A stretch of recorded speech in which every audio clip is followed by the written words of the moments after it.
What's up? Ghost Fictions is here and we're back again. This is a story where Issei left the Gremorys and joined Sairaorg Bael. Issei was relieved from Rias after he freed her from Razor.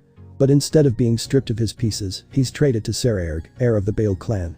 With a new start, he'll make new bonds and grow stronger, not for oppai, but to show the woman he fell for how big of a mistake she made. But before we start, please consider subscribe to the channel and give this video a like. Don't forget to check the description for more informations. Now, let's get into part 1. Issei was making his way to the old school building.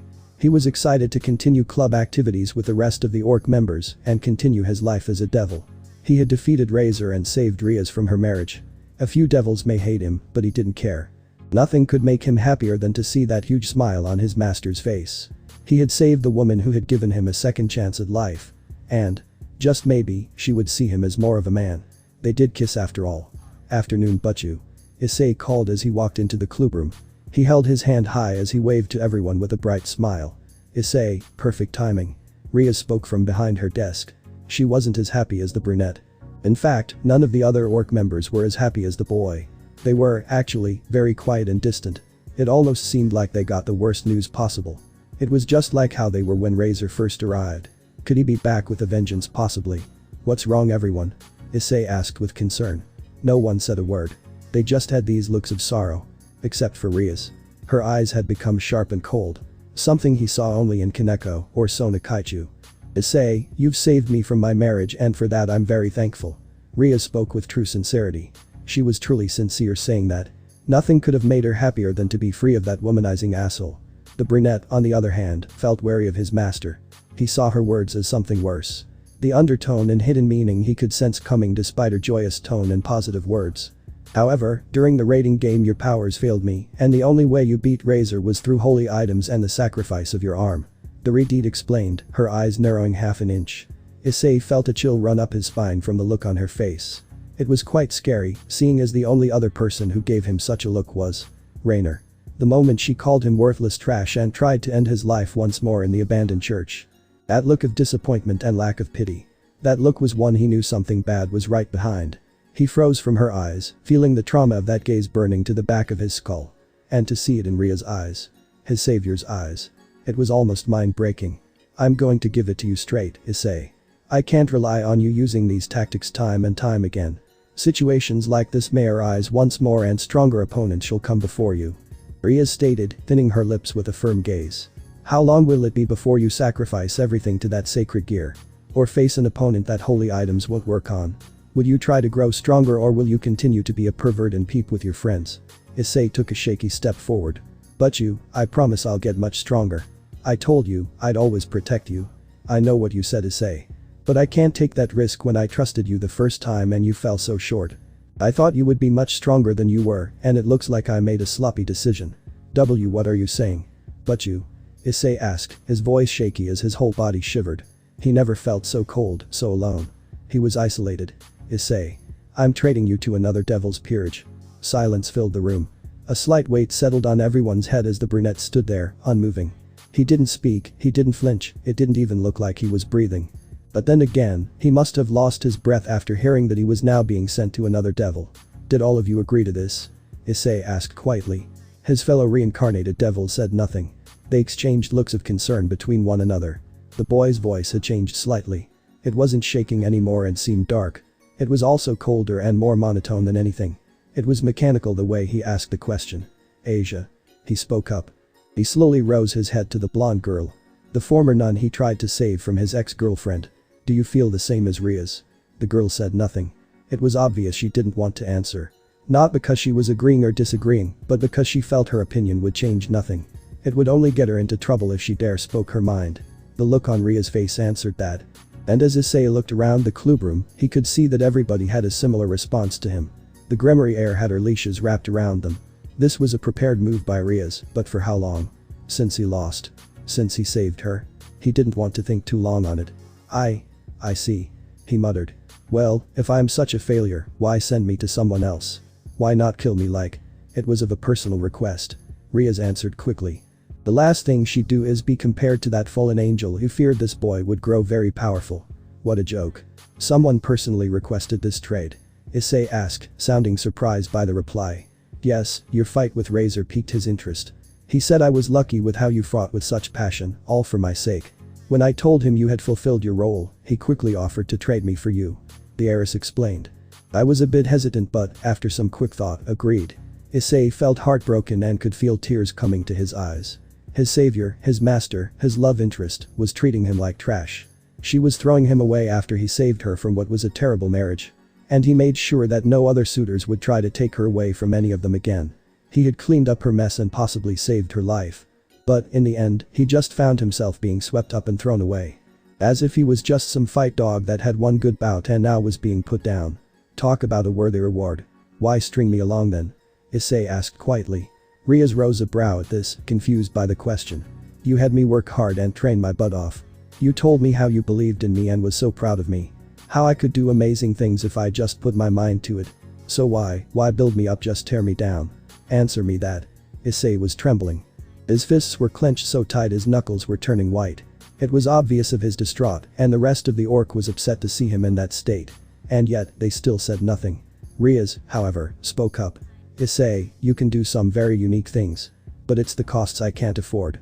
Your perverted technique is shameful. You cannot hold many boosts without draining your stamina afterwards, and the only reason I'm here now is because Asia is a former nun, and you gave up your left arm. The Redeed's eyes were cold and authoritative, showing her position above the pawn. I told you before, it's only a matter of time before you run out of body parts, or we face an opponent that holy items won't work against.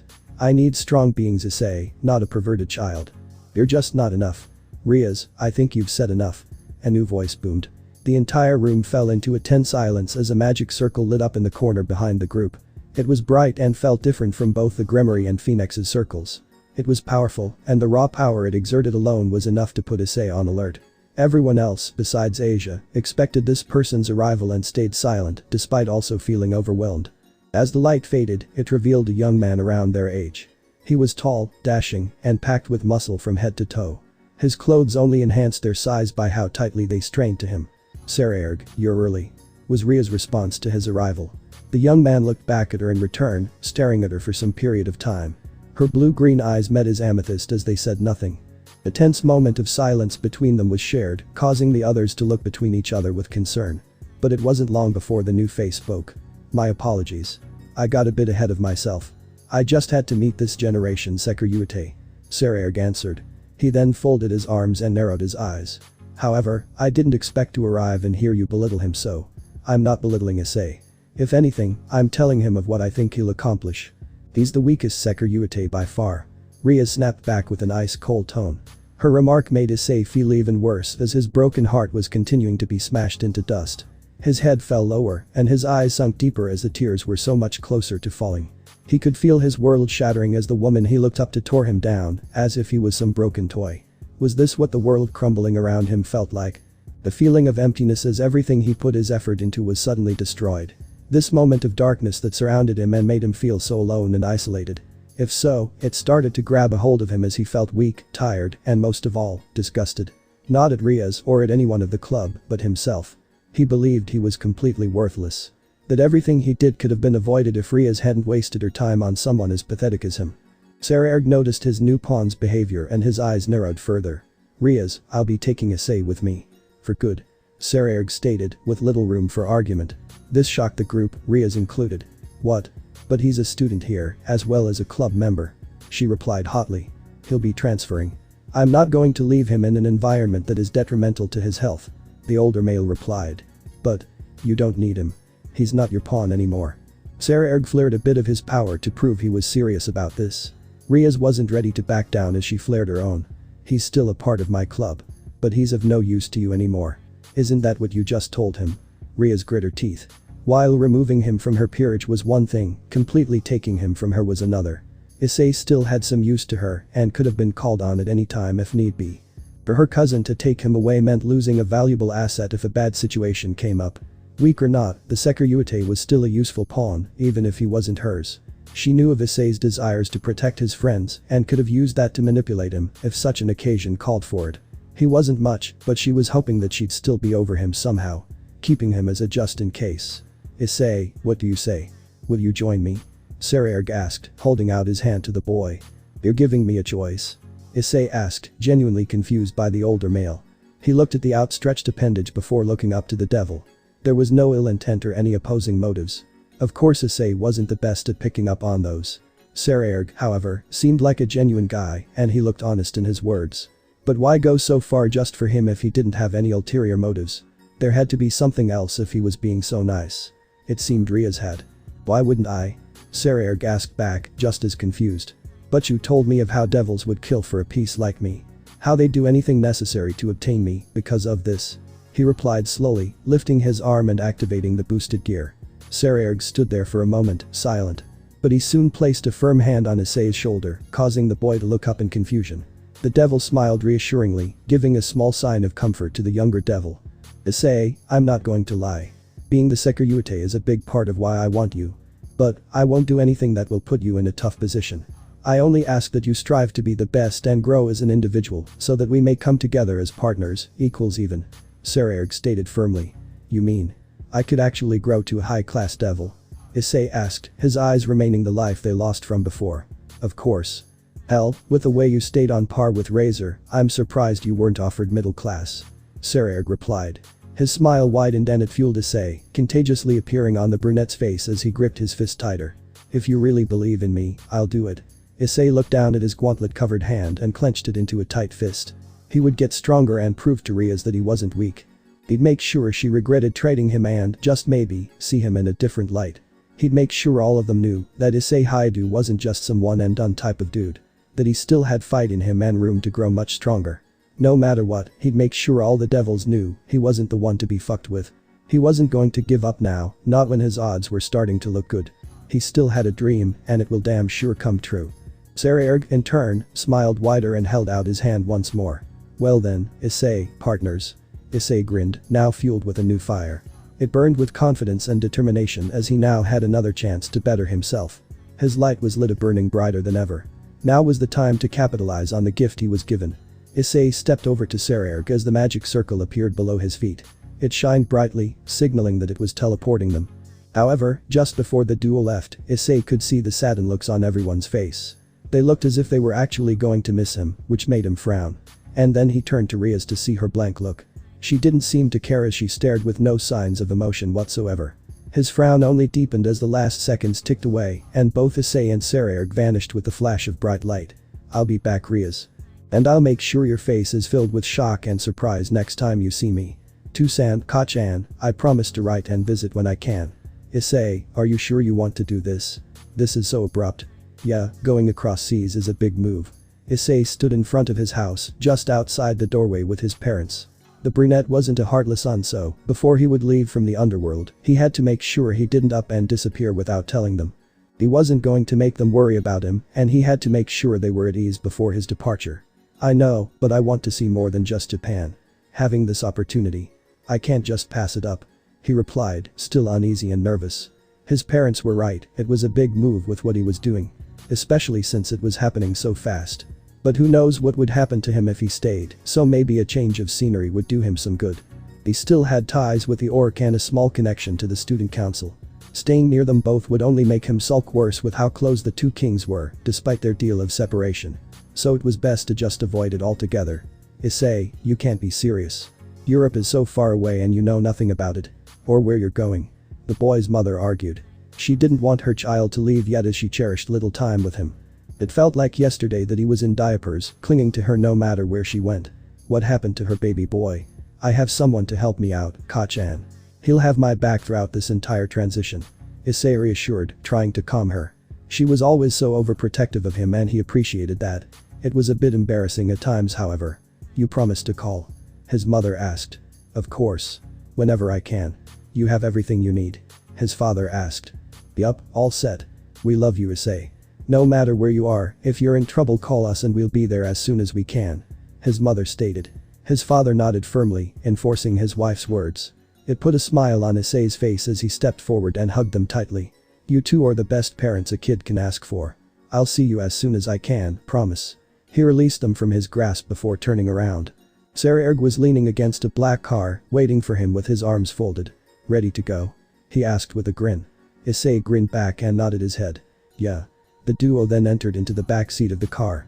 Issei's parents waved him off as the car drove down the street. They never stopped until the car turned the corner and disappeared from their sight. "You think he'll be okay?" Issei's mother asked, still worried. "He'll be fine. He's all grown up now. We can only have faith in him as his parents," his father assured.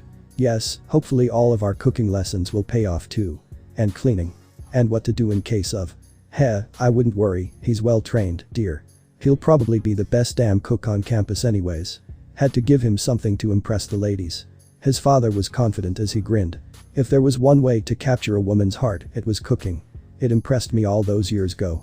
The female brunette replied, backing up his thoughts. Mrs. Haidu's tone was low and sultry as a sly smirk appeared on her face. Mr. Haidu smiled in response, knowing exactly what she was hinting at as he grabbed her waist. Well then, let's relight the spark from all those years ago. Yufufu, let's. Issei didn't know what to expect. Despite coming to the underworld less than a week ago and seeing the magnificent estate the Phoenixes owned, nothing could prepare him for the new place he would soon be calling home. "Why, you've got to be kidding me." Issei choked out. "Nope. This will be your new home, Issei." Sairaorg patted the brunette on the back, smiling brightly as he climbed the steps to his home. Issei could only stare at it in awe, at a loss for words, as his eyes traveled farther up to try and find where the building peaked. It seemed massive, easily toppling the size of the Phoenix's home. He could say it was the biggest home he's ever seen, and probably will see. There was absolutely no way Issei could become accustomed to such a large place. He felt he was going to be getting lost inside many times if he didn't have someone to help him. "That is enough gawking, Issei, we have much to do while there's still daylight to burn," Sairaorg stated, continuing into the large palace. Could Issei even call it that? No, it was much bigger. But, with little time to think on it, the pawn followed behind his king. "It'll be quite lucky if everyone is at the training ground. That way you'll be able to meet your new friends and allies," Sairaorg said as he began to walk down one of many halls. Issei stayed silently, taking in all the details of what he could describe as a glorified castle. The walls were lined with amazing paintings and items that looked very rare. The floors were spotless and shining to the point he could see his face. And the ceiling had beautiful chandeliers hanging, shimmering as the large windows allowed the light to shine through. "So Issei, I must ask you." Sairaorg spoke up, snapping the brunette from his awe-stricken staring. "Why did you give up your arm for Rias?" Issei blinked a few times before looking down. His boosted gear sat there, its emerald gem glowing as if recognizing the older teen's words. He too wondered for a moment on why he did but easily found the answer after a few seconds. "Because she saved me," he answered, sounding as if he was talking to himself than answering. This made Sairaorg knit his brows and look back at the boy, also noticing the confliction in his servant's voice. "She saved you?" he asked slowly. Issei sounded almost confused to answer, and Sairaorg was curious as to if that was truly the case. "Yes. When I was a human, I was targeted by a fallen angel. She had murdered me in cold blood and, just before I died, told me that my sacred gear was dangerous. That with it, I may cause a lot of destruction and kill a lot of people. Basically, I was a threat or could be, to someone. So, I was killed out of fear." Sairaorg stared at Issei for some amount of time. By this point they had stopped walking and were just standing in the hallway. Issei had his head lowered and looked troubled by his slight trembling. His sacred gear was glowing ominously, obviously responding to his emotions. Whoever was worried of the red dragon had a right to be. Issei would become very powerful in the future, and Sairaorg wondered how Rias could have missed something like this. The sheer amount of power Issei radiated was enough to put even him on alert. "But just before death could take me, Rias-san turned me into a devil and gave me a second chance at life. She was someone who gave me strength and believed in me, that I could accomplish anything. And for once, I felt like I truly could. Then Razor came along. I just wanted to pay her back for all she did for me." Issei grit his teeth and clenched his fist. Despite it all, in the end, she told him he was too weak to stay with her. That despite all of it, no matter what he did, he'd never be strong enough to protect her. That no amount of sacrifice he could make would be enough to keep her safe. Sairaorg took notice of his distress and conflictions. All pointing to his former master who supposedly was his savior. It seemed Rias had a heavy impact on him. "So Issei, with all that's happened to you, what do you plan to do now?" Sairaorg asked, folding his arms. The brunette didn't need any time to think on it. He already decided with what he was going to do. So he clenched his fist and quickly wiped his tears. There was no time to dwell on the past. "I'm going to grow stronger.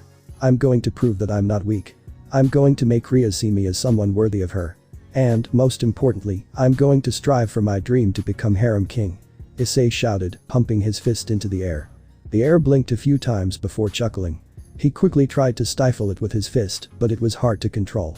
Eventually, he couldn't contain himself and he started to laugh aloud. He clutched his sides as tears stained the corner of his eyes.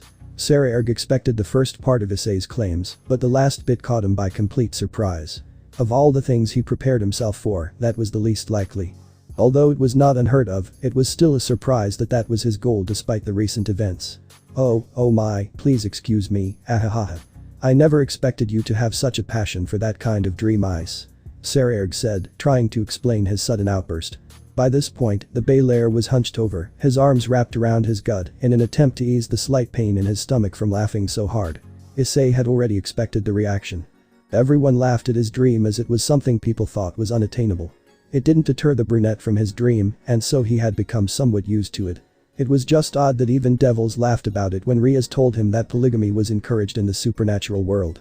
Maybe she was just trying to boost his morale at the time. However, I'm sure we could do something about that in the near future. The Bael suddenly said. Wait, what? Issei asked, double-taking towards his king. Yes, it's quite easy to build a harem. The stronger you are, the more women will flock to you. And it just so happens your king is the strongest devil of our generation. Sairaorg boasted, flexing his arm and patting the bicep with his other hand. I'm sure with what I have planned, women will be all over you in no time. Really? You truly mean it? Issei had stars in his eyes, completely sold on training under his new master. He couldn't contain his excitement as he begun to bow at his king's feet, worshipping the older male as if he was a god. Haha, seems I sold you on that, huh? Sairaorg asked with a toothy grin. Hell yeah. I'm so ready to get stronger. Issei replied enthusiastically, pumping his gauntlet-clad fist. Sairaorg grinned in response and too pumped his fist. Excellent. Then we'll introduce you to everyone else and begin your training immediately. Hi Buck. Issei suddenly paused. What exactly do I call you? I'm so used to Butchu because Rias was my club leader. But I don't have a title for you. Don't worry about it. Just call me Aniki if you'd like. Aniki.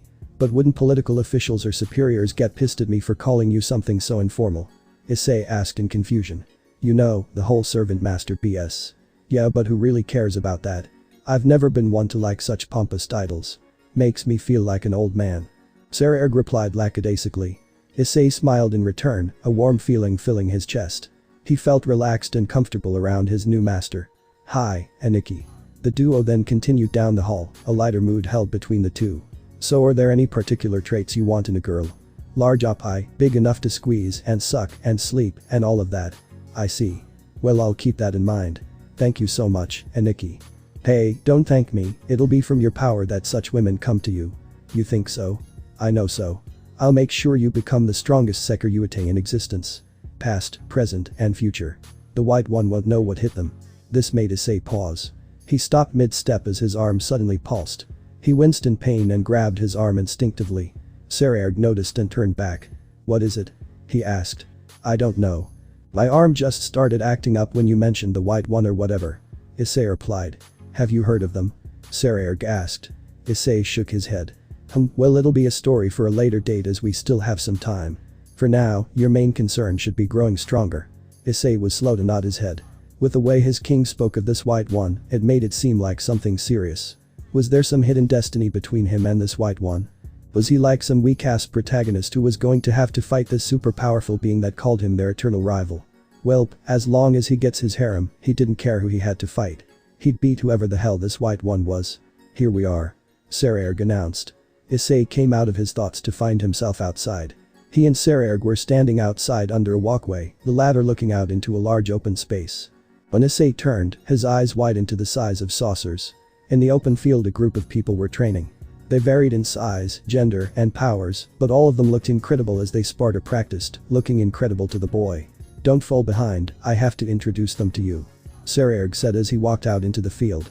Issei paused for a bit longer, catching a glimpse at who he assumed were his partners.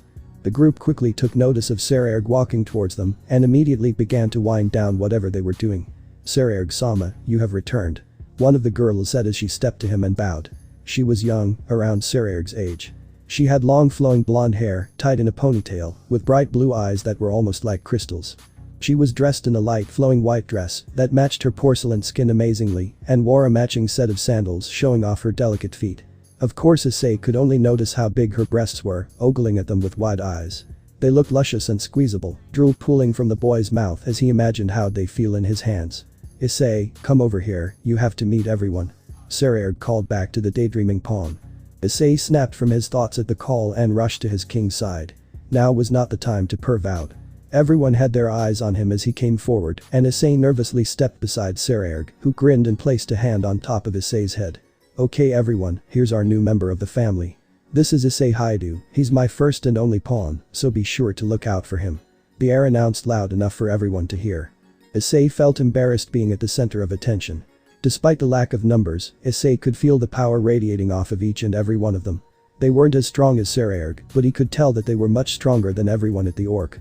Hell, they were stronger than even Razor's peerage. Clasp. Issei jumped a little as he felt two soft delicate hands wrap around his. When he looked up, the blonde from before was smiling at him with an amazing amount of warmth. It's a pleasure to meet you. For you to be Sairaorg Sama's only pawn, it must mean you're an amazing individual. I look forward to working with you. She said, sounding genuine and kind. Likewise. Issei stuttered out, blushing at how close she was. Most girls didn't even get near him, but she was so quick to greet him and make him feel welcomed. This is Kusha Abaddon. She's my queen and basically the mother of the group. If you need help with magic or just any basic needs, she'll be more than happy to help. Sairaorg explained with a warm smile of his own. Issei only nodded his head. It was then that another member stepped forward and he turned to meet them. It was a woman who looked to be in her early to mid-20s. She had long wavy blonde hair, emerald green eyes, and equally porcelain skin to Kusha. She was dressed in a grey business suit with a matching skirt, black thigh-high socks, and matching grey heels. Overall, she had a serious and stoic feel about her as she looked at Issei with emotionless eyes. I am Coriana Adrielfus. I am a bishop of Sairaorg Sama, and I hope we can get along. She said with no hint of emotion. However, Issei thought he heard a slight hint of seductiveness, but pushed it aside for staring at her large breasts that seemed to be the biggest of the groups. Next, Issei came to meet a young man. He had short-cut black hair with dark brown eyes. He was dressed in an outfit Issei could compare to a priest's robe, except it lacked a cross and held an image of a castle instead. And in his hands he held a creepy staff, one Issei didn't trust getting anywhere near. Hello, I'm Mistita Savnok, Sairaorg Sama's other bishop. It's a pleasure to be working with you from now on. He greeted, bowing his head. Issei quickly bowed back, not wanting to be rude. The staff was scary, but the guy seemed nice. As long as it stayed away, he could get along with the guy. Issei then turned and met the next member. He was a tall, lanky man, standing a full head above him. He had long jet black hair and matching onyx eyes that seemed to pierce through his very soul. The brunette felt chills the longer the tall man stared at him. That's Lador Bune, my second rook. He's not much of a talker, but he's a very reliable teammate. Sairaorg stated, placing a comforting hand on the pawn's shoulder. Red Dragon. Drake. Ladora said plainly. It made the others look at him in confusion before turning to Issei. The brunette didn't know how to respond and looked at Sairaorg for help. The Bael laughed in response, confusing everyone around. Keen as ever, Ladora. But I'll explain that after introductions are done. I shall go next then. Someone spoke up. Issei turned back and came face to face with another man. He was a very handsome man with short blonde hair and light grey eyes. He was like an older version of Kiba in the pawn's eyes, and he felt a similar spark of jealousy, despite not even knowing him. My name is Liban Cressel. I'm one of Sairaorg Sama's knights. It'll be a pleasure working with you Haidu-san. He gave Issei a friendly smile as he stretched out his hand. Issei took a moment before swallowing the jealousy he felt in favor of shaking the man's hand. He had to create better bonds, that was for sure. Just call me Issei. Alright, Issei-san. As the knight moved aside, a hulking figure then stepped forward.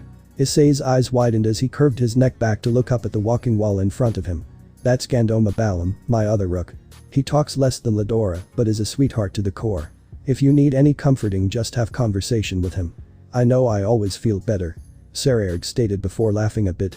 Issei couldn't help staring at the large man. He stood about a good 3 meters and was thick from top to bottom. He was the biggest guy Issei had ever seen and knew that this large guy could easily crush him. Hell, Milky Tan had nothing on this dude. Gandoma then stretched out his hand to Issei. The brunette had flinched, thinking he was going to get punched, but when he looked back noticed that the large figure was holding a flower. Was he offering it?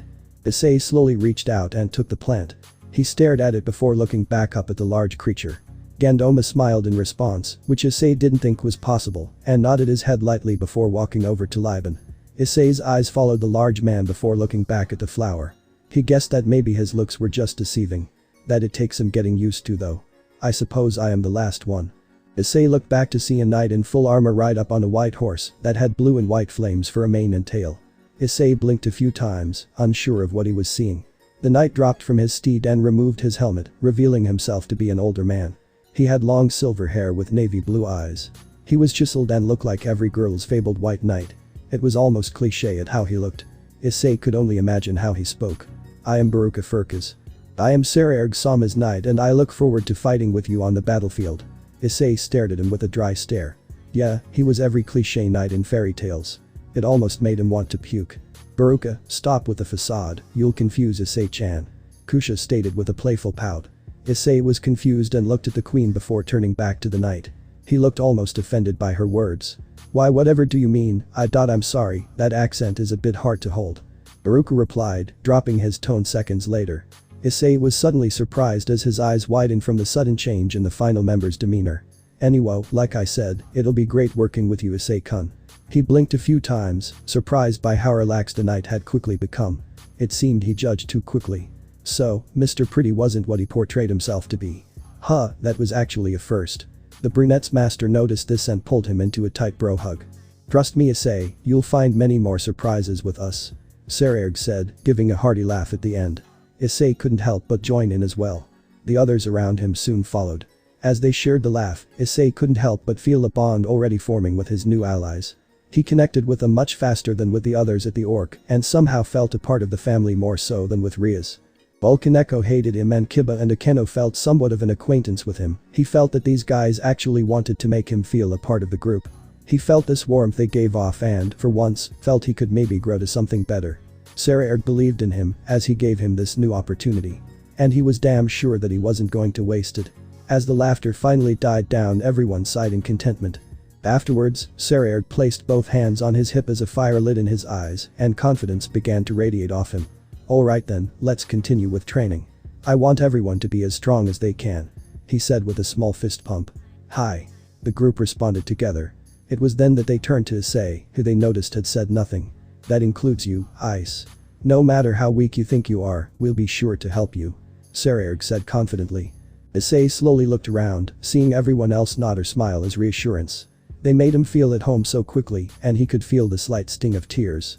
Sairaorg was such a kind king and his peerage followed in his steps. Issei was easily welcomed and felt that things could finally go right. He felt energized and pumped his fists as he removed his jacket. Alright, I'm ready. He exclaimed as he rose his fist. Boost. The gauntlet announced. Everyone smiled brightly and prepared themselves for an intense session. Let's begin, shall we? Sairaorg questioned. Hi. The group roared, Issei included. Issei laid on the ground, panting hard. His clothes were soaked with sweat and covered with dirt, obvious signs of training. Come on, Issei-chan.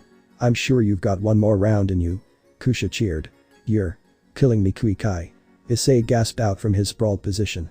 Give me a break. The queen stood in front of him, still smiling brightly. He would have called it smug if it wasn't for the fact that she was a bit too innocent for such a thought. Fine, 5-minute break, and then we'll continue. She relented. The brunette only gave a thumbs up in response before his hand fell back to the ground. It had been a week since Issei moved to the underworld. And while it had been a tough transition, he felt he was slowly becoming accustomed to it. The only things he really had to comment on were two. The first, he still had little knowledge of the castle and its maze-like halls. The second, everyone seemed like an addict when it came to training. Issei could understand the foundation of training. It was a means to better someone in the art they pursued, whether it be physical, mental, or spiritual.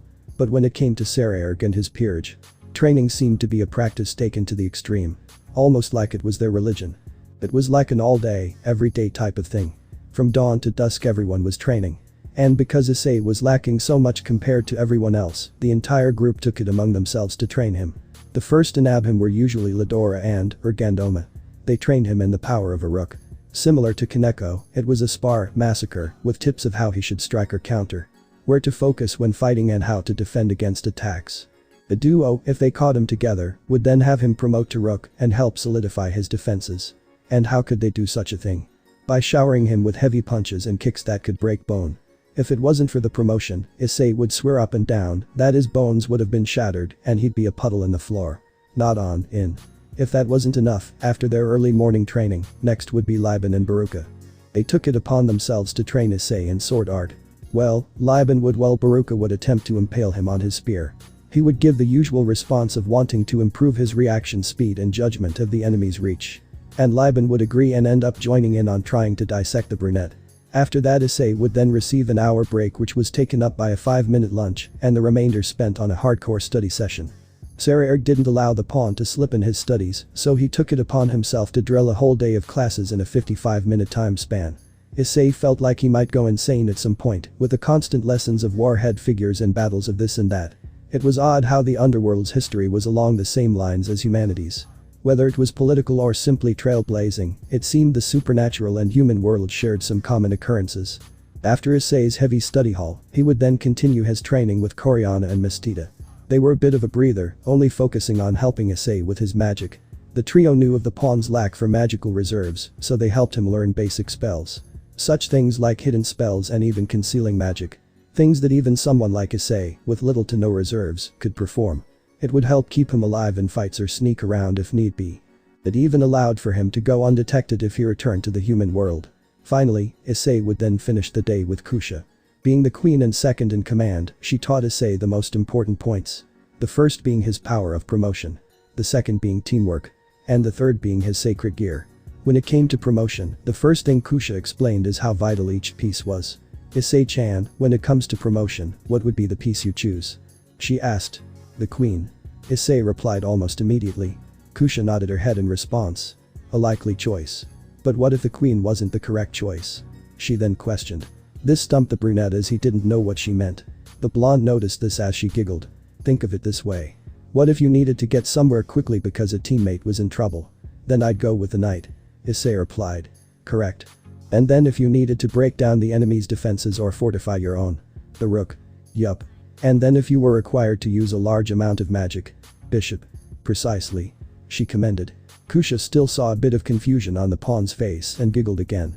What I'm trying to tell you is that even if the queen is a powerful piece, it's not something to call on every time. Each piece is important and you must know what situation calls for what piece. It may take some practice, but you'll eventually be able to cycle through them as I can. Hi, Kui-kai. Issei exclaimed. The brunette remembered the lesson carefully and had begun to train in mastering the transitions. Luckily, he had been somewhat fruitful in the endeavor. Having learned that, with Sairaorg's permission, he was able to switch traits every 3 minutes, Issei focused on trying to lower that time to 30 seconds, at least. Kusha was able to do it at will, and the boy promised he'd learn to do it too. The second thing the queen taught Issei was teamwork. She explained to Issei how pawns were the vanguard of the team, not a sacrificial piece. They held the most power on the board, and that, paired with the other pieces, could dominate the game. Issei took her words to heart and started to take mental notes of everyone's strengths and weaknesses. Unlike with Rias, Issei began to learn of how everyone operated during training. He noticed that whatever one person was weak in, another had it covered. For example, with Ladora, he was a rook of brute strength but lacked in defense. However, Mistita covered him by focusing on defense and healing spells to keep him in the fights longer. Also, with how Baruka wasn't the best at agility, since he rode his horse, Gandoma had a tight hold on his back to make sure there was no room for the enemy to make a counterattack. All in all, the group had great chemistry when it came to battling. While someone like Rias tried to push everyone into fights and hope they were strong enough to either survive or beat the opposing force, Sairaorg had a solid group who watched out for one another at all times. Not just when necessary. Issei just had to find out where he fit in, but Kusha assured him and said it was alright because, when the time came, his body would react and his mind would settle. Whatever that meant. Finally, was Issei with his sacred gear. Eventually, after introductions, Sairaorg told everyone of Issei being the Sekiryute. No one seemed surprised as they had heard of the pawn's triumph over Razor. So, Issei still melded into the group easily, and with that, Kusha began to train him in harnessing the power of the boosted gear. She told him of the basics, similar to Ria's explanation, and how he should train with it. Similar to his former master, Kusha trained him physically to make sure his body could withstand the power-ups the sacred gear provided. She spoke of how his body took a toll from using the powers of the Longinus, and that the better his physique was the less he'd have to worry of the consequences. She also warned of how key it was to buy time until he was strong enough to take on whatever opponent stood before him, as well as grow to overpower his then, with a large amount of boosts he could perform once he mastered the Longinus. And as extra motivation, she snuck in a little secret that the boosts from the gear would also help between the sheets. The results were phenomenal as Issei found new vigor and began to build up his physical strength like never before. Even Kusha was surprised, only comparing it to how she saw Sairaorg when he was training. Different goals but similar results. Alright Issei-chan, it's time for round 8. Kusha cheered, sounding much more excited than she should. Issei groaned from his position on the floor, wishing he had more time to rest. However, he slowly stood knowing he had to get strong. He could feel every fiber of his being screaming, and it felt like a long time off before Koreana would be able to heal him. How he wished for someone to be his saving grace. Kusha, Issei, I'm glad I found you. Someone spoke up. The duo turned and, much to Issei's relief, saw Sairaorg walking towards them. He had a warm smile on his face and he waved. Sairaorg-sama, I thought you were discussing some things with your father. Kusha said. The king lost his smile for a moment and a scowl took its place. Yes, well, you know how he is. Besides, much more important matters took priority. And those are? Our return to school, of course. Sairaorg stated. This made Kusha gasp in surprise, while Issei arched a brow. Wait, you actually attend school?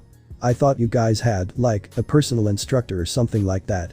He replied with a shrug of his shoulders. The brunette didn't expect the duo to attend school like Rias or Sona had. We do have a private school here in the underworld, Issei. Speaking of which, you shall be joining us in attendance. Sairaorg announced with a toothy grin. Issei's eyes widened before he responded. Wait, what? I have to attend school. Of course. It took some string pulling, but you're now a student like Kusha and I. But. Does that mean our heavy study halls will stop? Issei asked, trying to find some light in the darkness. Sairaorg's grin only grew larger. Nope. It just means you'll have to work extra hard.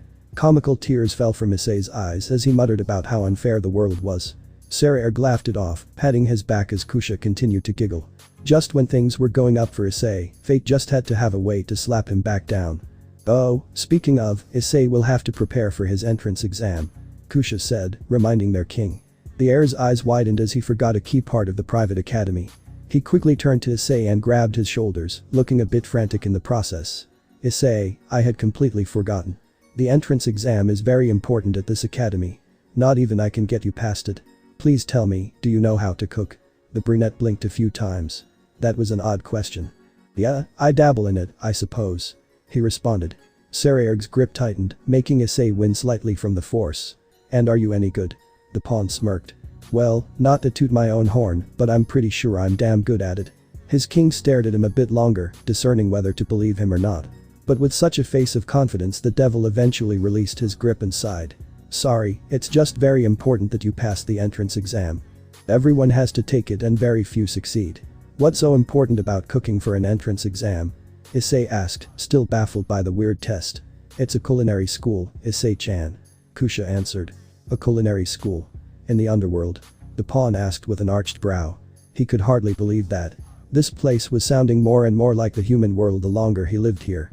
Of course, even we have a culinary school. It does pay to have that type of skill in high society. And it also helps when we're off on long missions. Sairaorg replied, smiling softly. Issei nodded his head, understanding a bit of the explanation. Odd that the strongest youth devil was attending culinary school, but Issei wasn't going to complain. He simply shrugged his shoulders and decided he'd wait for tomorrow. Well, guess I'll see you guys for school tomorrow. With that statement, he attempted to make his way inside, but was immediately stopped by a firm hand on his shoulder. Ah, Issei, you still have some training to do. Sairaorg said with a sly grin. This made the brunette pale. What? But isn't it better to get a full night's sleep before a big day? Issei tried to plea. It fell to deaf ears. I'm sure you have a few more rounds in you. We want you to get as strong as possible, and that means getting the full workout. Issei gulped as he was turned back to Kusha, who looked ready to pummel him. He shot back to see Sairaorg walking away, one hand in his pocket and the other waving. I'll see you two tomorrow. Don't kill him, Kusha. He said over his shoulder. Hi. Was her cutesy response. Issei, however, was sweating profusely as he stared at what he hoped wasn't his death sentence. Now, Issei-chan, let's continue. Issei began to internally cry river. Why me? Issei knocked the last kinks out of his neck, rubbing his shoulders softly. He couldn't believe Sairaorg putting him through all that training and then having him wake up extra early for another training session. It was a miracle he was walking right now as the king decided to train him personally. And he didn't pull any punches in their spar. Damn, I really hope this pays off later on. Issei muttered, feeling the bruises forming across his chest and arms. He took a good amount of blows from his master. It already has a deep voice spoke up. Issei's eyes widened as he looked around, trying to find the source of the voice. He then saw a green flash from his left peripheral and turned to see the boosted gear glowing. I am sorry, but was that you? Issei asked the gauntlet, half expecting an answer. I'm a little upset that you've forgotten my voice, the voice replied, the green gem glowing in response to it. Ah, I'm sorry. It's just, the last time we talked was before the duel against Razor when I gave you my arm. Brag, if I remember. Issei replied, scratching the back of his head. Yes, and it has been some time. Almost 2 weeks if I recall. I haven't bothered to talk with you seeing as you've been very busy. I guess you could say that. I've been dealing with a lot lately. Issei muttered before giving a hollow laugh. It was devoid of the emotion such an action should hold. I know what happened to you, child. And, to be honest, I detest that Gremorys girl for what she did, Drake replied, signs of anger in its tone. Hey, it's kinda my fault. I was too weak, like she said. But I'm training now, to prove her wrong. Issei replied, trying to convince himself more than his partner. If that's the excuse you want to give for her. I, personally, think you have nothing to prove to her. You saved her and that's how she repays you? I'd hate to see what she does to her enemies. Oh wait, she loses to them and proceeds to almost marry them, Drake growled out. She had no choice in the matter. Issei replied quickly. She could have been stronger. She could have defended herself. Not have some boy who has barely been a devil fight for her. Drake shouted in anger, his voice rising with each sentence. Stop defending her and her mistakes. She's not your master, so you shouldn't care. The pawn flinched from the dragon's tone. He was obviously displeased with the way Issei was acting. Which was understandable, considering the boy was defending someone who had cut off all affiliations with him. I suppose you're right. He muttered sadly. You're damn right I'm right. You're the holder of the boosted gear. Alonginus.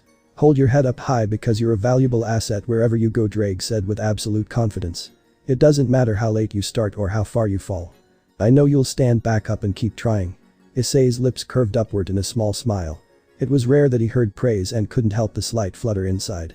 Besides, you've grown much faster in this past week than the entire time you were with that red-eated devil. What, seriously? Issei asked, sounding surprised and hopeful. Yes. Otherwise I wouldn't be talking to you like this, Drake informed, cheering up the brunette even more. Wow, I thought all those poundings were for nothing. Issei said, sounding a little shocked at the fact. Well, they provided a lot. Your physical power is growing at an alarming rate and even your magical reserves have grown, Drake replied. That may be because of the mutation piece. A new voice spoke up. Issei jumped from the sudden newcomer and turned to his door. There, Sairaorg stood with a smirk on his face. Ah, Aniki, how long have you been there? Issei asked, trying to control the rapid pounding of his heart. Not very long. He answered with a shrug. He then stepped into the room, walking over to the pawn. It's nice to finally meet you, Drake. Sairaorg said, looking down at the sacred gear. Likewise, heir of Bael. Thank you for taking in and properly training my host, Drake replied, sounding very respectful. Hey, how come you don't talk to me like that? Issei asked, noticing his partner's attitude towards his master. Because you haven't earned my respect completely. Trust me, you're getting there, but the Bael heir is leagues above you, Drake replied matter-of-factly. Issei silently cursed at that. He still couldn't stand toe-to-toe with his master. Of course, he was the strongest, meaning he had a ways to go. But if he wasn't strong enough to take on Sairaorg, he probably hadn't reached Rias' level either. Grip. Issei felt a firm hand on his shoulder and looked up to see Sairaorg. The older male was smiling as he squeezed in a way to give the boy reassurance. It's okay, Issei, it'll be some time before you can reach my level. But trust me, you'll get there in no time. Your growth has been amazing and beyond anything I've ever seen. And believe me when I say, you'll be a match for me in no time. The brunette smiled softly as he looked into his master's eyes. You think so, Aniki? Sairaorg nodded. I know so. Ahem. Both males jumped before turning to the door to see Kusha. She had a light blush on her face as she pouted, averting her eyes. If you guys could save your moments for when the doors closed. She stated teasingly. A moment of silence fell to the males, and Issei and Sairaorg turned to each other. Within seconds they realized what she was implying and their eyes widened in shock. No wait, Kuikai, it's not like that. Issei said, quickly removing Sairaorg's hand. Yeah, it's a simple misunderstanding. The heir agreed, stepping towards his queen. No, it's fine, I'll just wait till you're done. She said quickly before shutting the door and rushing down the hall. Issei and Sairaorg stood there for a moment, silent and frozen at the quick turn of events. Kusha had saw them in a heartfelt moment and turned it to some misunderstanding straight out of a manga. Oh, how they were both unfortunate enough to be caught in the moment when they were simply building their bond as brothers and rivals. Issei. We shall never speak of this. Sairaorg muttered, his hair shadowing his eyes. Issei stood in a similar position not too far behind. Agreed. Issei was sitting in the back seat of a black car. Similar to the one he left his old home in. It was roomy and spacious like a limo, but kept it all small to avoid unwanted attention. Next to him, on both sides, Kusha and Sairaorg sat. They looked out the windows while Issei was in his own thoughts, his eyes fixed on his hands.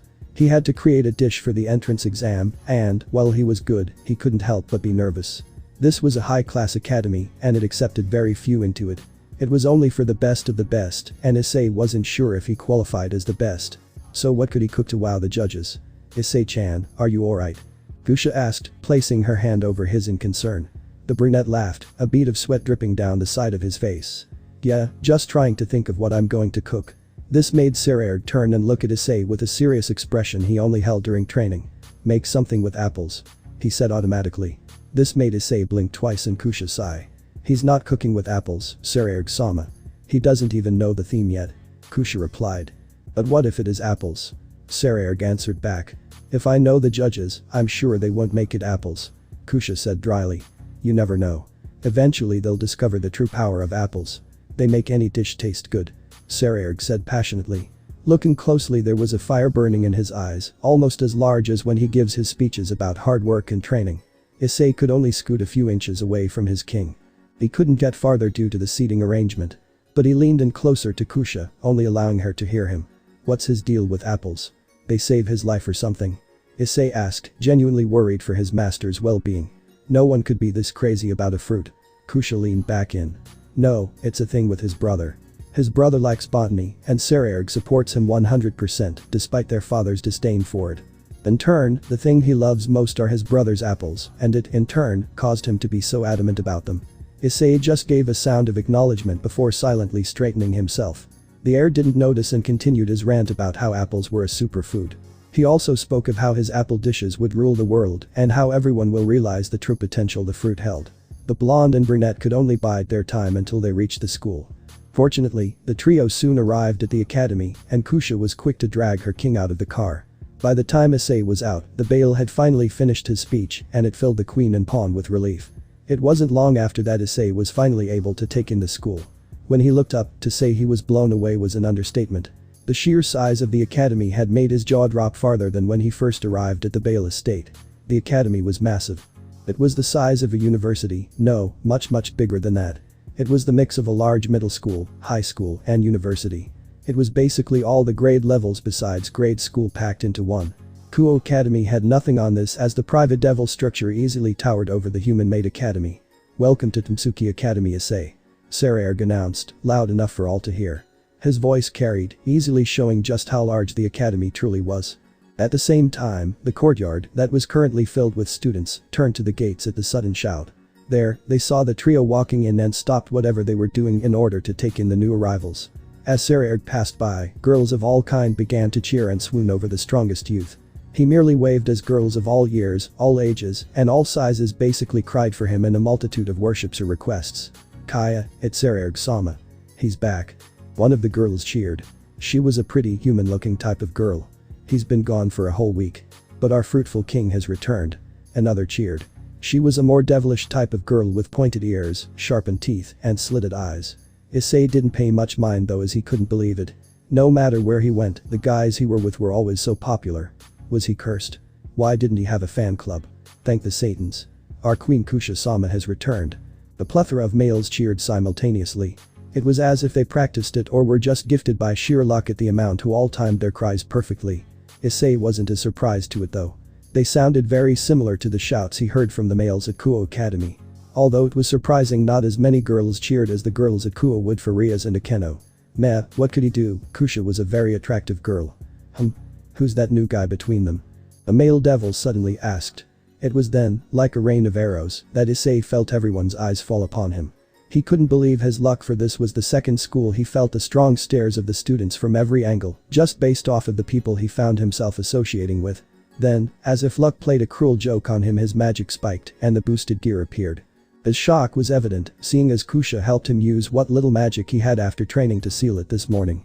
Issei quickly tried to cover it up, but the damage was done as a large gasp escaped from many students. He could only pray few were mad at him. After all, Razor had warned him that breaking up the marriage of pure bloods would anger the mass. If only he was able to stay away in the human world, but fate was a cruel mistress sometimes. That's him, the Red Dragon Emperor. It's Issei Haidu, the one who beat Razor Phoenix. I knew I recognized him from somewhere. It's the dragon. The dragon who beat the immortal bird. Many shouts assaulted the brunette at once. The magnitude of awe and shock people were and all came collapsing down on him as he tried to zone them out. He prepared for the worst, but it seems his master and senpai thought differently. Well Ice, seems you hit it off with the crowd. You're a big celebrity now. Sairaorg stated with a chuckle. Issei could only growl in response, hating how relaxed his master was in this situation. Issei-chan, look, you have fans. Kusha said, alerting the boy immediately. Albeit confused, Issei shot his head up, trying to find the people the queen spoke of. It's the Red Dragon Emperor. A female devil said with a flushed face. Once Issei made eye contact, her blush deepened and she damn near fainted from blood loss. The Red Dragon Emperor, Issei. The brunette could only hope she was alright. He then continued his scan amongst the crowd, finding his next fan. Anyone who could beat the immortal phoenixes must be powerful. What I'd do to have his babies. Another, much older student, stated. When Issei made eye contact, she winked at him while also playing with her large breasts. The school's uniform did little to cover it and there was a lot to show, leaving little to imagination. Then, to up the ante, the devil girl mouthed "They're all yours" and invited him over with a slow wiggle of her finger. The pawn had to try his hardest not to get a bloody nose. For once in his life, he was popular.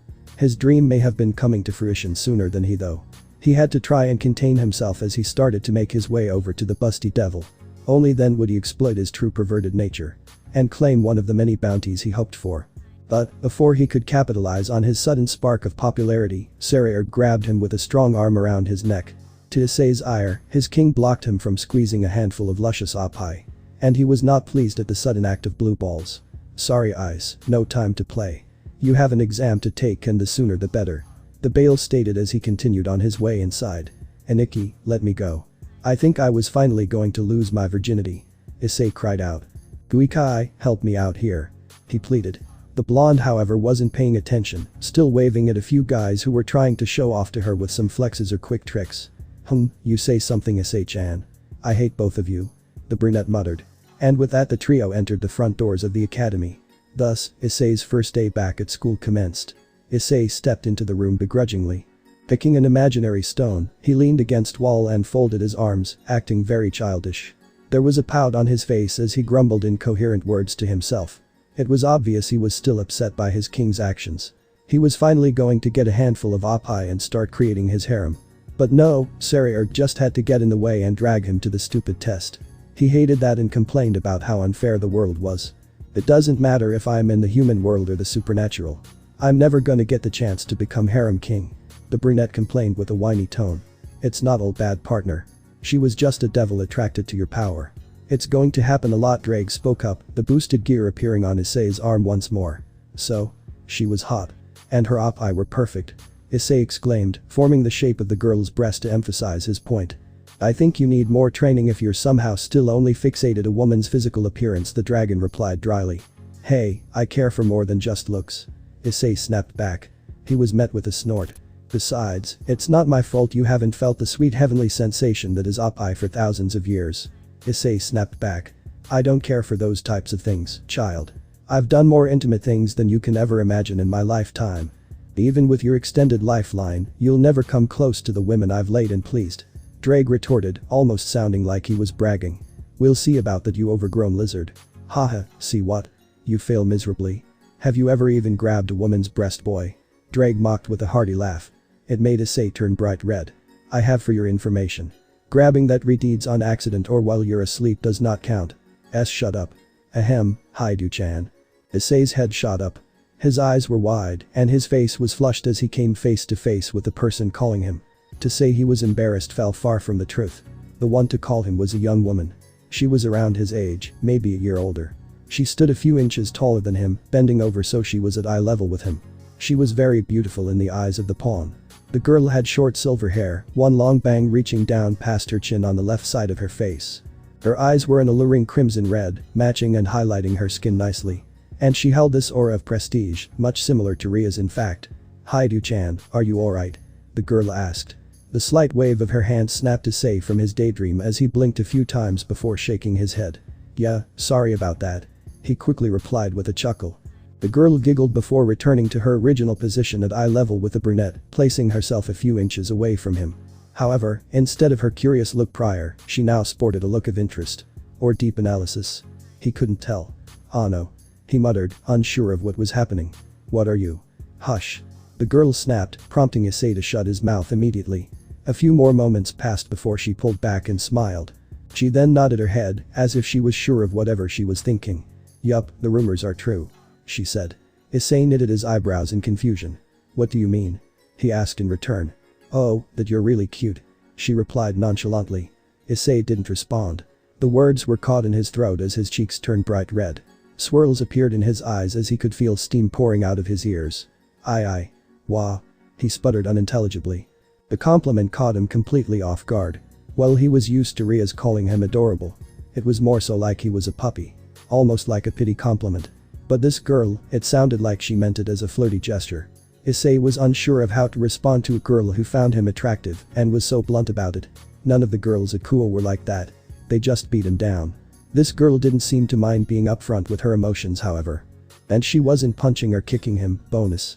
"I find you interesting, Haidu-chan," the girl said with a friendly smile. Oh no. Issei talked a big game, but obviously lacked the experience dealing with the opposite gender's advances. "Real smooth. You're totally proving me wrong," Drake sarcastically mulled. "Shut it, lizard. I will scar you for the rest of your life." Issei thought back. "Oh? How do you plan to do that?" the dragon asked in a mocking tone. "I'll make sure to watch Sairaorg's magical girl marathon each and every weekend," Issei replied with a smirk. "Please don't," Drake answered back, his tone taking a complete turn to fearful. "I heard this, it's all about the power of friendship and love," Issei continued, his smirk growing to a toothy grin. "I'm sorry for what I said. Just please, don't make me watch that overly cheerful, happy-go-lucky, disgusting piece of programming people call entertainment," the dragon begged. The last thing he would do was be forced to watch girls talk about how holding hands and singing songs would save them from an alien spaceship annihilating their planet. It was unheard of. Good lizard. So zip it. One more remark and I'll start training to create sparkles appear when I use the boosted gear. "Okay, even I know you won't go that far," Drake dryly replied. Issei was momentarily silent as his words repeated in his head. "Yeah. You're right," he mumbled aloud. "Did you say something?" the girl asked. She couldn't help but notice how often the brunette seemed to space out. And the long eyes would glow every now and then, as if it was conscious and knew of the things around it. Was the boy talking to his sacred gear? Did it always happen often? Was he oblivious to everything around him? Including her? The girl had noticed how his eyes were left lingering on hers. Despite the lack of focus, they were staring right at her. She didn't mind either. It was common for her because a lot of guys did the same when they spoke with her. Their gazes would stay fixated on hers, caught like a deer in the headlights or a moth drawn to a flame. Her eyes were an alluring sight, and most guys fell hook, line and sinker the moment their gaze met hers. It was usually how things went along inside and outside political business. Once anyone locked eyes, they were caught in her little spell. They would be entranced by her, enraptured, some even aroused by her very first glance. Her bright crimsons were hypnotic, so to say, capturing and sealing anyone's attention specifically onto her. Seeing as she was a succubus after all, it was easy for her to catch them with just one look. Of course she didn't mean for it to happen, but it slipped most of the time. She couldn't help it and silently sighed. The Silverette didn't want to charm the Red Dragon Emperor, but what's done was done. Hopefully it didn't hinder his cooking. "Oh no, sorry. Alice. Nakiri Alice," the girl said, easily understanding his pause. "Oh, haha, I'm sorry Nakiri-san, I was a bit distracted again," Issei replied with an awkward laugh. The girl blinked twice. Was it her, or had he seemed unaffected? What she meant by that was that his eyes weren't glazed and his focus wasn't towards her. He wasn't lusting after her or claiming himself a fool for ignoring her. In fact, he seemed fine, like nothing was wrong. But how could that be? Alice was sure she made eye contact with him. Hell, he initiated it. She was sure the spell was casted, yet he wasn't staring at her now that he was focused. Or, not with any intention of trying to capture her heart. It was odd that her charm hadn't worked. Male, female, it didn't matter, everyone would fall for her the second their eyes met. Old, young, devil, or demon, no one was immune. "So, what are the plans for my test?" Issei asked, turning to the ingredients on a table behind the young woman. It was her turn to zone out as she still found herself wondering why he wasn't desiring her. Most guys would be drooling at the sight of her. Some would try to impress her, others would ask her out on a date, hell some guys even just asked to have sex. But this guy was just focused on cooking. It was a culinary school, yes, but she just casted a charm spell on him. How could he be focused on food when he should be begging on his hands and knees for her attention? The Silverette wasn't even interested in a relationship with him. He was very cute and his power was quite a sight when he beat Razor, but she didn't know him well enough to develop those types of feelings. Alice was just curious as to how her spell hadn't worked. He didn't say she was cute. He didn't stare longingly. He didn't try to impress her. All he cared about was cooking. What the hell was wrong with him? The girl soon realized the irony of her question. He was on point and she was the one thinking crazy. But still, no one should be able to break her charm unless another succubus, or her stupid cousin, broke the spell. So how had the former human done so? They were the easiest to charm actually. But it didn't look like he tried to break it. It didn't look like the spell was casted at all. Maybe she should try again. Yeah, maybe it was a simple fluke and he blinked or something. She had to test this and see what actually happened. Hi Du-chan. His senior cooed with a sweet tone. Issei turned to her, confused by way she called his name. His eyes met hers, and the ruby jewels glistened as she smiled softly. They glowed, just faintly, and Issei felt himself grow just a bit dizzy. The girl knew she got him. He stared right at her when she cast the spell. When he stumbled slightly and grabbed his head, she was sure the spell worked. A small grin appeared on her lips as she felt satisfied that her spell was effective and that the first time was just a simple fluke. In fact, she felt pride that even the great red dragon emperor was going to fall for her. Now, if she could improve more, her cousin would finally be in her shadow. She fist pumped at the opportunity to finally beat her cousin and make her say, "Alice, you're the best." It made the young woman giddy as she giggled. But she had to focus back on the person of interest in front of her. He still had to take the exam and they had been stalling it for some time. "Hi Du-chan, are you alright?" she asked, stepping towards him with a sudden change to concern. "Yeah, just a little headache, nothing to worry about," he replied softly. Their eyes met for a brief moment before Issei shook his head and smiled. "So, about the test." Alice's eyes widened at his response. His eyes weren't glazed either. He was completely unaffected. Once again, her spell hadn't worked. Impossible. She had looked him dead in the eyes. He fell back, obviously affected by it. So how in Satan's name had he not been charmed? It made no logical sense. He should be fawning over her like a puppy to its master. So why was he still talking about cooking? Was there something more to the Sairaorg that she hadn't seen? Was she wrong? Had she made another mistake? This was unbelievable. "Why, your test is the egg," she grumbled, ignoring the innocent smile he gave her in return. "Alright, let's get right to it then," he replied with excitement. All the while leaving a baffled and upset succubus to mull over why she failed. Twice. "Congratulations on passing the test, Issei-chan." Kusha praised with excitement. "Kui kai." Issei muttered, his voice filled with pain. What is it? Can you not say that while beating me up?" he replied. The pawn and queen were currently training back at the Bael estate. After a week, Issei had discovered he passed the test and his transfer papers finally came through. So, now, he was an official student of Tsuki Academy and would start his classes Monday morning. And how else was he to pass the time? Well, he found himself being forced to train by his senior. Again. "Ah, come on, I'm just saying I'm happy for you," Kusha said, charging towards him with intent for close combat. Issei rose up and quickly blocked a strong kick aimed for his head. He placed both of his arms up in a cross position, effectively stopping the queen's momentum, but still sliding just a bit from the force of the impact. Utilizing his rook trait, Issei was able to defend against a powerful blow. He was actually thankful for Ladora and Gandoma's spars as he grew much more durable. 2 weeks ago and he might have been dead. Issei pushed the thought aside and regained his focus on the fight. Kusha locked her leg on Issei's arms, keeping them in place, and rose the other for an unexpected axe kick. The brunette's eyes widened, but he quickly reacted and switched to his knight trait. With it, he slipped under the blonde's attack before turning to throw a punch. Kusha turned and caught the attack, grinning as she saw the disappointment in the Sairaorg's eyes. "Sorry Issei-chan, you'll have to do better than that," she sung with a sweet tone. Issei suddenly smirked, confusing the queen in front of him. He rose his left arm, and the boosted gear appeared in a flash of light. It made Kusha blink twice before she looked up to the brunette, whose smirk had become a little toothy. "Issei-chan, I thought we agreed on no boosting," Kusha said, still slightly confused. His smirk grew even more as he felt himself gaining the upper hand. "I know. But we never agreed on this." Flash. Flash. Braig's voice mimicked Issei's shout, and the gauntlet began to glow. Kusha had never heard of the move and looked down at the boosted gear. Her curiosity betrayed her and a bright green light emitted from the green gem, blinding the queen. At such close range there was no way for her to dodge it. She shielded her eyes and backed away in a stumble, the brunette laughing as if he had won. Yes. It worked, it actually worked. Issei cheered happily. It was a small victory, but one he was ecstatic over. Don't let up, partner. This is your chance. Dreg alerted. The boy's eyes widened at the realization and he turned back to his opponent. He was so excited that his new move had worked that he had forgotten to follow up. Alright. He said, panicked as he tried to rectify his mistake and continue the duel. Issei charged forward and cocked his fist back, ready to deliver the final blow to Kusha. She was still rubbing her eyes, giving him the perfect opportunity to strike.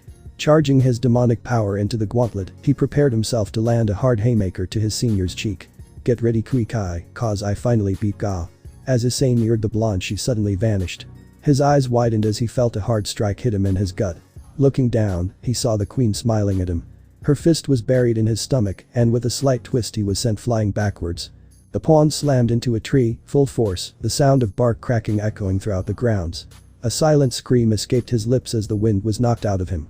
A bit of blood escaped from his lips and he felt as if a car just ran into him full force. Sorry Issei-chan, you've still got a ways to go before you can beat me. Kusha replied with a giggle. The brunette's cheer of success had given her more than enough time to recover and she was able to respond with a powerful strike that easily defeated him. That was a mistake he couldn't make on the battlefield. It could cost him his life. Damn it. Issei muttered as he slowly stood. He was shaky but kept his balance, holding himself up with a firm hand on his knee. Heh, you gotta admit though, I had you there for a second. Kusha smiled and walked over to him. She lightly punched him in the shoulder, the boy wincing in response. I'll give it to you, you almost got me there. If you followed up, I might have gotten a little hurt. Kusha answered.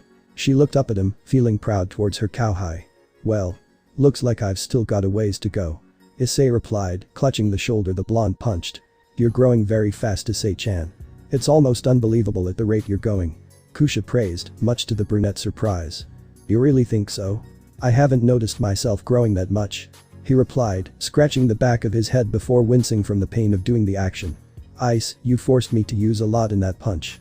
My body immediately responded because of your power. I'd say you're doing amazing and will really come to challenge Sairaorg-sama one day. Issei rose up to look at his senior. Their eyes met and she smiled warmly at him. Her eyes shimmered and he couldn't help but smile the longer he stared. You think so? I know so. Issei chuckled as he closed his eyes, smiling warmly. What do you think, Dreg? She speaks the truth. You are growing faster than any of my other hosts. You'll be able to challenge Sairaorg and the White One in no time. Thanks partner. Thank you, Kuikai. That means a lot. He replied softly. Her smile widened. It's nothing Issei-chan. You're a part of the family now, which means you're an important person to me. Issei blushed lightly and turned away from her. Kusha too had a small blush and came to find her toes very interesting. All the while, the watchful gaze of their king was not too far away. My lord, you have put a lot of faith into this boy. A voice spoke from Sairaorg's side. The Bael turned to see a Nemean lion. With its fur golden and a violet jewel rested on its forehead, the beast towered at a height of 5 meters. But it merely sat by the young man's side, watching the exchange between the queen and pawn. Yes, and it was right for me to do so. Sairaorg replied. He's proving himself to be quite worthy of your pawn. Something I wasn't. The beast replied. Don't say that, Regulus. You're a very powerful ally, with or without the evil pieces. And you've been a very good friend to the family. My lord. Regulus replied in thanks. There was a bit of silence before they spoke again. The boy shall be joining you at school as of Monday, correct? The lion asked. Sairaorg's expression darkened and he grew very serious. No, sadly his first day will have to be postponed. And why is that? An order for the execution of a stray devil. In Europe. I see. And why send the boy? He's still a little green behind the ears. Regulus stated. I know this, but this is the perfect chance to see how much he's really grown. Sairaorg replied. Will he be going alone? No, I'll send Kusha and Ladora as backup. The last thing I want is for some exorcist or angel mistaking him for a stray and killing him. Good choice. The beast replied, nodding. The duo watched as Issei and Kusha walked off, having finished their training for the day. The king would wait and tell them of their task tomorrow. For now, he wanted them to rest. It would be a long journey to the home of the angels. Regulus, how do you feel about him? Issei. What do you think of him? The Bael asked again. The lion was quiet for a second. Sairaorg glanced at him, curious of his delayed response. I'd have to say he's got a lot of training ahead of him. Not just physically but mentally as well. Would you mind clarifying? Of course, my lord. The boy is filled with conflictions and doubts. He's holding himself back despite the way he pushes while he's training. If I had to say, the problem lies with the Gremorys girl. Her and her peerage have left him scarred and it still plagues his mind. And, Sairaorg repeated. There's something more. Something old, something more than his recent dilemma that also weighs on his mind. He was cautious when you asked him to join, correct? The Bael nodded at the question. Then it may be that something happened to him when he was first turned. Sairaorg listened closely to his sacred gear's words. His eyes narrowed and his eyebrows furrowed. His grip tightened as he kept his arms folded, his hands clenched into fists. He was curious as to what the beast just explained. Did something happen with Issei when he was reincarnated? And if so, did it tie in with Rias? When he was first turned, Issei stood before his king. He was unsure of why he was in his master's office instead of training. He still had school to prepare for and he would have liked to get a little training in. But then again, maybe this meeting was important for him before he returned to TheMaousEmpire Academy. Maybe a run-through of rules and regulations or something like that. You called me, Aniki? Issei asked, announcing his presence to the heir. Yes, Issei, I have some news for you. Sairaorg said. What is it? The brunette asked in return. You won't be attending school today. Eh? Why's that? We have a stray devil request. I'm sure you're quite familiar with them. Sairaorg stated. Issei nodded his head in reply. Good. Then allow me to further elaborate on what your objective is. This alerted Issei, and his eyes narrowed ever so slightly. The tone in his master's voice was very serious and held heavier weight than Rias when she received an extermination request. The stray devil is in Europe. You, Kusha and Ladora have been assigned to kill it. Sairaorg stated. Europe. Issei repeated. His king nodded his head. But it's the home of the angels. Is it really that serious to send us into their territory for a rogue? This made the heir smirk and chuckle a bit. It's good to know your growth hasn't been limited to just your physical strength. Yeah, because of all those drill sessions you gave me, the brunette thought dryly. He's right though.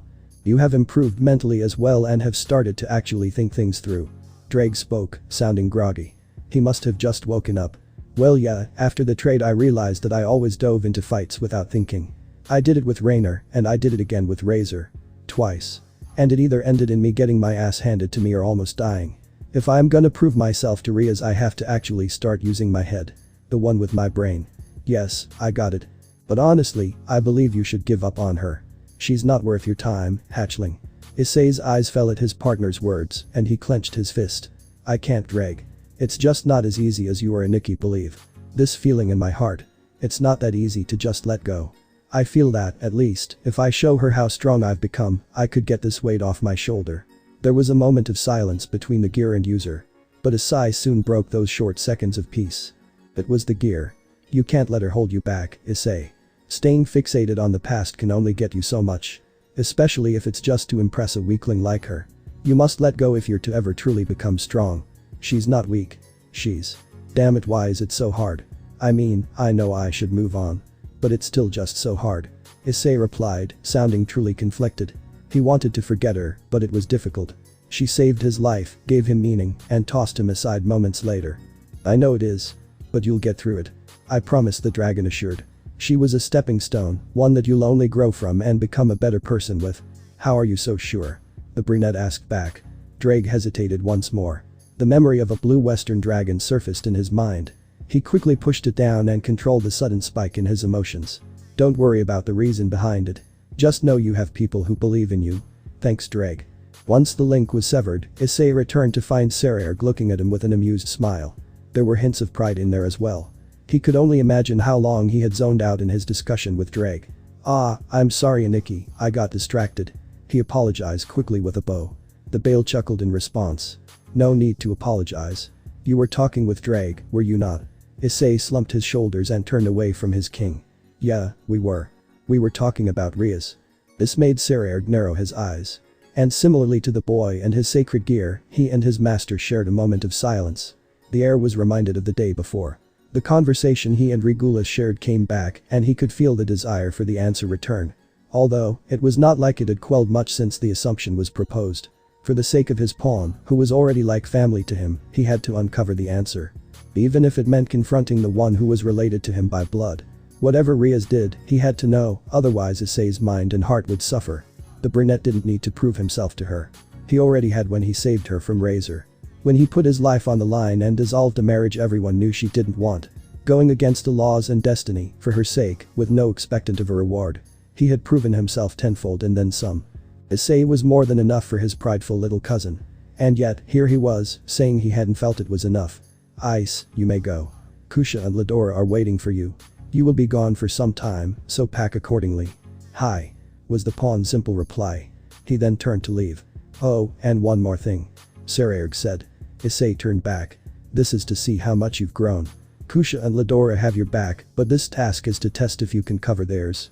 I believe in you, Issei, so go make me proud. Issei nodded once more before leaving and closing the door. Sairaorg soon stood afterwards. A magic circle appeared before him, the same hue and symbol of his household glowing, ready for use. Oh, Ananiki. Issei poked his head back in. Yes, what is it, Issei? The heir questioned.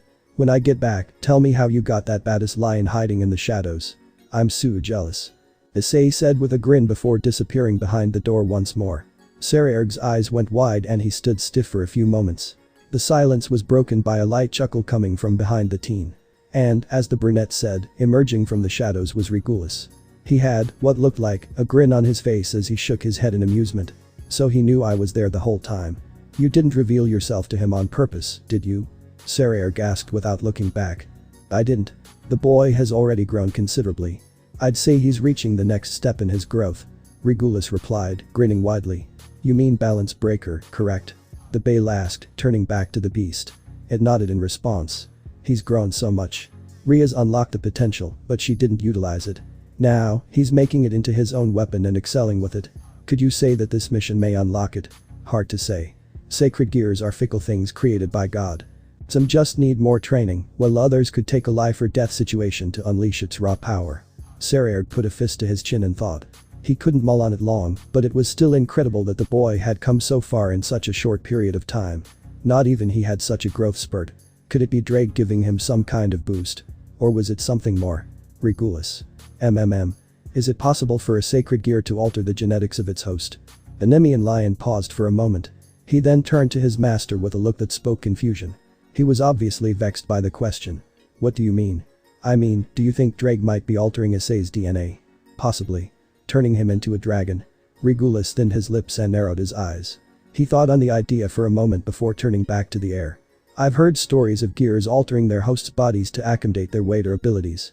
But never have I heard of a sacred gear changing the actual genetics of its host. But would it be possible for such a thing to happen? Sacred gears were made by God. And he was a lunatic. It just might be possible with everything that fool's done. I see.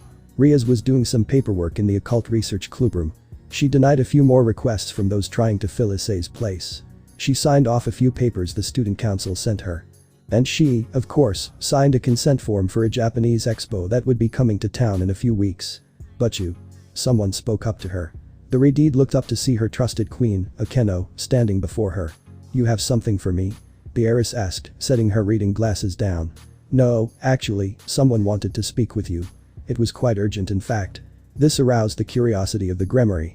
If Akeno came to her with this, it meant the matter was important. Supernatural important. If it was a human, the queen would turn them away. But for her to be relaying this information, it was no mere human. So who? Sona would usually be right behind her. Was it her brother? Or Grafia possibly? The doors then opened and she was surprised at who she saw. It had only been a few weeks since he had came, so it was shocking to see him back here again so soon. Hello, Rias. Sairaorg greeted in a not-so-friendly tone. The Keno snuck past him and out the door, leaving the two kings alone. Sairaorg, what are you doing here so suddenly? Rias asked, still taken aback. I've come here to discuss some things with you. More specifically about Issei. The fellow heir replied. This made Rias sigh. She assumed she knew what was wrong and expected this outcome. I told you he wasn't much, even with the boosted gear. And I'm not trading him back, I already have new pawns, and they're actually proving much more beneficial. This made the Bael narrow his eyes dangerously. You think I want to trade him back to you? After what you've done? On the contrary, he's become much too important to me, Riri. Sairaorg replied, folding his arms. This made the club leader furrow her brows and look up to face her cousin. He was in front of her desk, looking down at her with an expression that was demanding her to take things much more seriously. What do you mean? Rias asked curiously. The heir's eyebrows scrunched as he glared at her. You betrayed his trust. Locked him in this cage that makes him wary and distrustful of anyone. How he came to trust me and Kusha is well and good, but he's doubted himself ever since. Like he's not good enough for anyone when he's the most unique pawn I've ever seen. This made Rias very curious, and she slowly placed her pen down. She stared at the fellow devil before her, trying to find a clue as to what he meant. But there was none and, instead, she found an odd amount of pride. Was he happy to have the pervert? Was he proud of the blunder she thought was her former pawn? No, he was weak. He had just gotten lucky against Razor. How could her cousin, the strongest of all the young devils, speak so highly of someone who was weak and perverted? It had only been a few weeks. How could he feel such pride behind that brash boy? You slipped up, Rias. Sairaorg stated. It made the Retid focus back in on him. Because of you, he found the drive he needed to succeed. It's not the healthiest of choices, but it's provided amazing results so far. And, as we speak, I'm not so sure I'll be the strongest much longer. Ria's eyes widened. He said what? He had to be messing with her. Trying to deceive her so she would trade back for the perverted idiot. That had to be it. There was no way Sairaorg could be serious about a claim like that. He wanted to be Mao, the strongest of the strong, and yet here he was saying Issei would become stronger than him. But, when she looked at his face, she could only see it as 100% truth. He was confident that his pawn would one day be the strongest of the young devils. But how? She muttered in disbelief. He was just lucky against Razor. He had to sacrifice his arm to the dragon. There was no way he could amount to anything. First of all, the dragon's name is Drag, learn it. Second, while he sacrificed his arm he did it for you. Well, the sacrifice gave him the momentary boost. It was his affection for you that allowed him to beat Razor Phoenix. Maybe if you paid more attention, you would have seen it. I'm sure I did. Before the rating game against Razor, and even then, there was little to nothing. It was just lust. There's no way he could be any stronger than that. She shouted, shooting up from her seat. Sorry cousin, but there was more. A lot more. And you made the mistake of doubting a wielder of a Longinus. And doubting someone who saw you as their savior, their goddess. Rias lowered her gaze to her desk. She looked at her hands, seeing both clenched into fists. Was she upset with the fact Sairaorg was telling her all this? Or the fact that she misjudged the one who saved her from her marriage? Had she really screwed herself? No, he was just playing her. If this was all true, why wasn't Issei with him? It was a ploy. A scare tactic. Her intuition wasn't wrong, it almost never failed. The only time was reincarnating that boy in the first place. But she now rectified that. Finger snaps to her face snapped her from those thoughts, and she looked up to her fellow devil. Sorry cousin, can't have you spacing out. We both have busy schedules and I'd rather move this along as quickly as possible. The Bael said, sounding the least bit apologetic. Rias then remembered that the original reason was about Issei. But they had gotten off topic to the point the actual one wasn't said. But if he wasn't here about any of that, what was the real reason? Rias. She looked up to see Sairaorg staring at her with a serious expression. It was dark and showed there was no more playfulness involved. She froze under that gaze as it radiated power and authority. Something he had a large amount of over her. Rias, what exactly happened when you originally revived Issei? Issei walked into the room before falling face first on the bed. Soon to follow were Ladora and Kusha, the latter smiling at the brunette while the former read his book. It was a large spacious hotel room in a 5-star hotel at the dead center of town. It had a large living area with halls that looked to lead off to separate rooms. A small kitchen was beside the living room, the fridge stocked with food. There was also a large couch with a coffee table in front of it. And above both, on a wall, a large flat screen sat. You seem tired, Ice. Kusha said, taking a seat on the bed next to the Dragon Emperor. The boy lifted himself before grinning widely. Nah, just happy we made it. I've never been to Europe before so I want to take it all in.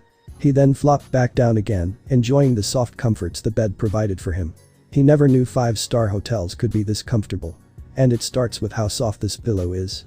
Ha, I could honestly die with no regrets. Issei thought, trying to sink deeper into the mattress. What about losing your virginity? Drag muttered. This made Issei's eyes widen and he flipped over immediately. Oh shit. How could I forget that? Issei shouted out. Forget what? Kusha asked, catching the pawn's attention. He had momentarily forgot she was there. Oh I forgot. My toothbrush, he replied, sounding the least bit truthful. He had shouted without realizing who was around him. Damn him and his perverted tendencies. Funny how you're starting to deny your perverted urges. Shut up, Drake. Kusha, however, ignored his obvious lie and smiled instead. Oh, that's okay, I brought a spare. She said, pulling a red toothbrush out of seemingly nowhere. Issei blinked a few times before slowly taking it. He kept his eyes on his senpai, curious of how she always did that. She wasn't like a Keno, but she had her own quirks as well that made her stand out. Thanks Kui-kai, you're always looking out for me. Of course, you're family now. We have to look out for one another. She replied, her smile brightening. Issei couldn't help but smile back and then lowered his gaze to his hands. He fiddled with the toothbrush, rolling it around gently in his palms. A soft, sad smile appeared on his face. Yeah, I know. But you didn't have to do all that you've done. You made me feel welcomed and at home since day one. All of you, but you, Kui-kai and Iniki have truly made me feel like I finally belong. The queen paused momentarily. Slowly, her smile lowered and she sat there a little stunned. She was surprised at his response and took a minute to think on what he just said. Her heart rate had increased for a few moments and she felt a small fire light up inside of her. It was a bit strange since she hadn't felt that way for some time.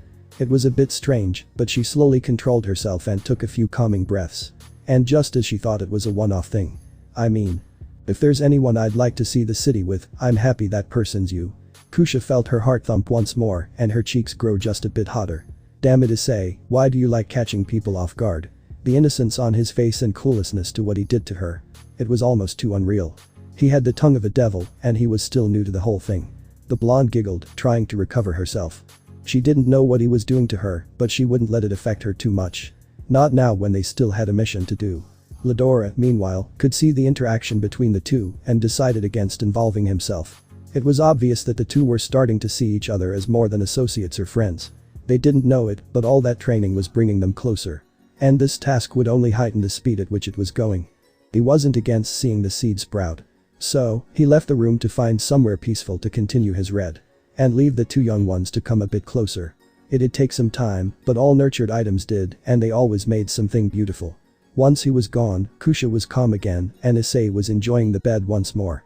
Well, we have a mission, but we have plenty of time to do it. So why not enjoy the sights as well? Kusha offered with a small smile. Issei could see that it was warm. Soft and inviting, much different from her usual motherly smile. And it was beautiful on her, only making her look even more amazing. He blushed lightly, taken by such a look. Rias nor Keno never gave him such a smile, and it filled him more than theirs ever could. But the smile wasn't there for long as the queen soon cocked her head to the side in confusion. Ice. The pawn quickly found himself staring and shook his head. Ah, sorry, why yeah, that sounds like fun. He replied, attempting to recover. Kusha giggled once more, always finding her cowhai's antics amusing. Great. I don't know much of the place either, so this should be a great time. Without another word, she stood and grabbed the brunette's hand. He barely got out a yelp before they were out the door and running down the hall, ready to see what sights and sounds the city held for them. It was the end of the day and school had finally let out. Students were either heading home, downtown to have fun with their friends, or going to their respective clubs. This was no exception for the prestigious Kuo Academy. Nor to the former nun, Asia Argento. She had just finished her classes and was making her way to the old school building. Many people asked if she wanted to hang out and a few guys asked her out on dates. But she kindly refused them all, responding with the usual I have club activities. However, it wasn't as bright and cheery as she made it out to be. By the time she was alone, with no one around her, her smile would disappear and her eyes would gain this crestfallen look. As if her very soul had been sucked out of her. And, if anyone knew her personally, they'd know the reason why. Issei. Her first friend. Her first family. And her first crush. The boy has become a huge part of her life. He welcomed her with open arms and was very nice to her. He took her on a date and made her feel special for the first time in her life. She felt like she was blessed with him by her side. And then she was murdered for her sacred gear. But she was then saved by him and given a second chance at life. He helped her adjust to school and helped make so many friends. He even went as far as to help her learn Japanese so she would fit in better. And just like that, he wormed his way into her heart and made her feel loved. And made her fall in love with him in return. Even if he didn't see her that way. But that all quickly changed when Rias announced that she was trading Issei. It shocked her. It shocked everyone. How could they not be? Issei had just defeated Razor. He had saved Rias from a marriage she didn't want. He put his body on the line, again and again. He sacrificed his arm to get enough power to save her. He went against all of the underworld so he could help her. He cried, he bled, and he almost died just so she could have a choice. And how does she repay him? By giving him away to someone else. By trading him after she deems him useless. After all he's done for her. Asia wanted to tell her no. She wanted to tell her she was wrong. To tell her that Issei wasn't just some tool and that he was just as important as anyone there. That she should value him more since he had literally just saved her life. And that trading him would be the biggest mistake she could ever make. But just as always, she didn't speak up. She didn't say a word. She sat back and kept her mouth shut. She cowered and held her tongue, all just to avoid the wrath of her king. And at what expense? The betrayal of her friend. Could she even still call him that? Would he even still see her that way? The look in his eyes. The way he looked at her, searching and begging for help. She didn't have the strength to meet his gaze head on. Instead, she turned away. All because her king declared she'd do nothing. She was scum. No, scum wouldn't betray their friends. She was worse than scum. Where was Issei? How was he even doing? Was he still alive? Was he eating healthy, getting stronger, or even alive? Was he seeing another woman? Questions like these bounced around the blonde's head as she tried to wrap her mind around it. She wanted to see Issei to make sure he was okay. But she knew that her master wouldn't allow it. No matter how much she begged or pleaded, she would be denied again and again. If not by Rias, then by the ones who stayed by her side since the beginning. Asia seemed to be the only one who cared for the absence of her first friend. Akeno, Kiba, Kaneko, none of them seemed to care that he was gone. And if they did, they hid it very well. All of them continued their day-to-day as if nothing happened. Akeno continued her teasing and playful attitude. Kiba had no change whatsoever in how he acted. And Kaneko. She still showed little emotion and ate her snacks. Was this how things were before Issei came along? Was it really always this boring? Bland? With no signs of anything productive? This accomplished nothing. Asia wasn't stupid. She remembered how Razor had crushed them during the raiding game. He had defeated all of them with ease. He merely played with them and gave them false hope before destroying it altogether. It was all a ploy, much similarly used by Moses before he defeated the Egyptians at the Red Sea. It was to make sure they never tried anything again. Despite the fact if Egypt re-evaluated their plans and tried again, they would have succeeded. And what was Rias doing right now? Nothing. They weren't training or even discussing a strategy if something like that came up again. They just continued as if nothing happened. Everyone laid around, went to school, did contracts, and took care of the occasional stray devil. But what did that accomplish? Absolutely nothing. The guy Issei went with seemed really strong. Meaning Issei had to be getting stronger himself, right? So why weren't they? Wasn't the point to being reincarnated was so she could get stronger, move up the ranks, and eventually receive her own peerage? She wasn't getting any closer to that, or to getting Issei back. And it seemed Rias didn't care either as she continued to play around and do nothing. The bishop promised herself that she would train hard to keep up with Issei. And what was she doing? Lying around and just doing contracts. She wasn't getting stronger, in fact, it almost felt like she was backtracking. And if she didn't fix that soon, she was sure that Issei would be too far out of reach. And the last thing she wanted to do was lose him completely. Issei. Asia whispered, clutching her hand over her heart. She had to do something.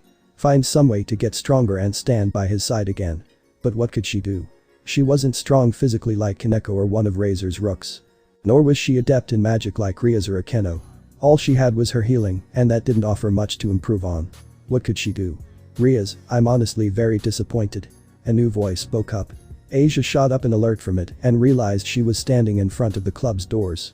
She blinked a few times before noticing the voice came from inside the clubroom. And it sounded the least bit pleased. Sairaorg, you know the political system. I had to. The blonde heard her master say. I know the system very well. Those fallen were in your territory, you had every right to do something to at least warn him of the impending danger.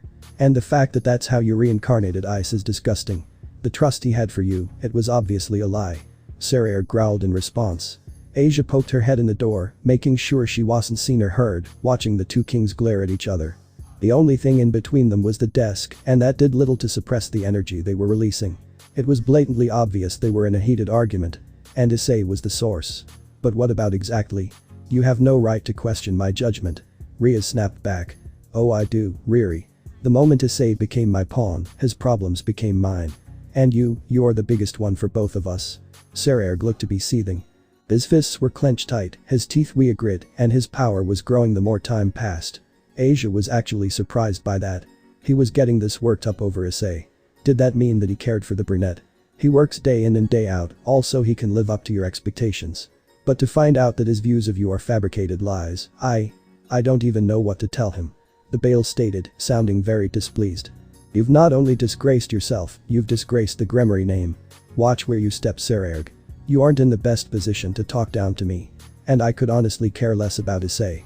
He was a weak pervert then and probably a weak pervert now. She blurted out, slamming her fist on the desk. If anything, I should have left him for dead and gone with my current pawn sooner. Gasp. The sharp intake of air broke the tension between the two devils, and they turned around. There, they saw Asia standing, mouth agape and shock-filled eyes. She was frozen stiff, staring at her king with a look of betrayal. "Hey Asia, what are you? Is that really what you think of him?" the former nun asked softly. But it was easily heard by both devils. "I mean, was he some toy to you? A tool or something?" she asked a little more aggressively. She took a step forward, feeling an emotion she never felt. "Asia, let me explain. After he saved your life. Was that when you deemed his role fulfilled?" she said a bit louder. She clenched her hands into fists and her eyebrows dropped, narrowing her eyes. "Asia, it's not like that. Are you gonna do the same to me too?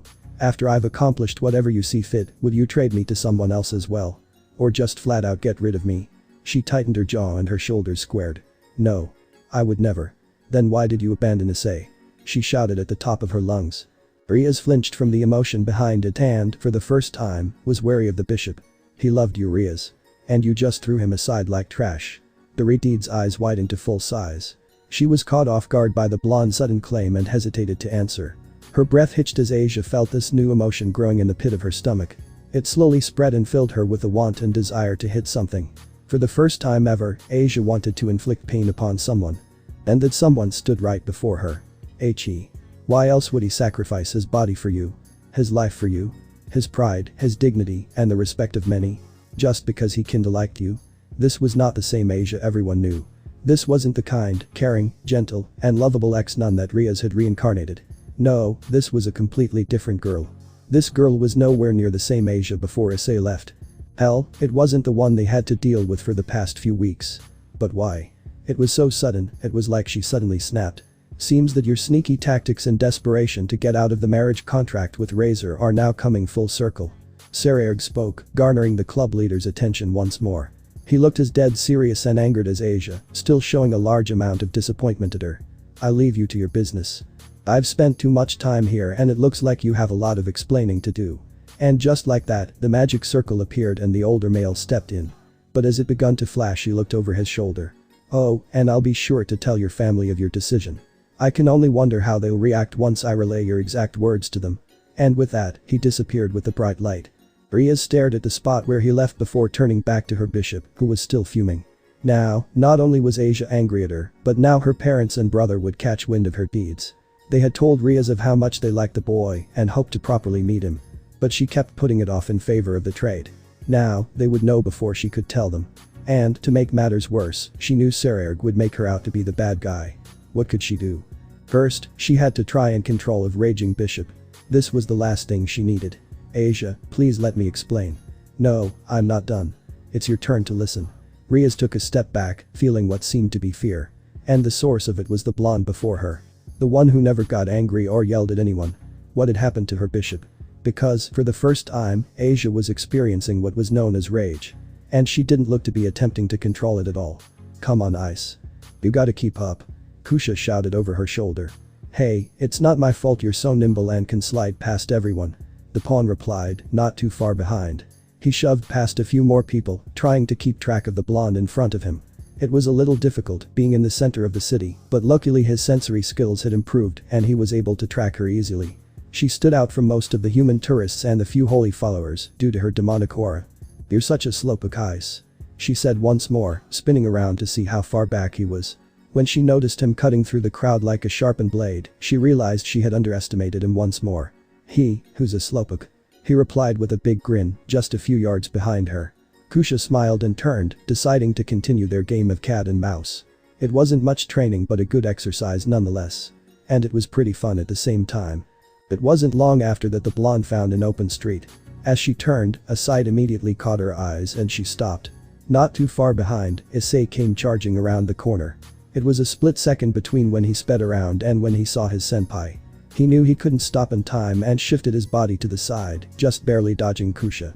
She was left untouched, but he, on the other hand, lost his balance in the process. And, soon enough, he found his face on the floor and his ass in the air. "Issei, are you okay?" the queen asked. The boy shot up and turned back to her. "Don't stop so suddenly," he shouted from his spot on the ground. His cheeks puffed out and he folded his arms as he sat cross-legged and turned away. Kusha giggled at the act. sorry, but that store really caught my eye. Issei rose a brow, momentarily losing his disdain, before turning to see what she was talking about. His eyes landed on what she was looking at, and he discovered it was a pastry shop. He blinked a few times before looking back at the queen. She smiled sheepishly and placed a hand over her stomach. It was actually kind of cute. We didn't eat anything before we left, so I'm a bit peckish, she admitted before sticking her tongue out. Issei stared at her a bit longer before he began to chuckle himself. His stomach growled in response, proving the fellow devil's words to be true. He stood and dusted himself off before jabbing a thumb at the place. Well, why not? I've always been curious of European desserts. Maybe I can find an idea for a new dish while we're there. That's the spirit, let's go then, I can't wait, Kusha said, barely containing her excitement. She quickly grabbed the brunette's hand before hurrying into the store with him close behind. As they entered, a little bell above the door rung. From behind the counter, an elderly couple smiled and waved to the two. Welcome, welcome. Can we help you two with anything? The elderly male asked in what was known as English. Luckily for Issei, Sairaorg had taught him how to understand some of the language. At least to the extent where he could hold a conversation. Yes, we saw your shop and had to come in, Kusha replied with a bright smile. The elderly couple smiled in return while Issei stared at her, awestruck with how fluently she responded.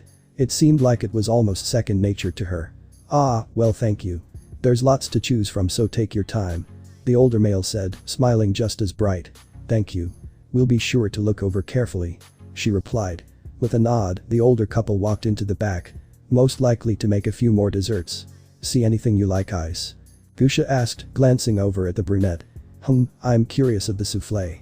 But then there's also the apple crisp quiche. What about you? He asked, glancing back at her. Well, there's the pie à la mode, but then there's also scones. It's a really tough decision. Why not get one of each? A third voice spoke up.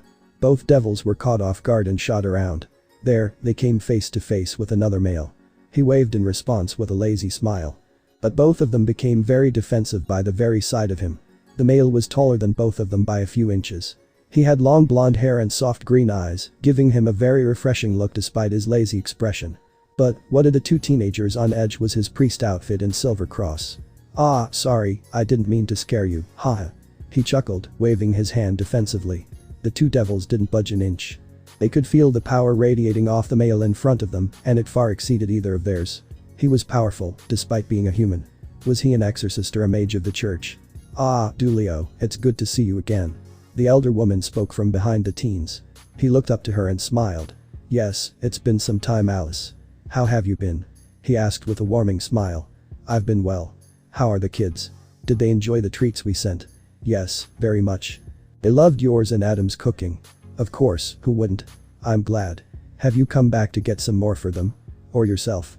She asked. He chuckled. Actually, I've brought a friend. She's been so stiff these past few days, I'm hoping some of your sweets can unwind her. Oh, well, we'll be happy to meet her. Great. She'll be here very soon, he said happily. His attention then switched back to the two devils who were still watching him warily. In the meantime, why not let me buy you two those sweets as an apology for scaring you? Issei and Kusha were still very cautious. They glanced at each other before looking back at the blonde male. He showed no signs of hostility towards them and didn't seem really willing to fight at all. In fact, he just seemed like an all-around nice guy.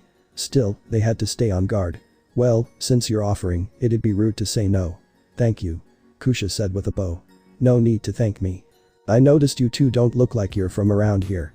Least I can do is show a little hospitality, he replied with a big toothy grin. The bell rung, signaling someone had walked in. The trio turned to it and noticed another person. Dressed in full nun's clothing, a woman walked in. She looked older than them, maybe around Dulio's age or a little older. She had blue eyes and gentle-looking facial features. Ah, Griselda, you made it, Dulio said happily. She looked at him with a stoic look before walking over towards the trio. The devils could feel that she was just as strong as the exorcist. This must have been the person he spoke of.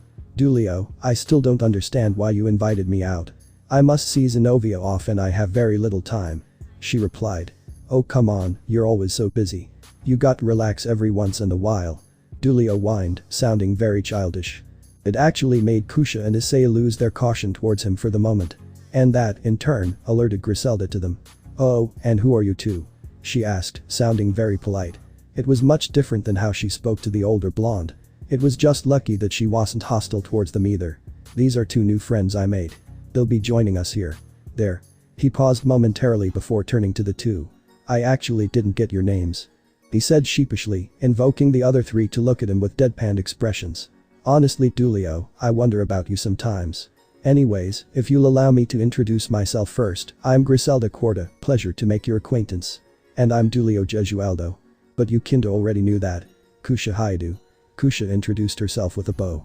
It was on the fly, but both devils knew she couldn't reveal her last name. Lest she give away the fact she was a devil. Better they didn't know if they already haven't figured it out. Issei Haidu, nice to meet you.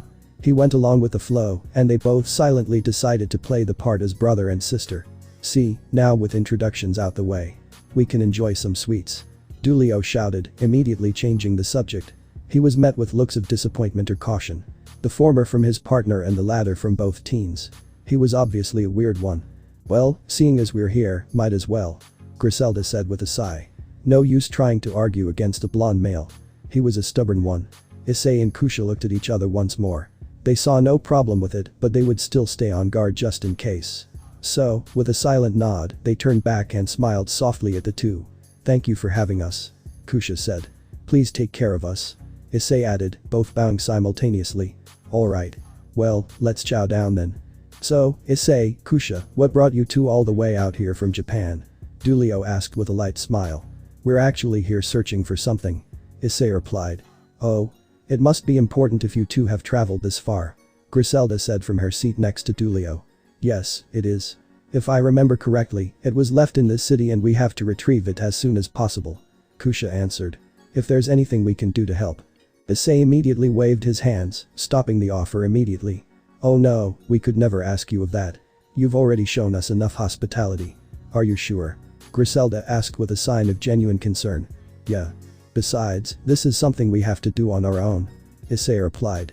I see. It must be a family matter if I can take a guess. Dulio asked. Something like that. Kusha said, glancing over to Issei. I see, well we wish you the best in that endeavor. Griselda replied with a light head bow. Thanks. Issei replied with a big grin. The group continued to eat their sweets and kept up with their light conversations. Issei and Kusha were asked about school, hobbies, and a few other questions which they answered like a normal human would. A culinary school. No wonder you found yourselves drawn to this shop. Dulio stated with a big grin. You could say that. Kusha replied. I was curious of European sweets. I want to try my hand in it and thought this would be a great place to research. Issei said from her immediate right. You have great taste. The sweets are perfect and the owners make everything right here. Dulio informed happily. Seriously? Aha. That's amazing. No preservatives. Nothing shipped across seas.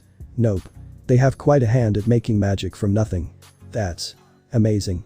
They're amazing. Issei said in complete awe, falling back in his seat. They really are. Dulio replied with a soft smile.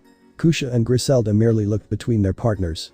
The boys' loves for sweets may have made them brothers in arms. It was a bit odd in their eyes, but it was a good sight seeing they found someone like one another. As conversations continued, the younger duo asked about the elders' knowledge of Europe, curiosity to how they knew of the shop, and of their religious views. They even went as far as to ask how the two came to joining the church and of their deep devotion. Our devotion? Griselda asked, looking a bit taken by the question. When the teenagers nodded, both followers looked at each other before pondering the question a bit. Well, if I had to say, I'd do any and everything for the church. It's been a huge part of me my whole life, and God has guided me every step of the way. So I'd say it goes pretty deep. Griselda replied thoughtfully. She sounded genuine and passionate with her claim. So the duo nodded their heads, accepting the answer. They then turned to the older blonde who still looked to be pondering the question. It's been some time since I was asked that. He murmured, just barely audible. I guess it'd be the fact because of God I can travel the world and eat all I want. Issei and Kusha had incredulous looks on their faces, while Griselda just shook her head in disappointment. Of all the answers, they hadn't expected that. Seriously? Issei asked with a light disbelief. Yup. The older blonde replied, popping the pea. That's quite the reason. Kusha asked, unsure of how to really respond to that. Oh it is. I travel the world, trying all types of foods. Spicy, sweet, hot, cold, you name it. Dulio, I feel you're misled sometimes. Griselda muttered, resting her face in the palm of her hand. What? He asked in return. He looked at all of them with genuine confusion. Forget it. The nun replied as she looked off. It was then that they heard the chime of the bell. The group looked back to see two more people walk in. They were clad in white robes with golden clasps. The first was a girl. She had chestnut-colored hair, tied in twintails, with violet eyes. The second was also a girl. But she had short blue hair, with a green bang, and golden eyes. The newcomers looked around the store before their eyes landed on the group. The two then rushed forward, joining the sides of the church followers. Dulio-sama, Griselda-sama, there you are. We thought you two ran off. The twin-tailed girl whined. She sounded like the innocent and childish type. Yes. We looked all over the city for you. The brunette continued. She was the cold, serious type. She reminded Issei a lot of Kaneko. Except with bigger breasts and height. Despite that robe, Issei still could somehow see those two luscious bags he would have loved to squeeze if he were his old self. Still though, they were very nice. No. Bad. My apologies you two. Dulio somehow convinced me to come here. Griselda replied, switching her gaze from them to the blonde. The other two followed, placing the spotlight on the priest. Sorry. He said, rubbing the back of his head sheepishly. It's just whenever we come here I have to come. And it's a good thing because we made some new friends. Once the young man mentioned the other two, the spotlight shifted. Issei and Kusha tensed a bit as they noticed the power of the four before them. Or, more so, the four powerful energies from the people before them. With the way the attention changed towards them, it was as if the holy energy shifted as well. And the pressure on their shoulders wasn't the easiest to ignore, not in the slightest. Ah, Issei, is that you? The first girl asked in shock. The devil duo felt the attention turn away in favor of the chestnut-haired girl's question. I'm sorry, do I know you? Issei asked, genuinely confused. The girl was momentarily hurt but realized it had been a few years. It's me, Irina Shidu. Your childhood friend. She answered. Issei thought on the name for some time before a familiar image popped in his head. His eyes widened and he shot from his seat, pointing at her. Og. That Irina Shidu. I haven't seen you in years. Why, you were a girl this whole time. He shouted back at her. The group looked at him, lost for the moment before turning back to the now named Irina. She was laughing softly and scratching her cheek. She didn't seem offended by the question at all. Guess I did dress and act like a boy. It must have been easy to confuse me for one. Still, I haven't seen you in years. How are you? Issei asked, walking around the table towards her. He didn't stop till he hugged her, shocking the entire group there. Irina included. Ah. I'm fine. You? She squeaked in return, a deep blush appearing on her face. Issei pulled back, just enough to look her in the eyes. He remembered all the moments leading to now before softly smiling in response. It's been rocky. But successful nonetheless. Who knew I'd get to see you again? Irina was still stiff in his arms, her blush a rose red. The goofy smile was on her face, and her thoughts were similar to his, taken aback that the brunette was actually standing before her. Ahem, I'm to assume you two know each other quite well. Another voice spoke up. The reuniting friends' eyes widened as they remembered where they were. They turned back to see the others looking at them with various expressions. The brunette was impassive, Kusha was cheery, Griselda had a small, almost unnoticeable smile, and Dulio had a shit-eating grin. He was the obvious one to poke some fun at them and ask the question. A reunion between childhood friends. Soon to blossom into pure love that neither realized they had for one another. He said, going through the action someone would expect to see in an anime. You're reading those mangas again, aren't you? Griselda said from the side. Yes, I am. He replied with no signs of embarrassment. The nun sighed and looked away with dread. Why was she paired with him all those years ago? Issei, in the meantime, released Irina and moved away, hoping to avoid any more embarrassment. Much to the disappointment of his childhood friend. She had been reminded of his warmth when he hugged her and embraced her in it. We used to play every day when we were kids. We were practically joined at the hip. Issei answered. He scratched the back of his head, chuckling softly. You two must have been good friends for you to hug her so easily. Griselda noted, her smile widening just an inch. I suppose. My body kinda moved on its own. He replied. I see. The nun muttered. But she switched gears the same second as her attention turned to the white-robed girls. Now Irina, Zenobia, I'm to understand you two have a good reason for wasting your time looking for Dulio and myself. The tone of her voice and look in her eyes turned cold and authoritative. Much like a leader getting ready to berate their underlings. And the two young girls cowered, as they should, under the aura of Griselda. The smile on her face didn't prove to help either. In fact, it made the look all the more fear-inducing. Well, you must, seeing as this mission is very important. Griselda added, her smile widening. Lady Griselda. If I'm to remember correctly, your flight is set to leave within the coming hour. And if you miss it, there won't be another chance for some time. Well. You realize this, correct? Griselda, you don't have to be so strict. Dulio said from the side. The nun turned to him with an equally cold aura pointed at the blonde male. You know the importance of this mission. The last thing I need to do is let them screw this up. She responded sharply. That's true, but it's not like the airport is too far away. If we leave now they can make their flight with time to spare. He said with his hands raised in surrender. The older woman looked at her partner for a moment. She slowly let the tension drop from her body stature and erased the aura towards both parties. I suppose you're right. It was then that the 4 church followers rose to leave. But not before remembering the last 2 of their little group. They turned back to see Issei and Kusha, waiting patiently for their conversation to end, trying not to intervene in church matters. Ah, we must apologize to you too. We had forgotten you for the moment, Griselda stated with a bow. The 2 devils were quick to wave it off. It's fine, you guys have important business. We're in a similar spot, Issei replied. Ah, that's right. Issei, didn't you say you were from Kuo? Dulio asked. Issei turned to him, a little confused by the question. Yeah. Why? We're curious if there's been some unusual activities you may have noticed. Dulio answered, taking on an uncharacteristically serious expression. It's been some time since I've been home.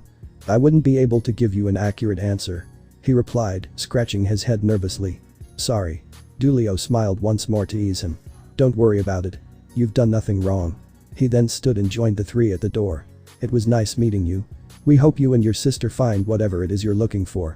Thank you. Same to you as well. Thank you. God bless you. And with that the holy group left. What they failed to notice was Issei and Kusha grabbed their heads. A sharp pain had shot through them at the priest's words, and they were reminded of God's disgust towards devils. Whether the older blonde knew they were devils or not, the system was still in effect, and that meant praises from the more towards them would invoke its wrath. And the last thing the duo wanted was a headache from a priest's lack of knowledge. We dodged a huge bullet there, Kusha said, still recovering from the pain. Yeah. You think they noticed? Issei asked. If they did, we'd be dead, Kusha replied. Fair enough. Outside the shop, the group of 4 had gathered by the street and hailed a taxi. At the same time, Griselda and Dulio shared a look at each other, knowing what was on the other's mind. They were devils, Dulio. The female exorcist said. I know this. But come on, they weren't causing any harm. The blonde replied with a shrug. Why else would devils be here? They have to be causing some kind of trouble. Griselda, they didn't seem to harbor any ill intention towards you, me, Irina, or Zenobia. Dulio reasoned. When they walked in with the Excaliburs, Issei and Kusha made no hostile moves. Of course, there are 4 exorcists with 2 Excalibur fragments. They shouldn't even think of it. Dulio gained a serious look on his face. One that made the nun question how important this topic seemed to him. Griselda, would you attack those kids if you had the chance? The woman paused. For a moment she didn't answer as she contemplated a response. Which was odd for her since she already knew the answer. She was exorcist, they were devils, the math was for the birds. Yet why was she hesitating? Was it the fact she sat down and talked with them? Could their innocent demeanors have softened her heart just enough to let them go? You see, the fact you're thinking about it is more than enough to see reason. Dulio continued. He knew his partner was still perplexed by her hesitance. It's okay that you didn't act. It means you're thinking and realizing not all devils are bad and don't mean to cause harm. You saw children and not spawns of the underworld. I don't like this, Dulio. I shouldn't have to think about it, I should be doing God's work. Griselda replied. I understand this. Dulio casted a glance at Irina and Zenobia before continuing his statement at a much lower tone, so the young exorcists couldn't hear. You remember what the Vatican told us though. God is dead. So what, that doesn't mean we stop listening to what we've been taught and preached our whole lives. I understand this, but times are changing. We need to evaluate ourselves before we go judging others. Are you suggesting that we are like devils? No, not at all. What I'm saying is that those kids meant no harm to us, and I don't think they mean any harm to anyone of our faction. Whatever they're here for, it doesn't concern us and we shouldn't interfere. We have enough to worry about on our own. Griselda studied the blonde for a long time. Her eyes lingered on his, looking for any point where he might back down or question himself. But Dulio stayed resistant and didn't budge on his words. She then released a sigh and shook her head. You're a stubborn man. Dulio smiled his usual smile. Yup. A moment of pause ensued before the next set of words were spoken. Dulio looked out the window and Griselda stared at her hands. No words were said, but it was easy to tell that the 2 grown exorcists were in thought. You know, I didn't mean my words to sound hateful towards those 2. It's just. A warm hand touched her shoulder. And she looked back to see the blonde smiling comfortingly. I understand. You're protecting yourself and Zenobia. It's okay. Griselda smiled softly and nodded. Thank you, Dulio. You're a good man. The male exorcist grinned wide and chuckled in response. Of course. I have to be. Griselda's appreciative smile quickly faded and her expression took on a very annoyed look towards the man. And other times you're something else. Ice, he asked you about Kuo. Do you know of anything? No, nothing really. The brunette replied with a shake of his head. He hadn't kept any communication with those from Kuo, except his parents. But he couldn't ask them if they noticed anything unordinary or supernatural. Kusha crossed her arms and looked to enter a deep thought. Issei and herself had left the sweet shop and continued on as the blonde continued her unvoiced speculations. What in a city controlled by devils could garner the attention of another faction? Has there been any incidents with another faction there? Like a dispute or crime hindering the ceasefire that you know of? Issei immediately flashed back to the run-in with the fallen angels. His death, his revival, meeting Asia, the kidnapping, and finally the end of it all. It brought back many emotions just from the thoughts. The confliction, the anger, sadness, rage, happiness, and resentment. It was hard trying to control them as Issei still had issues when it came to the fallen angel, and, now, the devils of that city. The Longinus wielder unknowingly clenched his fists and grit his teeth. And, in response, a surge of power swirled around him. It was unstable, powerful, dominating, and, most importantly, felt more draconic than any of Issei's surges of power. Kusha noticed this and turned to him immediately. She saw the turmoil in his eyes and could tell he had thought on some things he wasn't thrilled about. She felt the power of the Welsh dragon burning within, feeling his emotions and returning them with power that would destroy. It was a sign of his growth and further evidence of Sairaorg's observation. Issei was growing closer to Balance Breaker. One step closer to truly becoming the Red Dragon Emperor. And then, the power was released. Issei took a deep breath and calmed down. Closing his eyes, he realized his place and where he was and quelled his emotions for a bit longer. The queen smiled at this, seeing as he was able to regain control from his moment of turmoil. He was still growing and getting past what happened to him. And it was hard, especially since his sacred gear fed off of those emotions. Anguish, hatred, rage, fear, sadness, they were all fuel to the boosted gear, and it turned that fuel into a dark fire that could consume the user if they weren't careful. Kusha was very happy for her cowhide. He wasn't just growing physically but mentally as well. And she was sure that one day he'd beat what was holding him back. She wanted to see his growth and see him achieve more, not just as a devil, but a human too. He was reincarnated as a devil, but he held on to those human traits and had ties to it that he couldn't just let go. But to see him maturing and facing these types of problems, it showed that there was much more to him than the person she saw at the Phoenix Manor. There was an incident with the Gremorys. Well, they were rogue fallen angels. They attempted to kill me and Asia, Rias' bishop. They succeeded, but she revived us. We had fought them at an abandoned church to get to Asia and we killed them. I see. Kusha responded. She looked around, making sure they weren't heard or around unknowing civilians. Luckily, it was a path through a park and the people were ignoring them altogether. Ice, these fallen angels, were they connected to something you think might attract the angels' attention? The blonde asked. Issei paused and thought back before a thought did come forward. Now that you mention it, they had a machine that extracted sacred gears. Does that help? The pawn asked. Maybe. We can't tell for sure, especially since we're going off speculation and assumptions. Let's finish this mission quickly and join up with Ladora. Once we defeat the stray we report back to Sairaorg Sama. Sound good? Yeah. The two turned and began their trek back. Kusha asking Issei those questions began to make him question a few things himself. Looking back at all that transpired, he began to realize a few things throughout all that happened during that entire incident. The first was Raynor. Looking back, he noticed how incredibly weak she was. He had no room to talk at the time, but after all his training, he noticed how much of a cakewalk she would be now. Hell, the him after training with Rias was more than enough. So why was she so cocky? So arrogant, prideful, and narcissistic? Like she was assured of winning. And why had it increased after she took Asia's sacred gear? It only healed injuries and provided no form of attack whatsoever. Sure, she could sustain in fights, but anyone at Issei's level could obliterate her before she had time to do such a thing. It just seemed odd. Was there something more she didn't tell him? Or was there a higher power he just didn't know about? Oh well, he had to focus on the mission at hand. Once they found and took care of the stray, he could think a little more on what happened at the church.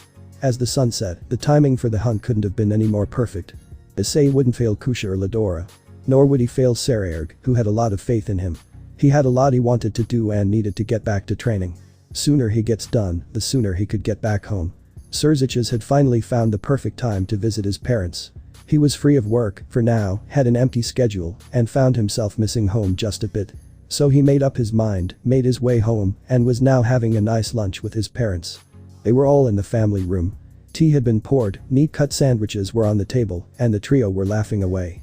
Zeoticus had told the story of his golfing trip in the human world, and it still made his wife and son laugh to this day. Serziches, this has been a wonderful time seeing you again outside of politics. Zeoticus said with a soft smile. Yes, it has. Venelana added. We hope the council hasn't kept you too busy. Nothing of the sort. But I had missed home and am glad to be able to spend time with both of you. The Lucifer replied with a warm smile. It was then that Graphia made her way in and bowed to the three devils. Lord and Lady Gremory, there is someone who wishes to speak with you. Yourself as well, my lord. She said before raising her head. The three devils in turn were confused by the request. Who is it, Graphia? Serziches asked. It is the heir of the Baels, my lord. The Silverate replied. Sairaorg. What does he want? Serziches asked aloud to himself. He looked to his parents to see them confused as well. Graphia, please bring him to us. Zeotica said. Hi, Lord Gremory. It was but a few minutes that the maid had returned with the young Bael in tow. He had a serious look on his face, one that alerted the Gremory that the sudden interruption wasn't a warm and welcomed one. Sairaorg Bael, what brings you to our humble home? Zeoticus asked. The heir walked up and bowed, making sure he was formal before anything else. Lord and Lady Gremory and Lord Lucifer, I have come to speak with you about one of my pieces. He answered. It only perplexed the family more. Your pieces? Serziches repeated. Yes. It is my pawn, Issei Haidu. He replied. The family's eyes widened and it made the boy shake his head. That reaction has led me to believe Rias didn't tell you. No, we didn't know of such a thing. Venelana answered. I see. Well then, allow me to fill you in. The Bael stated. After the duel between Issei and Razor Phoenix, I spoke of the pawn with high regard to his former king. There was some back and forth before I offered her the idea of a trade. And she jumped on it instantly. What? But why would she? Serziches told us she held Issei Haidu in high regard. Zeotica said. That's just it, your daughter has done quite a few things revolving around Issei. Sairaorg cryptically stated. What has she done? Serziches asked. The other two devils seem equally interested. Hell, Sairaorg could feel Graphia's curiosity behind him. I shall tell you. But I must start with how she even attained Issei in the first place. Issei, he's moving towards you. I've got the Lamia, take him out. I'm on it.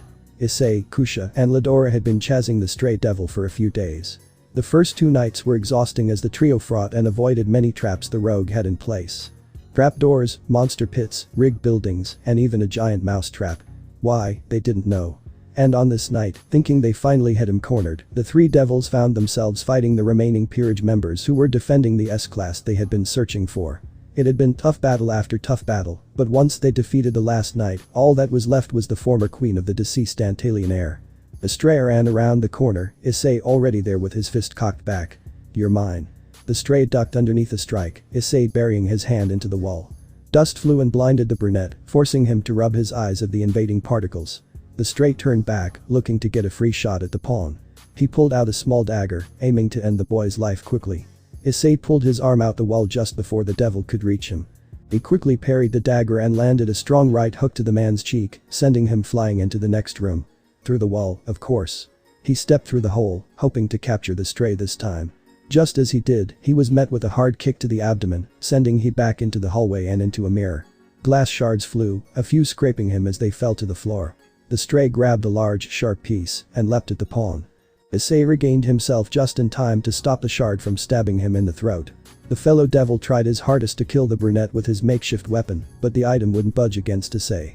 They pushed back and forth, fighting for life and death.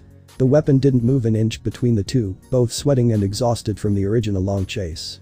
Drag, I could use a little extra power. Boost. The sacred gear responded to its partner's wishes, and Issei felt his strength increase. He moved his feet against the stray's chest and kicked with all his power. The force sent the devil straight up and slammed him against the ceiling before he fell back onto the floor, face first. The devil tried to rise and reached for the shard once more. Issei was quick though and rolled to his feet. He ran forward and kicked the weapon away, also knocking the stray in the side of his head. He then leapt on him, twisting both his arms around his back, holding him there in restraint.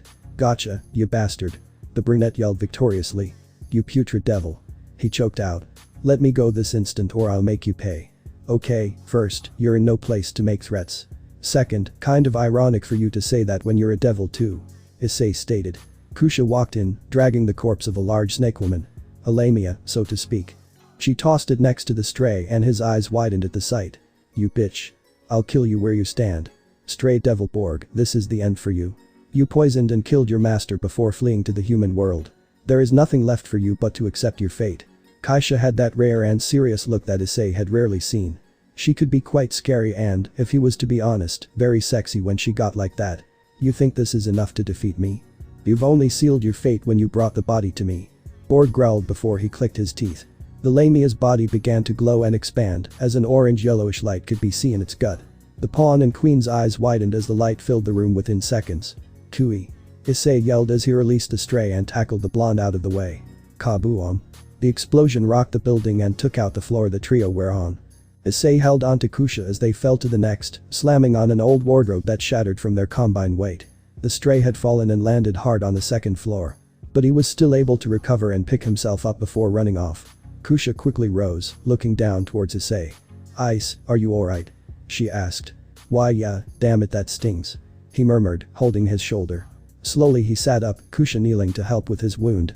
As she did that, she called their third. Ladora, the target is moving towards the south exit. Make sure he doesn't get far. She ordered with authority. No problem. He's in my sight, moving towards the abandoned factory. The rook replied. Alright. We're on our way. Once she cut the line, she turned her attention back to the pawn. Kusha could see his singed clothes and light burns. He looked tired and she could tell he used a good amount of energy. She knew he'd be fine, but it bothered her a bit. At that moment she had relaxed her guard and he ended up paying the price. He was quick to react better than her. She was tired herself and that Lamia took a great deal to defeat, but she was used to that type of thing. And yet Issei was the one who seemed more experienced and possibly saved her from getting hurt, if not killed. Issei, you didn't have to do that. The body was closer to you. Who knows what could have happened if I didn't, he replied quickly. She couldn't see his face but, just from his voice, knew he was serious. But you got hurt because of me. I live. All that training with Ladora and Gandoma wasn't so I couldn't take hits. Issei looked over towards her and smiled warmly. It made Kusha pause for the moment and she felt her cheeks grow a little warmer. And she realized that Issei's rapid growth wasn't just physically, but mentally as well. You're very important in this mission, and the last thing I'd want to see is one of my teammates get killed. Issei. Kusha. Ladora's voice boomed, loud enough to break her from her moment. Go ahead Ladora. He's entered the factory. I've lost sight of him. No worries. We're on our way now. Just hover above and make sure he doesn't slip away. Yes ma'am. She cut the connection once more. Issei, let's go. He's not getting away. Right. Once inside, he released a huge sigh of relief. Looking at himself, the devil could see he was at his end. He was panting hard, there were a few specks of dried blood across his tattered clothes. He had a couple of burn marks, and he couldn't help but limp when he put pressure on his left leg. Looks like I barely got away. That girl killed my familiar, and that boy was better than I thought. Nothing to do now but leave this town and start anew. He tapped his side, feeling the wet pouch that a pack of liquids had been shattered. What a waste. This was the only place to get such potions, and they had to ruin it. Damn the council for sending these devils after me. In the angels' territory nonetheless. Borg continued through the facility, looking around. It was a building next to an old oil liner, condemned and out of work for some time. Perhaps they had sucked it dry and decided to move on. But the company had left a surplus amount of drums behind, leaving the stray to take slow steps, lest he slip and fall in the few messy puddles. Odd for them to leave so much. Suddenly, the loud creak of a door caught his attention. The stray's thoughts would have to wait as the noise had come from the way he just entered. He tried to look for another escape but saw none. He was still recovering from his fight with the boy, and the makeshift explosion he used drained the last bit of his demonic energy. It seemed like he would have to fight. But with little to no power left, he might as well be a dead man. Borg then realized, and his eyes widened. He looked around at all the oil-filled drums, seeing a few ooze out flammable liquid. A sickening grin spread across his face as an idea sprung in his mind. He hid amongst them and began to move about, ready to enact his plan. Kusha, Issei, and Ladora entered from the main door of the factory. Seeing how large it was, the amount of places the stray could hide was vast. We'll have to spread out and cover more ground. Kusha stated. Right. The two males agreed. Fanning out, the trio searched for the stray. Kusha looked behind old mining equipment, Ladora searched through a few offices, and Issei slowly made his way through the supplies of oil. The brunette made his way to the middle of it, where there was an old steel container that was probably used to store the oil inside. He climbed on top of it, hopping to get a better viewpoint and spot the devil. Drake, you ready? As always. Flash. The room lit up, allowing Issei to see everything around him. The place was filled with oil drums surrounding him. It was actually scary seeing the large multitude of them. And all of them were surrounding the container in a ring. If all of them were to be lit. Issei muttered to himself as his flash died down. He still was unable to find the stray. It didn't fall upon deaf ears as a voice behind him said. "Ah yes, I wonder what would happen." Issei shot around, throwing a punch, but was met with a block. Borg grinned as he wrapped his arm around Issei's and pulled the brunette in close. "Let's lighten this place up. Ignite." At the order, the barrels exploded as fire raged from within them. Shrapnel flew and embedded itself within everything it could touch. Issei barely broke free and dodged the barrage that came towards him. He quickly turned to find Kusha or Ladora. They were nowhere to be seen, so he assumed they weren't in the blast radius. Don't worry about your friends. I had a few more friends who are taking great care of them." "You bastard." Issei growled, turning back towards him. "Say what you will, you devils should have left me alone. You killed your master and half of your comrades. And you didn't care when you left the other half to die. You're scum and I'm gonna make sure every last person's death is held accountable on your head." Issei was angry, pissed, furious, outraged, and every other word of similar meaning. It was no longer a mission but a personal vendetta to him to make sure this guy paid for his crimes. Abandonment, betrayal, deceit were all things this devil before him had done. And it was those same three things that led the pawn to where he was now. The deceit and betrayal of Raynor. And the deceit, betrayal, and abandonment of Rias Gremorys. It hurt him to his core as he still had affections towards both women. And he wanted to prove both of them wrong and become the biggest mistake of their lives. But first, he had to take care of the trash in front of him. And there was no type of affection towards him. "You're gonna pay." Issei growled. His eyes flashed green. It was so fast that Borg didn't even see it. All he saw was the flames from around them dancing in his eyes. And he was ready for it. Well, come on then. The two charged each other, meeting in the middle of the container. The fire continued to burn, growing stronger as if it grew excited for the epic battle. Raging in anticipation for the one that may be fed to it. Impatiently expanding as it hungered for chaos and destruction. Boost. Issei landed a hard right hook to the stray's cheek, Borg following with one of his own. Issei ducked and swept his legs from underneath him before landing an axe kick into his gut. Borg's eyes widened as spit and blood flew out of his mouth. Issei had risen and was attempting to punch him. But he rolled left to dodge the first, and he blocked the second before rolling backwards onto his feet. Issei jumped for a Spartan kick, but Borg sidestepped the attack and grabbed his leg. Thinking on his feet, the brunette spun and swung his other leg for the devil's head. The stray blocked the attack before throwing his elbow down into Issei's gut. Or almost, as Issei grabbed it and used the advantage to pull himself up and headbutt Borg. The rogue dropped him, and the pawn quickly scrambled up, ready to go again. "You have no right for those other people to call you their comrades. You lied to them, betrayed their trust, and for what? To save your own ass. You know nothing, pawn. Those devil heirs shouldn't be trusted," Borg stated. Issei paused momentarily, staring at the former queen. "What do you mean?" You're pretty stupid not to notice." The rogue chuckled.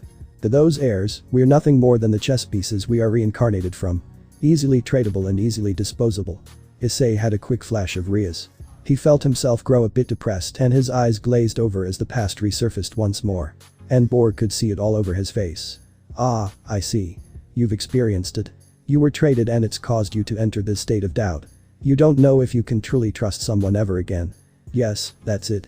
"Issei, don't listen to him." Drake spoke up, feeling his partner's distress. "If it's happened once, it'll happen again. Issei. You'll either be traded or let go. That boy took you in when the Gremorys girl turned against you. Never truly able to find your place in the universe. He gave you a place to call home. All to then be left to fend for yourself. Just as I had to when I took a stand. He gave you people who you can call comrades. Friends." Issei stood there quiet, his fist clenched and his head low. He didn't move for a few seconds. Those few seconds Borg took to call forth the fire around them and send them towards the brunette. "Don't worry, I'll help and make sure that won't happen. Issei." The boy dodged the attack at the last second. He charged silently and cocked his fist back for a hard right hook. Borg was surprised but readied himself for the strike. As Issei landed the punch, he clenched his jaw as the counterattack from the rogue landed in the form of an uppercut. But he quickly grabbed the fellow devil's fist in the moment and wrapped his legs around his enemy's shoulders. He then twisted his weight, flipping both of them, and slammed Borg onto his back. The rogue let out a cry of pain as the pawn placed him in an armbar. And his cry turned to a scream as Issei pulled back, putting heavy pressure on the joint. "God damn it. Surge." Borg cried as he held his hand out towards the fire. It flew straight towards Issei, forcing him to release the hold and dodge the torrent of flames. He then noticed the rogue release it and clutch his arm in pain. Exactly where the fire had touched him. His sacred gear doesn't grant him immunity to the flames. Issei then came up with a quick idea and raised his boosted gear. Drake. Yes, partner. Thanks for that. I needed the reminder. The past is the past, and I'm happy where I am right now. Glad to see you've come to your senses. Issei charged, the gauntlet shining as he did so. Borg, at the same time, called forth more flames before throwing them forward. Flash. The gauntlet announced as the bright green light shined throughout the entire room. Borg was immediately blinded and covered his eyes from the blinding light. The flames dropped and Issei continued forward. By the time the light died, Issei was right above the devil, his fists clasped together above his head. The former queen, in a panic, summoned forth as much fire as he could. A large wave of fire appeared on both sides, ready to encase both of them and finally end this fight. But, as if fate had different ideas, a large shadow appeared from behind the fire. Then, with a burst of wind, Ladora burst through in his full dragon form. Issei felt two large claws grab him by the shoulder and pull him out of the fire just before it collapsed on him. The pawn knew the rook was there and baited Issei to make the risky move of trying to take both of them out. He expelled the last of his energy and harmed only himself, all due to his carelessness and lack of comrades around him. His former peerage members, his familiar and even himself, all done in by his own selfishness. However, he needed to make sure the devil stayed down, for good. So he opened his gauntlet-clad fist, the original red ball appearing from within. I trusted in my friends, bitch. Dragon shot. Doon. The attack rocked the foundation of the building and destroyed a large portion of the factory. It left nothing in its wake, and all that was left was the smoke and gravel the blast had caused. It wasn't long after that Ladora dropped Issei in a field, not too far off from the factory. Kusha was already waiting, a small smile on her face. But it didn't look all too happy. And it wasn't long before a humanized Ladora landed next to them. Issei, you're an idiot. Kusha said first. I know. I'm just glad Drake got the message to you two in time. I've got this. No worries. Huh. That's just gonna make me worry even more, idiot. The queen stepped forward and wrapped her arms around the brunette, bringing him in a tight embrace. Issei, in turn, was shocked and stiffened up in the show of affection. It was almost like the way Rias hugged him, but it was warmer and eased him. I trusted you would be okay. But that won't ever stop me from worrying about you. Kuikai. Then, in a wisp of the wind the devils stiffened immediately. Holy energy had entered the area and it was directly behind them. How they hadn't noticed till now put them on high alert, seeing how they had erected a barrier to conceal all that transpired. They turned to find out who this mystery holy being was and how they found them. When Kusha and Issei's eyes landed on the person, they widened considerably. And the duo felt their hearts jump up into their throats. Hey Issei, Kusha, glad to see you're doing alright. Been a few days. Dulio. The trio became defensive, but they were stopped when the older blonde held up his hands non-threateningly. Whoa, I'm not here to fight. I actually need your help. Kusha quickly stepped forward, standing in front of the rook and pawn. She was the leader and she had to protect those two despite the fact she wasn't at 100% either. They worked the hardest and needed rest. Our help. You're an exorcist, are you not? And how did you find us? So you knew. Then that means I was correct that you are devils. And it's a secret I can't tell you. Kusha narrowed her eyes. The last thing she wanted to do was face the exorcist. Especially since they were still in the angels' territory. We are devils. And we are sorry we had to deceive you, but we had a mission. No worries, I thank you for getting rid of that stray. Less work for me. I'm actually just gonna get straight to the point, Irina and Zenobia need you. This made the trio of devils pause. Issei's eyes widened at the mention of Irina and that she needed help. Was she hurt, lost, or possibly dead? Excuse me? Kusha questioned in the brunette's stead. They need you. They are in danger in Kuo. And I fear the situation is much more than what I could have imagined for them. Why can't you go? They are a part of your faction. I wish I could. But it could be seen as an act of war. You're devils, it's your territory. You three going can just be waved off as defensive measures. They had to admit that did sound logical. But what was so bad that a human going to Kuo could be seen as an act of war? Besides the fact he was an exorcist, it was common of them to show up and be gone. So what could be such a trigger? What's so bad that requires us to go instead of you? Issei asked, stepping past Kusha. Ice. He looked back at her with reassurance. Despite it being Kuo, he had to go.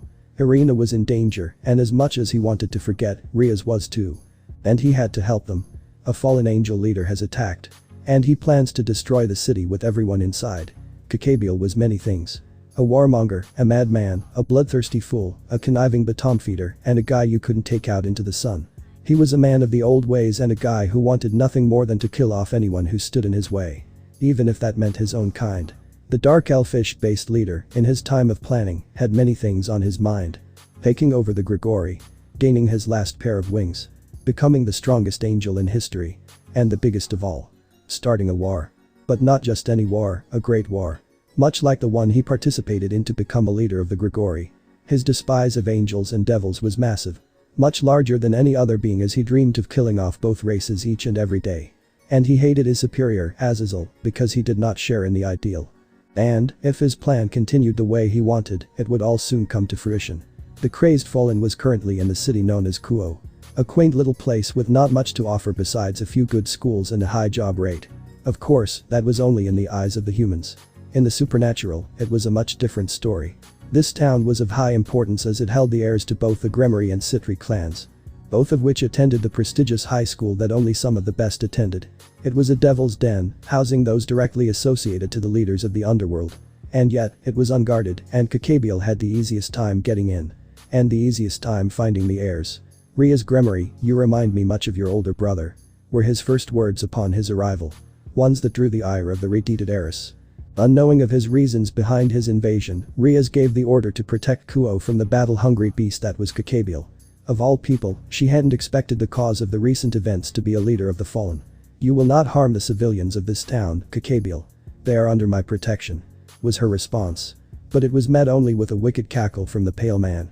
One so dry and dark that it sent shivers down the spine of everyone who heard it. Including Sona and her peerage, who erected a barrier around Kuo Academy, encasing all the devils and the fallen leader inside. Do you think that is a promise you can keep? I could destroy this town with ease and kill you in the process. You are nothing.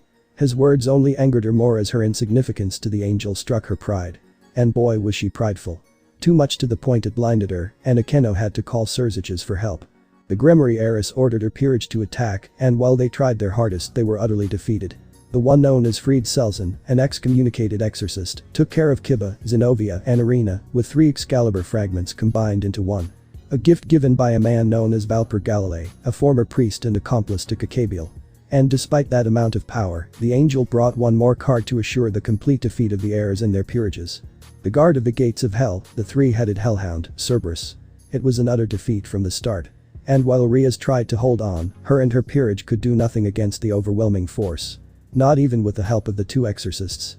Asia had passed out from the fallen angels exclaimed that God was dead. Akeno and Kaneko weren't much better, standing on both sides of their king, barely able to stand on their feet. Zenobia and Irina were only on their feet with the help of their swords. Kiba was trying to hold off Fried with the new development of his sacred gear. And her 2 pawns, Murayama and Caddis, were barely able to hold off the hellhound. It was a losing battle. Hahaha, you have all been amusing. I have actually found myself very entertained. Kakabiel spoke from his floating throne. He didn't even need to step in. His servants had defeated them with such ease it was laughable. And boy, was he just tickled. The sister of a devil king. Lucifer, for that matter. Defeated by mere humans and the dog Cerberus. My, what a disgrace, ha ha ha. You won't get away with this, Kakabiel. Another great war will be the downfall of us all. Rias said, exhausted from using all of her power. Maybe for you. But as the future leader of the fallen angels, I'll be sure there's no one who stands in our way. For we are the superior race to you disgusting devils. You're a madman.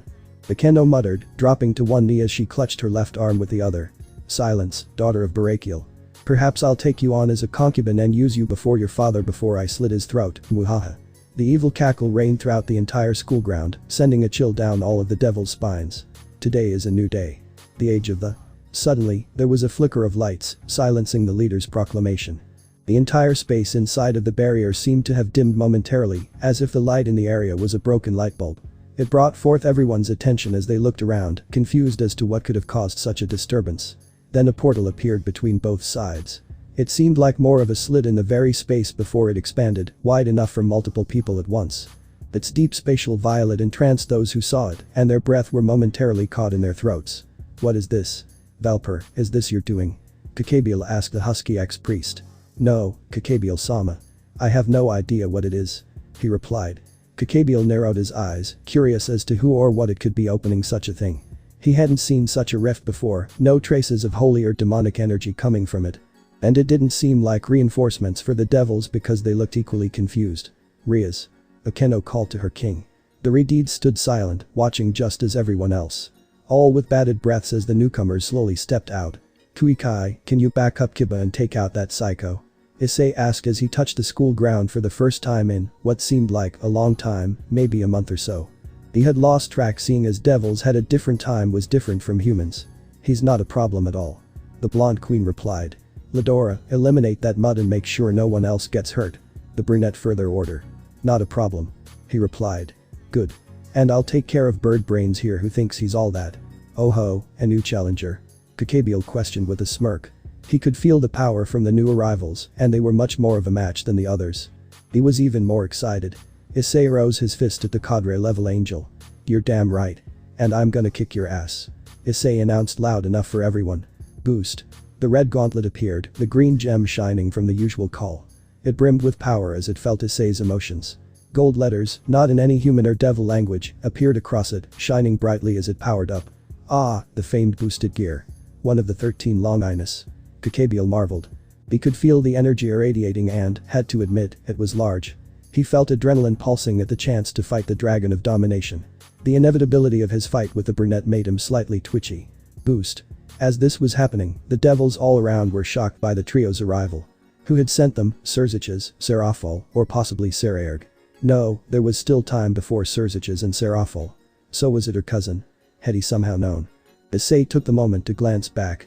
Surveying the area, he saw utter defeat. How his former peerage had failed miserably at defeating the enemy. And how the two exorcists were unable to tip the battle in their favor. It was all a complete loss. They looked beaten, worn, and out of time. That was something he couldn't afford. The pawn's eyes landed on Asia's unconscious form and the severely weakened state of Irina's. The latter catching his gaze. Boost. For that moment, he saw hope in her eyes. Relief that he was there, albeit slight confusion on how. But more so he was glad she was relatively okay at the moment. And he couldn't help the fuel that she and Asia had given him. He wanted to do nothing more than protect them. More than ever before. Then his eyes landed on Rias. She wasn't the same as when he left. She wasn't the prestigious woman he knew in that moment. She was battered, beaten, and just about broken as the pride and confidence she usually exerted was nowhere to be seen. She wasn't the same woman he strived to stand beside. No, she seemed like a different person upon the battlefield. Not like the fights with Razor or against Raynor. This was an act of war, something no sane person wished upon another. Boost. Issei. He heard her mutter. It was low but was loud enough for him to hear clearly.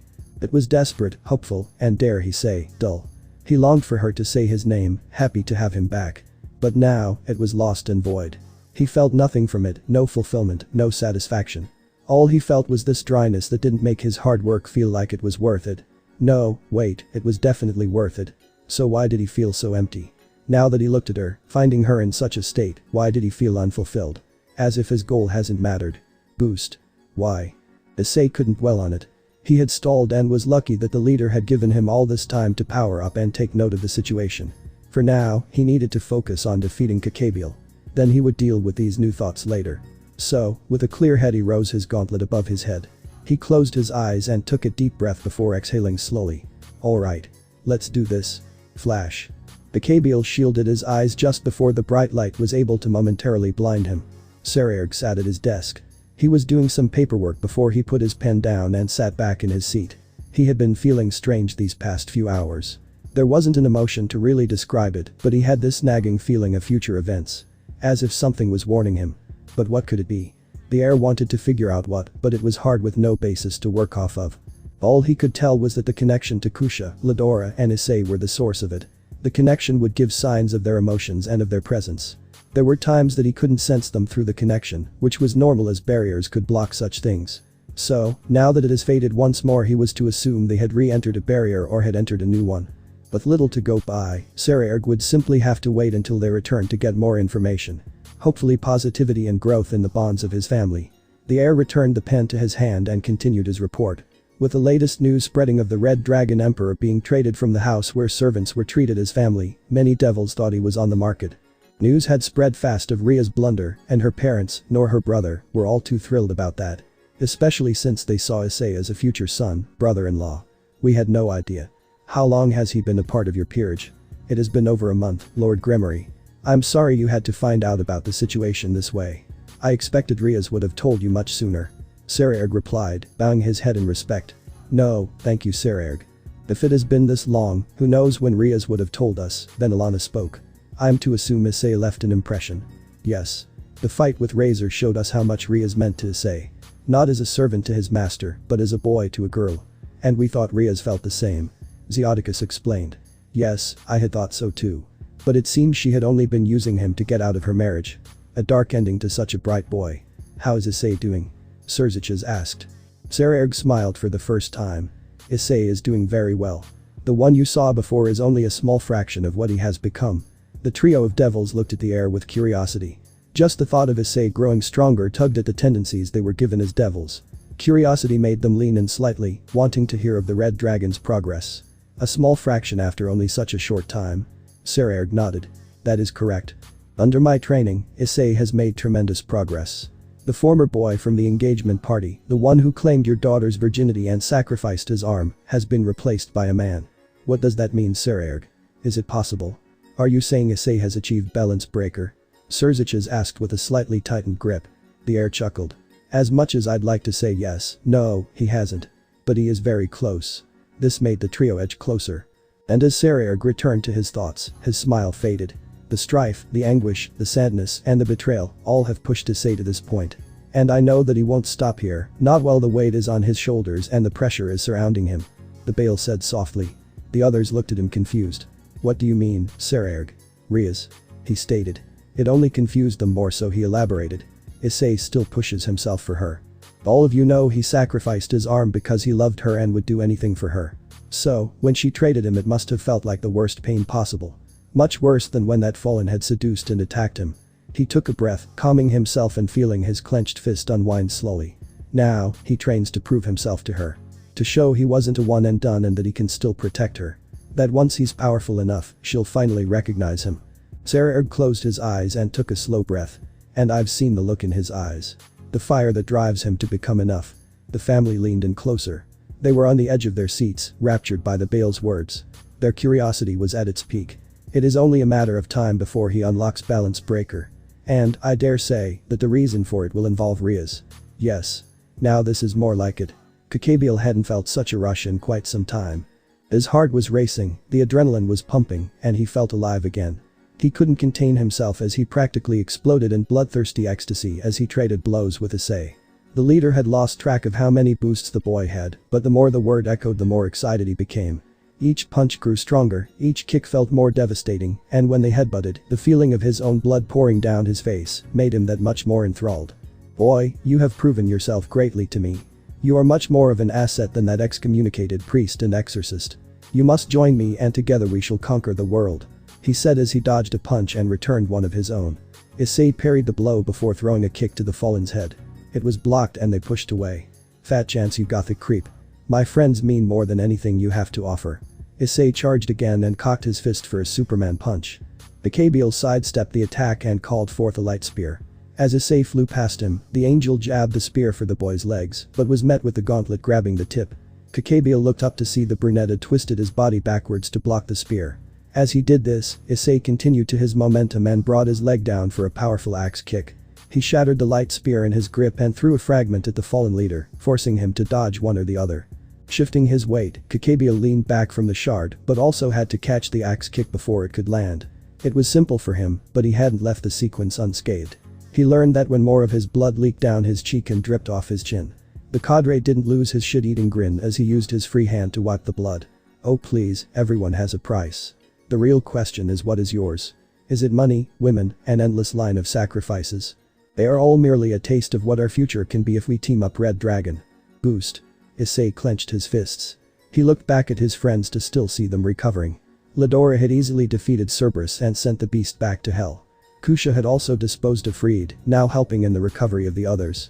The others were disarrayed due to the shockwaves of his fight. But none of them looked any worse than when he first arrived. The boy's eyes then landed on Irina and Asia. They were being helped by the blonde queen, and Issei took a moment to really think about how much they meant to him. His childhood friend, who he was thankful to be reunited with. The girl he couldn't save but was happy to have by his side once again. And the woman who had helped him feel like he finally belonged and that he could call family. He closed his eyes and felt a burning fire within. Something he felt only once when he had realized his loss to Razor. The same feeling when he crashed the engagement party to save Rias. The same feeling when he claimed her virginity. The same feeling when he swore to protect her no matter what.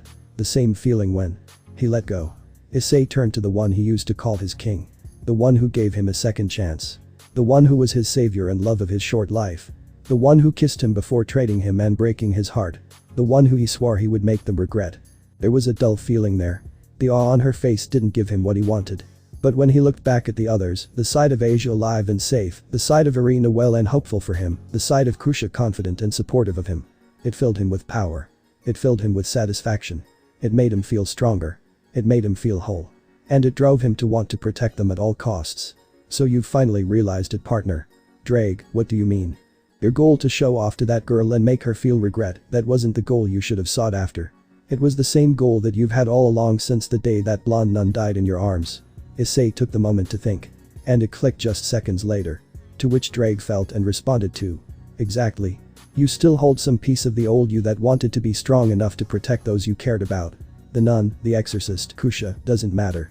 They mean something to you. Issei lowered his head, his hair shadowing his eyes. He felt stupid. Very stupid. Boost. You're right. All this time, his goal was to show off to Rias. Make her feel some type of guilt or regret for trading him. Boost. I shouldn't have had such a selfish goal. That wasn't who he was.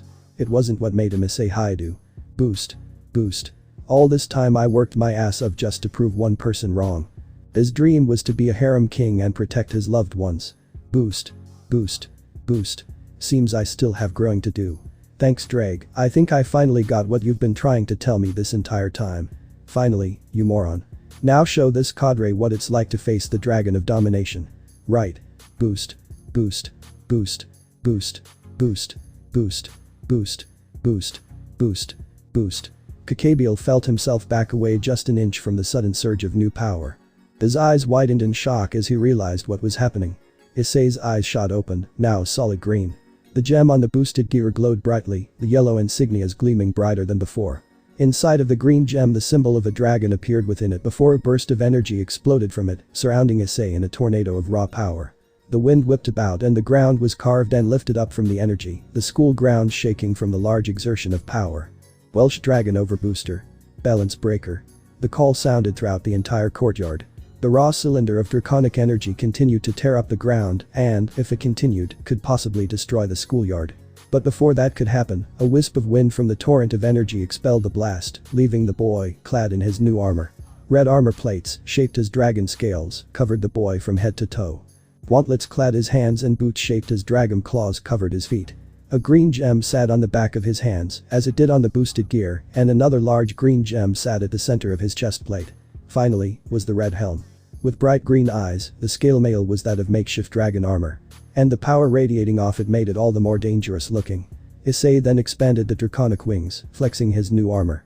He took in every detail and noticed how it was much more sharper and badass than his force transformation over a month ago. He felt much stronger too. You've done it, partner. You've achieved balance breaker. Drake praised. Why, you're right. I did. He shouted with triumph.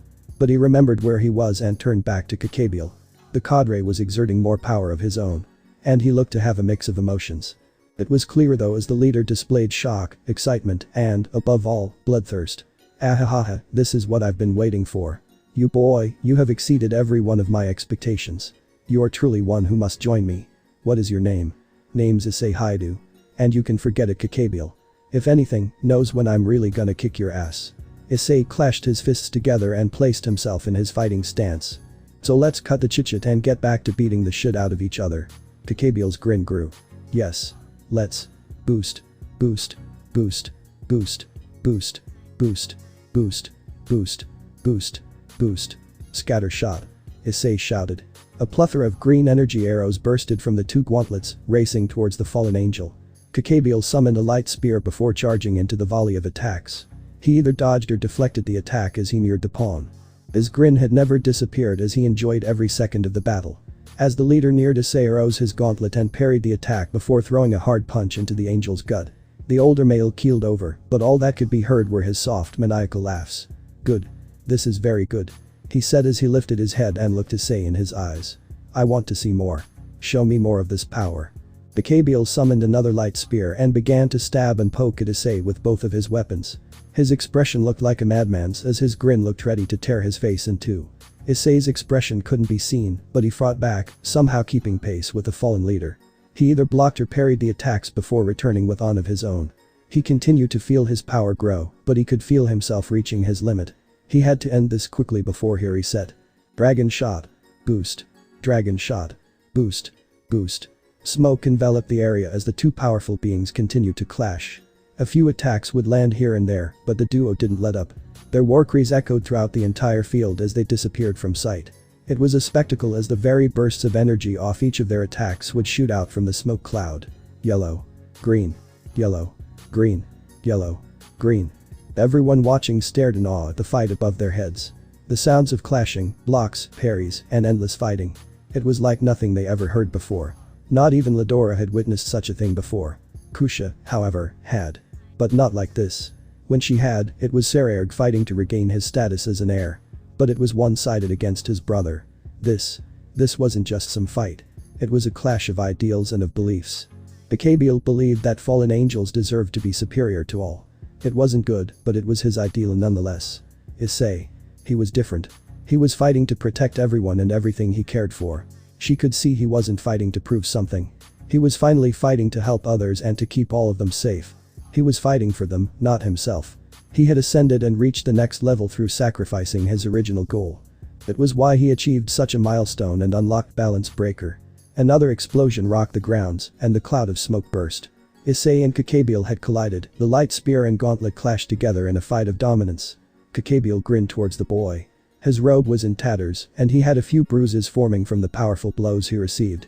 However, Issei sustained some damage as his armor was chipped, and there was a chunk of armor missing with blood dripping from a wound. You have amazed me every step of the way, Issei Haidu. I must have you by my side, even if it means killing and reviving you as my slave. Bael said. I thought I said no more talking.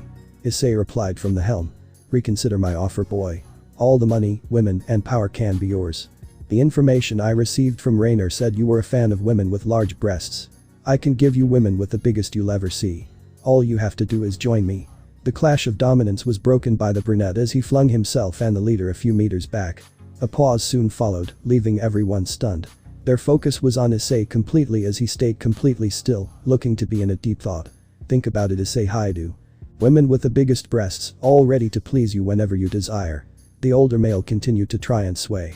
Everyone on the ground stared at Issei. Was he actually considering the idea? Was he going to betray them because he was promised women with large bosoms? Kusha, however, didn't believe it. She only waited for how the pawn would respond. Issei's face mask disappeared in a light green glow. Everyone could see the look in his eyes and see a fire that was burning very bright. The devils of Kuo had never seen such a burn in the boy before, and the exorcists were in awe from the look. Even Kusha and Ladora were taken aback from the new look in their friend's eyes. Bael, I am not the same from when Rainer killed me. Hell, I'm not even the same from when I first met you. Issei said with such dominance in his voice. The old me from when I was a part of Rias' peerage may have taken the chance, may have. But now, you giving me such an offer. Makes me only want to hit you harder. Bael's grin faltered. He could feel the aura radiating off of the boy and could tell the situation was starting to fall out of his favor. This boy, no, the dragon within him was starting to grow into an actual threat against the cadre level angel. And the more he tried to persuade the teen, the more he angered the beast within it. He had to end this before it was too late. Issei, however, felt the angel's panic and was upon him the minute he smelt his fear. Bael recoiled from the increase in speed. He could see the red dragon in the boy's eyes and knew he had played around for too long. He had to act now or lose everything he had worked so hard for. Summoning his spear, he went for a quick attack. Issei caught it with ease and pulled the angel forward. He grabbed him by the collar and looked deeply into his eyes. Red met the brunette's new greens, and the angel cowered in fear. Oh, and now that I know that it was you who sent Rainer after me, I feel it right that you pay the same price as her.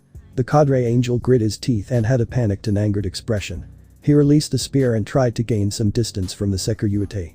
It wasn't long before the brunette was in his face again. This time he buried his foot into the angel's side as he launched him to the ground with a powerful kick. The air was sucked in like a vacuum before being expelled in a large burst that slammed the leader into a crater seconds later. The entire group stared in awe at the new display of power. They looked from the crater back up to Issei, who had a dangerous look in his eyes. Kusha looked on, worried for the pawn. That was when she felt a hand touch her shoulder and looked away to see Ladora as the source. "What is it?" she asked.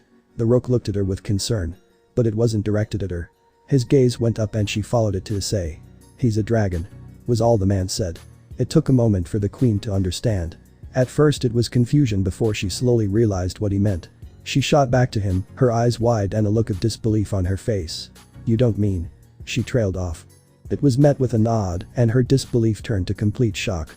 "He is like me now." Kusha shot back to look at Issei as he continued his fight with Kakabiel. She couldn't believe it, and her eyes stayed wide as she watched the pawn beat around a 10-winged fallen angel. "Fast. How could you have exceeded me in speed?" Issei didn't say a word as he landed a hard punch to the leader's jaw, sending him flying. But it wasn't far before he followed up with an axe kick to the leader's gut. He landed a hard blow to Kakabiel's abdomen. The very power made blood fly and splatter across Issei's face. But he didn't care. "Gah." Kakabiel spat out bile as the pawn landed another powerful attack. He continued attacking without interference, and there was nothing anyone could do to stop him. "Where is this power coming from? You were nothing more than a low-class devil." Another punch met Kakabiel's face. Everyone could see blood and teeth fly as the devil continued the assault. Feathers flew from the attack, and Issei made it a point to pull a few more. Issei landed a kick to his jaw and sent him flying higher into the air. And he followed by using his jets to slam the angel into the top of the barrier, cracking it in several places. Then, Issei released a war cry. It was a mix of his shout and the roar of a dragon that shook the group on the ground to the core. Even Sona and her peerage could feel it. The boy grabbed the angel by his waist and proceeded to fall to the ground at extreme speeds in a German suplex, with Kakabiel's head leading the way. Yellow and green energies flowed in a spiral as the two began to spin in a tornado to the ground. Once they hit, the very earth shook and the ground shattered from the impact. Dust flew everywhere, effectively blinding anyone from seeing the outcome. It was across the entire courtyard, covering the large field in billows as far as the eye could see. Trees were ripped from the ground, and patches of grass were missing everywhere. Scorch marks could be seen, ash and soot in the air and on the ground. There were no signs of either combatant. It was still quiet, and no one uttered a single word as they watched and waited for the signs of either person. No one had seen Issei enter such a mindset before. The look in his eyes and the way he carried himself, it wasn't what any of them expected of the pawn. He had changed. Everyone in Kuo only saw him as the perverted idiot who would eventually be arrested for sexual harassment. But now, even Caddis and Murayama were blown away by the brunette. Zenobia and Irina were shocked, but for different reasons. The boy they thought they knew from the sweet shop wasn't like their original assumptions. Irina saw the difference in her childhood friend, while Zenobia saw this strong guy who somehow went unnoticed by even her own teacher and the strongest exorcist. Kusha and Ladora were proud, very proud of the boy they considered family. Despite the odds, he went toe-to-toe with a cadre class fallen angel and actually had the being in retreat. They were concerned for him at the moment, but the new display of powers and abilities that Issei demonstrated showed that he was growing very well and would surpass Sairaorg one day. As the dust began to settle, everyone waited with bated breath. Did Issei somehow win the fight? Was Kakabiel still alive? A figure could be seen from within the cloud. No one could tell who it was, but the figure looked to move as it stepped slowly towards the group. Everyone was defensive, thinking of the possibility that it might be Kakabiel. But the bright shine of green from the figure eased their worry. Once the dust was completely settled, it showed Issei trudging towards the group. He looked worn out and battered, sustaining damage from his battle with the leader. His clothes were even more shredded than before, old wounds and new ones were open with small drips of blood. His body had bruises all across. And he was covered with sweat and dirt from the entire fight. Issei was done. He had used the last of his power in that final display, and it was a miracle he was able to move. Kusha smiled as she saw the brunette grow closer to her. Issei. She went to move towards him, but her eyes widened when she noticed the person behind him. Issei. She cried, but it wasn't enough to alert the boy. The large yellow spear pierced the boy's stomach from behind, and he let out a pained scream as he felt himself being burned from the inside out. The pawn slowly turned his head and his eyes shot open when he saw the maniacal figure that was Kakabiel. Still standing and with a grin more malicious than ever. Excellent. Excellent. That was most extraordinary, Issei Haidu. You actually had me worrying during that exchange. Kakabiel said in absolute delight. That heavy aura of the dragon, those devastating blows and earth-shattering kicks, all of them were splendid. But you are millennials behind me. How? Issei groaned before he coughed up blood. The light spear was eating up his insides, he had to get it out. Oh please, you must realize that even with the power of your dragon that I, a 10-winged angel, would not go down so easily. Sure, you beat me up a little, but it takes much more than some kicks and punches to kill me. Honestly, that naivety is your downfall. But I don't blame you, I am that good of an actor. Issei grit his teeth and felt his blood boiling. He reached down and grabbed the spear with both his hands, ignoring the burning pain of the one that was still part devil. Bael noticed but didn't make any moves as the devil used the last of his strength to rip the spear out of his abdomen. In fact, the leader took even more of an interest in the boy as he watched the display. Issei fell onto his stomach, landing with a thud that made the onlookers flinch. Kusha was still frozen in shock as she watched the brunette's moving body. My, it seems you don't die as easily as I thought. You have truly astonished me today, Issei Haidu. The leader's eyes widened just a bit as he watched Issei pull himself to his knees and slowly turn to face him. It looked to be slow and painful, but it shocked the angel at the boy's sheer willpower. As that was the only thing the pawn had left. I won't die here today. Bael. Even if I have to give up my soul. I'll protect everyone and I'll defeat you. Bael was stunned. His jaw fell slack and, for the first time in a long time, he found himself at a loss for words. He hadn't seen such a thing in a long time. And while he didn't care much for the old heroic cliché, this time he found himself in a pause from it. You're a very odd boy, Issei Haidu. I find you to be someone worthy of my respect. Something not even God was given. I'm actually saddened that we hadn't met on different circumstances, but I must do what must be done. So I shall do you this favor and end it quickly. Issei didn't even flinch from the statement. He held his ground and kept a firm and level gaze to the fallen leader. Bael only felt more respect for the pawn as he held up his hand and summoned the light spear. Issei. Kusha cried out from behind the brunette. She rushed forward, trying to get to him. But her efforts were for naught as a barrier surrounded the duo. She shot multiple spells and pounded against it endlessly, but the attempts didn't even put a crack in it. Issei didn't even respond to her. He tried to find more power and summon the boosted gear once more. He could feel that he was drained, but he continued to dig deeper. He grit his teeth as he tried to call upon his new power. Issei, stop. I need more power, Drag. I have to beat Bael. Even if it means giving up my entire body. There's nothing more you can do. Any more and you'll die. I don't care. I just need a little more. I have to protect everyone. Drag, what is it? As Issei called for the dragon, Bael rose his spear for the final attack. But just as he was about to plunge it into the boy's heart, a loud crash was heard. The barrier surrounding the school shattered like glass. The white light was seen coming down towards the duo. Bael stopped what he was doing in favor of the white light. He looked up as it came down just before his barrier. And once the leader saw whom it was, he grit his teeth in a sudden fueling of anger. You. I didn't expect Azazel to send you. The cadre full and spat with venom. The light faded and revealed an armored person. The armor resembled Issei's scale mail, except it was white instead of red and blue instead of green. What a surprise, Bael.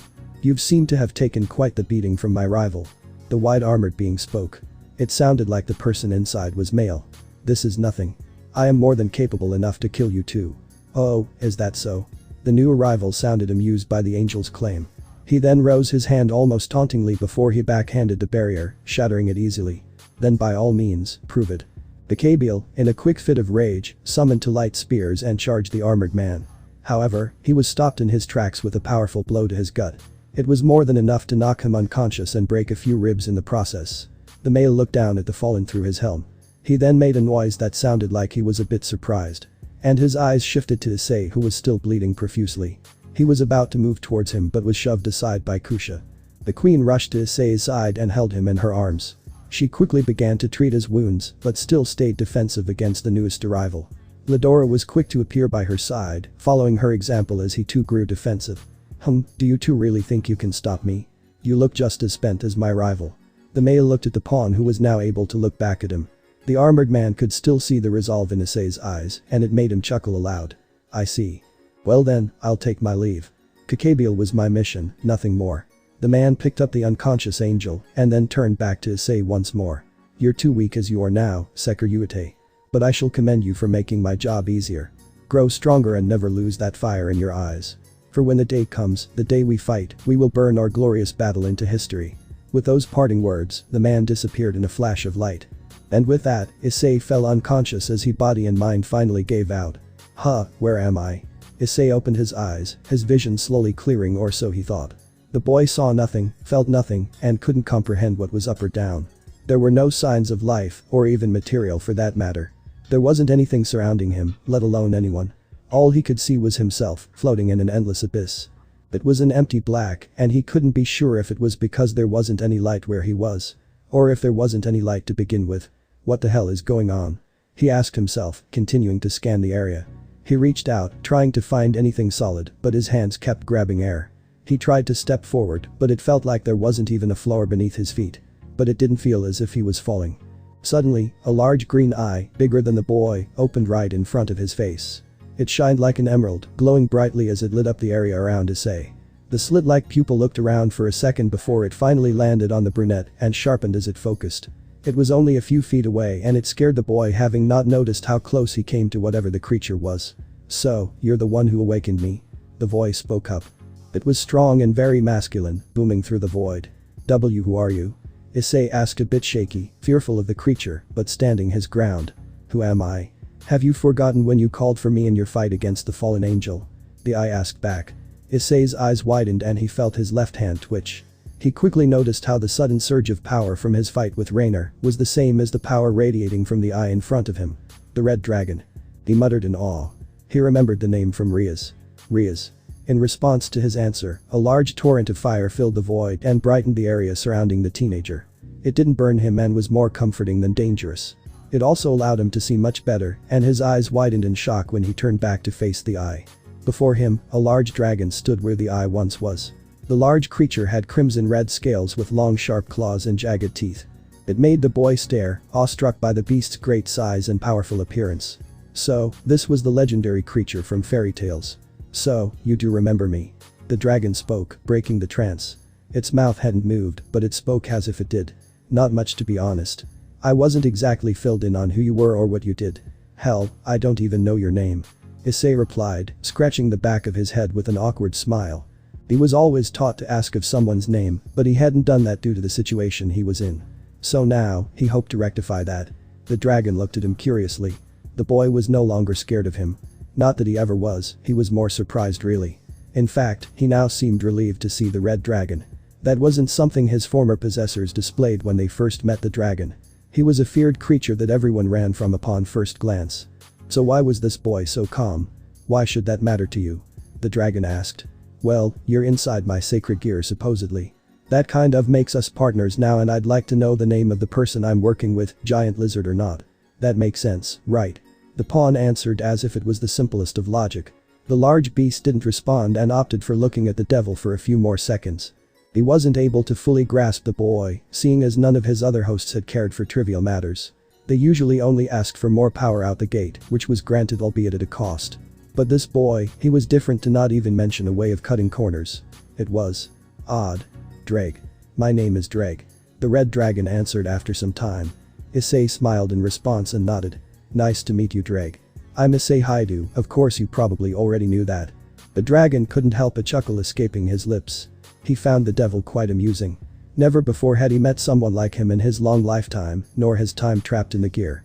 If this was how it was going to be, it would be interesting to get to know him and watch his progression. Shame they didn't have more time to talk. "Well, Issei, I look forward to working with you. After your battle with the fallen angel, I look forward to seeing how you grow."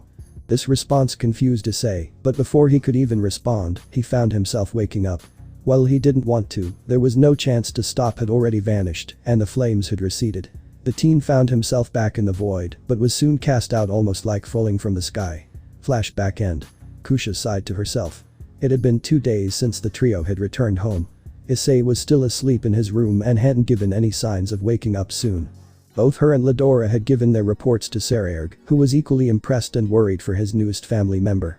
Issei had done something amazing back in Kuo, something Kusha would struggle to do if she was placed in a similar scenario.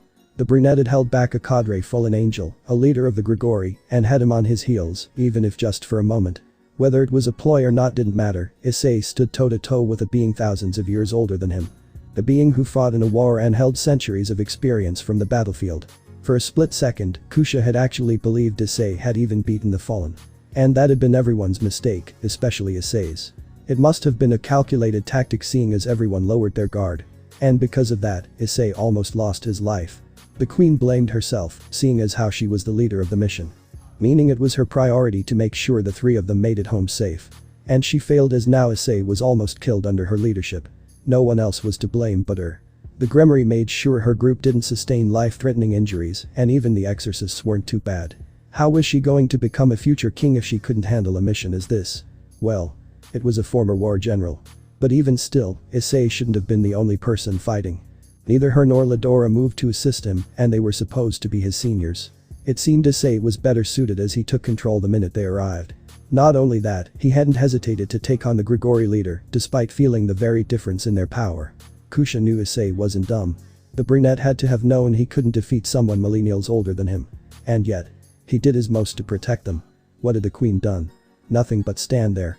No matter if Issei wanted her to intervene or not, she should have tried to back him up in some way once the rest of Kakabiel's forces had been dealt with.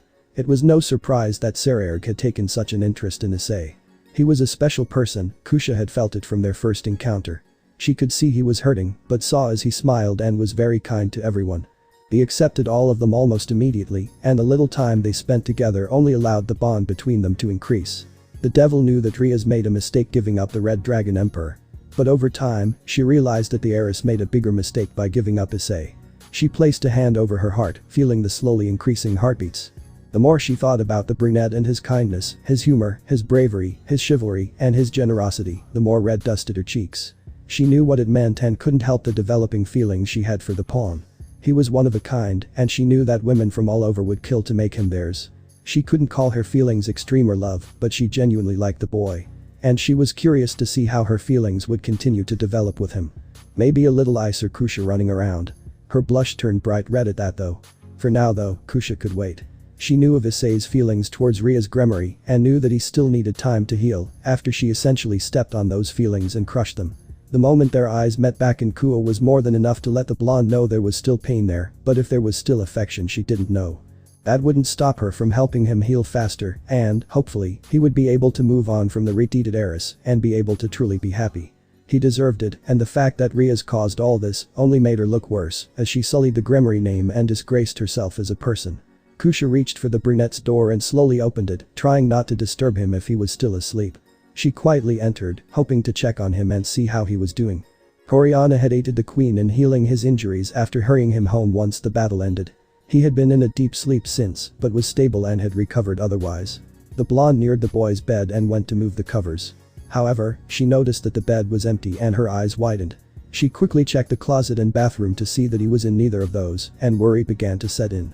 Was he awake and had wandered off, or had somebody moved him without telling her? Duuan. A heavy explosion of power shook the room, answering the devil's question as if on cue. She didn't even need to think much on it as it was obvious where he was now. That explosion was Issei's dragon shot. Kusha hurried out to the training field. She looked to see Issei standing across from Sairaorg, a small distance between them. The former was down to one knee and looked to be out of breath and covered in small injuries, while the latter was standing with just a few cuts and scrapes. The field itself was in ruins with giant craters and blown out debris everywhere. It had much more collateral damage done to it than when Issei and the queen would usually spar. Impressive, Issei. To think you were to gain such a power boost after achieving Balance Breaker, I'm so proud of you. The heir said with a grin. Issei chuckled through his panting as a sad smile crept on his face. Thanks Aniki, but I'm still nowhere near as strong as you. Sairaorg stepped forward and held out his hand. The brunette looked at it before grabbing it. The king helped him up, then placed the same hand on his shoulder with a firm grip. Issei, you have to remember, you have only just started out as a devil. You've been training seriously for about half of that and have made staggering progress to the point you stood on equal footing with a leader of the Grigori, even if just for a moment. I'd say that has more than solidified your strength. Yeah, but to be honest, I felt like he wasn't taking me serious until the end. And even then he hadn't used his full power. Issei replied, a little upset as he thought back to the fight. Yes, well that may be true, he has been around for over many more years than you and I. He has fought in a war that weakened the three factions, and he is one of the leaders of the fallen angels. For you to bring him to his knees and distract him long enough for reinforcements, there's no amount of praise I could give you. The pawn felt a slight sting in his eyes as they began to water. Just when he felt down he was brought back up. Once again, his king had reassured him and erased the negative thoughts in his mind. The doubts within himself were replaced with his master's compliments, and Issei was empowered by it. Thank you Aniki. It means a lot. You're welcome Ice. Kusha watched from the sidelines as the two shared the moment. She envied Sairaorg as he had a special way with words. His charisma could equal that of the mass, as he had a great talent for being a leader. It was only a matter of time before he would realize his dream and, hopefully, take up the mantle as a Satan. She then turned to Issei. He was looking much better than the last time she saw him. He was alive and full of life versus the weakened state when he was in bed. For a moment he looked upset with himself, but now he looked like his usual self. Obviously from their king's kind words. The blonde only wished it was her who encouraged the pawn and cheered him up, but she knew her king had that kind of effect on the boy and had achieved a much better result than she would have. As the queen was about to step to join the duo, another figure was quick to step by. At first she was confused, but her eyes widened once she realized who it was. Another figure then joined her side, and she turned to see the legendary Queen of Annihilation. There was a silent exchange of greeting before Kusha turned back to her peerage members. That was quite a duel. The new addition spoke up. Issei and Sairaorg turned to see Surziches walking towards them, a gentle smile on his face. Both of them immediately bowed in respect at the Mao Lucifer's sudden appearance. "Thank you, Mao-sama," Issei replied. He could hear Surziches laugh light-heartedly. "I told you, Issei-kun, you are free to just call me Surziches." "Oh, that's still a bit difficult for me to do, even if you say so." The brunette scratched his cheek nervously, receiving another laugh in response. I shall allow it this time then, as I am on important business here. I have come to deliver some news that I'm sure you'd be interested to hear. Especially you, Issei-kun," the Rias stated. The pawn looked up surprised before pointing a finger at himself. "Me?" Surziches nodded. "Yes, 2 pieces of news in fact, but one I shall save at this time as we are waiting for someone." Issei turned to his king. The Bael said nothing, opting to smile knowingly. Had the two discussed something about him? "However, first and foremost, I want to apologize to you, Issei-kun," the Lucifer said before he bowed deeply. The pawn's eyes shot open, coming out from his thoughts at the sudden change. He quickly began to wave his hands frantically. "What?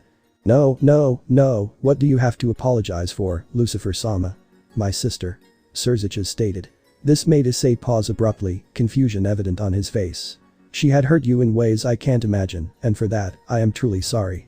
I love my sister and would defend her to the ends of the underworld, but what she has done you is unforgivable and something neither I nor my parents could have foreseen. She had abandoned you after we all had just began to get to know you, and after you had saved her from a marriage she wanted no part in. For her to go behind your back and trade you. No amount of apologies could ever amount to the cruelty she must have caused you. But still, I come here, in this moment, not as a Mao, but as a brother to Rias Gremorys and a son to Theodicus and Venelana Gremorys, for your forgiveness." Issei was unsure of how to respond. He turned to Sairaorg, but the devil didn't offer any type of assistance, nor gave any signs to help. It was obvious that he didn't want to sway Issei in his decision as this was the pawn's choice. He turned back to the Devil King who had yet to lift his head. He had come all this way to apologize for his sister. Not only that, but both him and his parents were asking for his forgiveness from what he was calling his sister's blunder. Why they cared for all of this was beyond him, as he was a simple low-class devil. Sekiryuite or not, Issei was still just a starter devil. "Excuse me, Mao-sama. I am not a Mao in this moment. I am coming to you as Surziches," he replied quickly and firmly.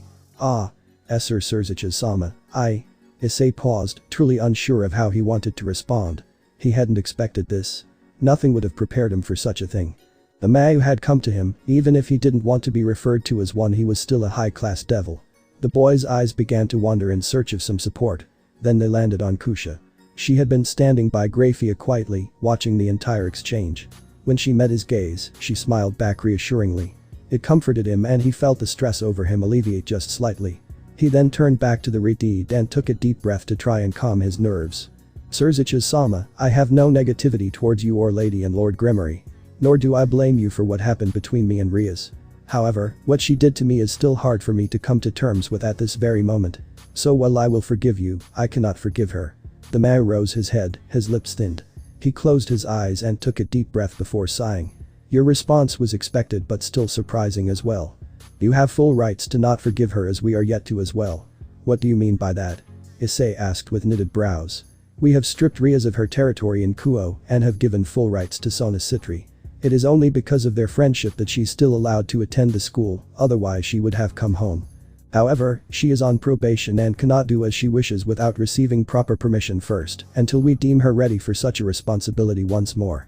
The serious look in the Mao's eyes made Issei a bit uneasy.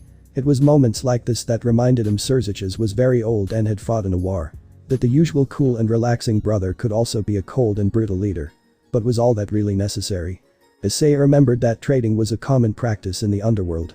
Devils would exchange peerage members from time to time and even flat out trade them for new pieces. After all, it was just like a game of chess. And all the reincarnated pieces were exchangeable. I know what you're thinking, Issei-kun. But I want to remind you that we as the Gremorys cherish our peerage members and would never trade them. Anyone we take in becomes family, and we cherish them as brothers, sisters, mothers, fathers, and so on. For her to lie to you and then trade you without even discussing it with you was more than enough reason for us to penalize her as such. So please, do not feel like it's your fault. These are sins she has to pay for. Okay. What else could he say about that? It wasn't like he could refute that, nor did he want to. Even with all his lessons about the Devil Society, there was still so much more to know. Especially after this eye-opener that families tended to handle certain things differently from others. Issei still had doubts about the whole thing, but it wasn't his place to question it. While everyone was distracted, a maid stepped forward and whispered something into one of the queen's ear. Understood. Surziches-sama, the other guest have arrived. Brafi announced, bringing everyone out of their personal thoughts. Ah yes, it would seem I took too long. He replied, his leader sighed, reverting back to his usual relaxed self. He looked towards Issei and smiled the same smile from before. Please join me as this does involve you as well. Hi, Lucifer-sama. The group walked into the main foyer of the estate.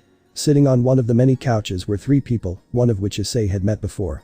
When their eyes locked onto each other, the brunettes widened while the others quickly looked away. The Akatori's little sister. The brunette exclaimed loud enough for everyone to hear. The first to respond was the young girl herself. That's Ravel Phoenix. She shouted back with a heavy blush. She then realized that she had rose her voice and returned to her seat, her cheeks lighting up red. Everyone else shared a laugh, save Issei and Grafia. The 2 blondes by Ravel's side then stood up and stepped forward. Surziches did the same and, when they met, shook hands with both. Surziches, we haven't spoken in person since the contract was nullified. The male blonde spoke. He had long, jagged blonde hair that reached to his shoulders with a neat trim goatee rimmed around his mouth. He also had dark blue eyes, reminding Issei of the ocean, and a small scar just under his right eye that reached to his cheek. Yes, it truly has, Lord Phoenix. Likewise to you, Lady Phoenix. The Mayor replied as he turned to the woman. She looked like an older version of Ravel, like almost exact. Everything about her screamed beautiful, from her gorgeous blue eyes down to her curvaceous figure and long slender legs. If this was the Issei from before, his jaw would have hit the floor and drool would have begun to spill out. She was the epitome of beauty, and he couldn't help his eyes wandering her form. It made the brunette very curious of how the youngest Phoenix would mature over time, if that was what he had to look forward to. The pawn then quickly cleared his head, remembering where he was. That and the attention he was suddenly receiving from said Phoenix family. Both Phoenixes moved past Surziches and were now stepping towards him, unreadable expressions on their faces. You're Issei Haidu, are you not? Lord Phoenix asked. Yes.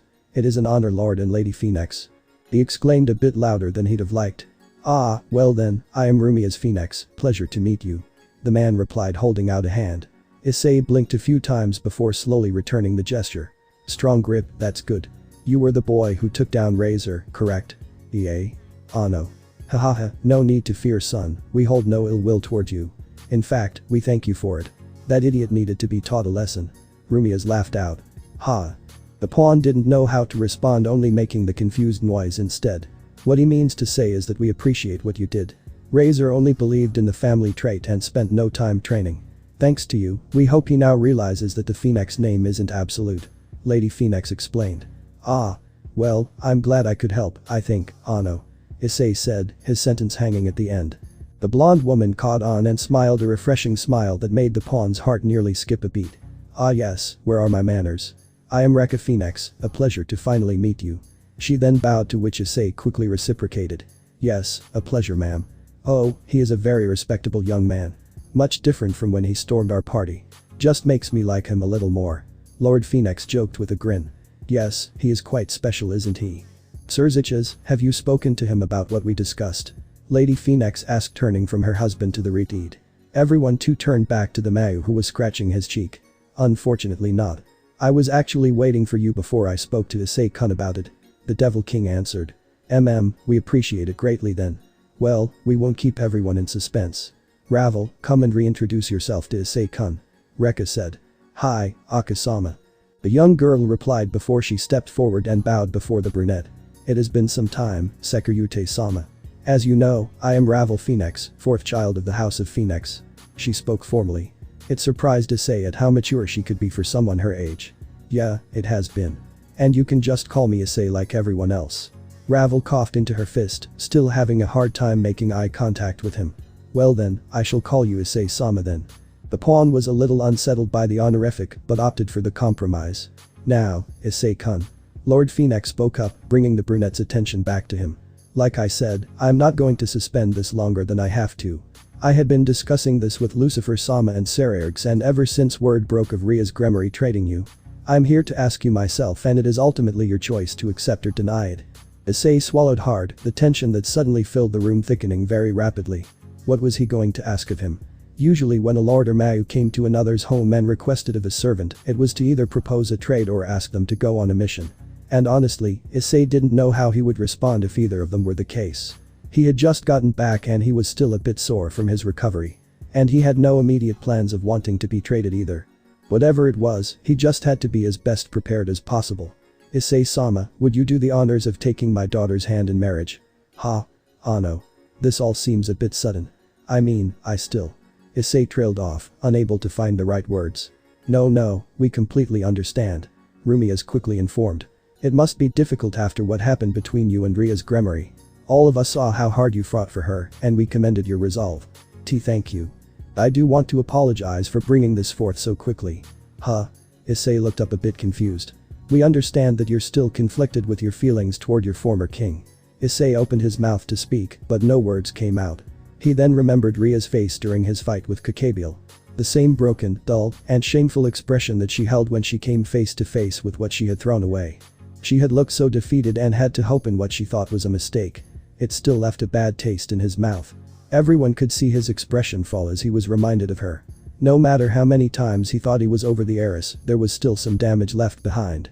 It was understandable as everyone took time to heal, and, as much as he wanted to rush it, Issei still had a lot of recovering to do. Issei-sama.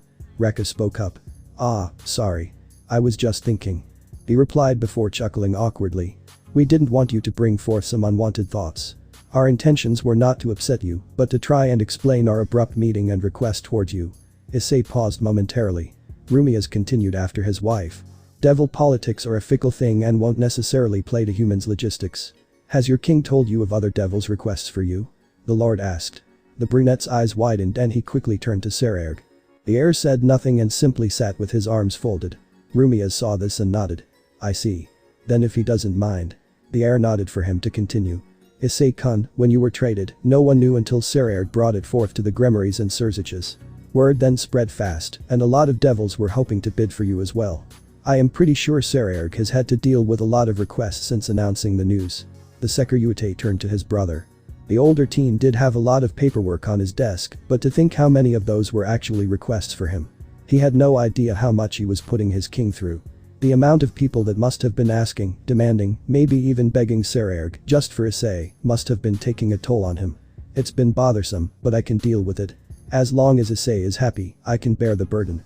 Sairaorg replied. He then shot a smile to the pawn. Issei could only smile in return from the words of reassurance. He would make his king proud, that was a promise. Yes, Issei has become special to all of us. He is family now and we make sure his happiness comes first. Kusha added, resting one of her hands atop the brunette's. He flinched slightly from the touch but relaxed into it a second later. He glanced at the queen to see her smile as well and couldn't help the light blush dust his cheeks.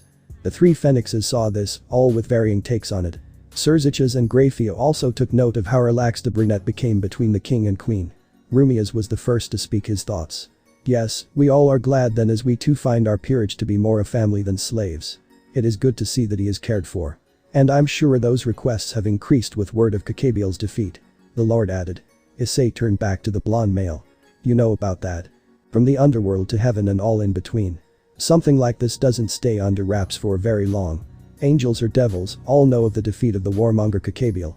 And at the hands of the Sairaorg, who is but a low-class devil. As the phoenix spoke, Issei clenched his fists and grit his teeth. But I didn't defeat him. He stabbed me clean through my gut because I let my guard down. But you were the one who had him on his heels. Surziches spoke up. Issei's anger subsided for the moment and he turned to the Mao. Issei-kun, you were but a human mere months ago. There are pure-blooded devils who wouldn't have even been able to scratch Bael. And yet you, a low-class devil, were able to leave him in such a state that the capture of the fallen was mere child's play. So says the Grigori. Issei blinked a few times. Serziches spoke similarly to what Sairaorg had just told him before. They praised him for what he did despite the fact he hadn't won. If it wasn't for the other guy, everyone would. He'd rather not think of that. Was he really worthy of the praise from his king and the Mao? It was hard as he had so much to live up to. Despite being a devil for so little time, technically he was the Sairaorg his whole life. And if only he knew. Maybe things would be different. Maybe he would be stronger. He's right, Issei-sama. Rekka spoke, breaking him from his thoughts. Because of you, Kuo is still safe. You bought more than enough time for someone to arrive and stop him. That takes a lot of strength which a lot of others do not have. Why do they continue to praise me? The brunette thought, his heart beating a bit faster. It was strange feeling such warmth from so many individuals. He had thought he failed, but all of these higher-ranking individuals saw it as a success. They hailed him as some kind of hero, but was it really necessary? You held your own against a 10-winged angel. Given the time you've actually had training, no one else could have done what you did. Drake. How long? Long enough. Stop beating yourself up over the past. That will be the death of you if you take every failure and brood over it, the dragon replied. Issei lowered his head again. But they were counting on me to defeat him. I failed. No, you didn't. Everyone is still alive, correct? Why, yeah. But you did your job, Issei. You bought enough time so your friends could live. And you were able to injure a man who had survived against the likes of me when I and Albion rampaged across the battlefield. Taking all of that into account, you should be proud of what you did. Even I have to admit, you are starting to become a true dragon. With those words, Drake cut the link. It was obvious he hinted at something at the end, but Issei couldn't pin what. Nor did he really have the time to do so. Returning to his own thoughts, now with Drake's input, Issei could feel the weight on his shoulders lighten a little. He did save his friends. And he did kick Kakabiel's butt, even if for a few seconds. But there was still that nagging feeling that he could have done more. And there was still that guy who came at the end that put Drake on alert. Who was he? What do you say, Issei-kun? The sound of the Phoenix Lord calling him brought the pawn from his thoughts. He could see that everyone was looking at him with expectancy. Had he been asked a question? He needed to heed his partner's words and forget the past for now. These were important conversations and ones he needed to pay attention to. Ah, my apologies, there's a lot on my mind. Could you repeat that? Certainly. As stated before, your king has received a lot of requests for you. But not all of them have been trades. Rias stated. What do you mean? As you probably know, the 72 pillars are not what they used to be before the Civil War. Issei nodded and the Lord continued. Many of the pillars have resorted to mixed breeding in order to sustain their title as clan heads, so pure-blooded devils are become fewer and fewer. Because of this, the shift in society is becoming more based on power, whether those that stick to old traditions like it or not. Hence why we tried to please both sides by marrying Rias and Razor. You could understand, a child between the families would not only wield extremely powerful abilities, but also be a pure blood, so to speak. I see. You were simply trying to preserve what little of the devil race that's left. Issei replied. The Lord nodded and Issei found himself understanding the arranged marriage a little more. He still disagreed with it, but could understand it was done out of fear of losing the last bit of purity that devils had. Another thing his former immaturity had blinded him to. He still believed his decision was right and would do it again, but now he could tell what Razor meant during their duel. If only he knew, maybe the Akatori would have seemed like a less of a prick. If only by a smidge. Yes, well, we have now decided that the times are changing, and we must adapt as everyone else. So we've come to you before any other clans decide to actually meet with you in person. What do you mean? Issei asked. Issei-kun, Sairaorg not only has received trade requests, but has also received a number of marriage requests as well. Rias finally admitted. Issei's shout filled the room, echoing a few seconds after he shut his mouth. Marriage. The Lord and Lady nodded their heads. Issei turned to his king immediately, whipping his head at a speed that should have snapped his neck. The mentioned Bael nodded his head, confirming the Phoenix's answer to be the truth. But why? How? Issei asked, eyes the size of saucers. Just as Lord Phoenix stated, the political times in Devil Society are changing due to the difficulty of us holding on to our purity. Serziches explained. With the difficulty to reproduce pure devils, due to our limited numbers and low birth rate, such things like blood are starting to become null and void as the days go by. So we now look to judge a person by their power and abilities rather than their race. The Mao's explanation made some sense, and the brunette hummed in acceptance. It made sense that they were having to change, but the pawn was still confused as to why so many requests were for him to be married off. There were a lot of better options than him. Rekka could read him easily, and a small smile adorned her lips. She could see why her daughter had a crush on him. It seems you're confused. Asking why me? Am I correct? Issei blinked owlishly but nodded. Issei-sama, you're the Sairaorg first and foremost. Anyone within all of the factions would want that power on their side. Most would kill for the chance to have the Red Dragon of Domination fighting with them. Issei once again found himself astonished. Drake really carried that much power to make him such a sought-after being. Even long after he was sealed and placed in a gauntlet. The teen really did have a lot to hold up to. Not only that, but after your fight with Bael, I'm sure the clan's desires only increased for you. And I'm willing to bet they will do anything to get you to say yes. Rias added on. A small shift filled the air as the room was silent. Well, what would your reasoning be? Issei asked as he leaned forward, resting his arms on his legs. Husband and wife both looked confused by the teen's sudden question. You made it sound like the other clans want me because I can give them a powerful heir. Wouldn't that mean you're doing the same? He looked both of them straight in the eyes. For once it wasn't the nervous and confused boy they had seen the entire meeting. His eyes were sharp, his fidgeting had stopped, and his aura had shifted to that of his dragonic counterpart. In other words, the Dragon of Domination had suddenly perused over them without them being aware. Oh no. Both phoenixes were surprised by the sudden shift. They had lowered their guard around him from all his confusion and nervousness that he had displayed towards them. Ravel, too, had been caught off guard from the brunette's sudden change in energy. It reminded her of the moment after the duel. The feeling of being dominated and put into place. And, for a second time, her underwear was ruined due to the sudden moisten from her loins. The few strands of hair slipped from Issei's forehead, covering one of his eyes, the other gained an ominous glow as he stared at them. You said it yourselves, you chose to marry Rias to the Akatori simply to save your race. You also told me that everyone else is doing the same as you to claim a powerful offspring from me. What's to say you aren't doing the same? Everyone in the room took notice of his tone. The pawn had changed in demeanor altogether. Kusha knew it better than anyone as she witnessed the same type of feeling during the brunette's fight with Bael. She looked down at his hand to see it holding hers, almost possessively. He had flipped her hand to Nobi resting in his lap, and he held it very close to him. She couldn't help the blush adorn her cheeks and the slight increase in her heart rate after seeing what must have been a subconscious gesture.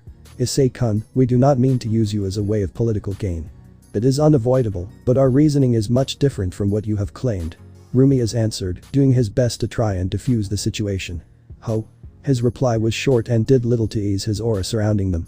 We understand what happened between you and Rias Gremorys, and we were unfortunate to be there in your time of need. We only want to extend ourselves to show there's no bad blood between us. A long period of silence reigned over. Everyone watched Issei as he could be seen thinking over what the Lord had said. His eyes had never left from their forms, but his focus lessened a bit as his aura began to recede. Slowly, but surely, it faded, but just before it was gone his focus returned and, with it, the aura flooded over. It's best if you're completely honest with me. He stated. Sairaorg could be seen with a small smile of pride. His pawn was learning, and even if he trusted the phoenixes that didn't mean Issei had to as well. He was showing his prowess in politics, and that no devil ever did anything without getting something in return. You saw right through us, huh? Rias answered back. It's true, that isn't the full truth. Well, we want you to be a part of our clan, that doesn't mean we do it just for the sake of it. We one day hope you give us a strong child from Ravel, so that we can continue the prosperity of our household. Please understand that we have little more to gain, and that we merely want to have good ties with you from this day forward. What of the Bael clan? Wouldn't that also place you in good terms with them? It would be great considering the great king is Sairaorg Bael himself. Issei explained. The kid was good, everyone in the room had to admit it. He adapted fast and was covering all corners. The immature brat from the engagement party who wanted to save the princess wasn't there, now replaced with what they all can't say was the true Red Dragon Emperor. We already have a good relationship with the Bael. We have little to gain in that aspect.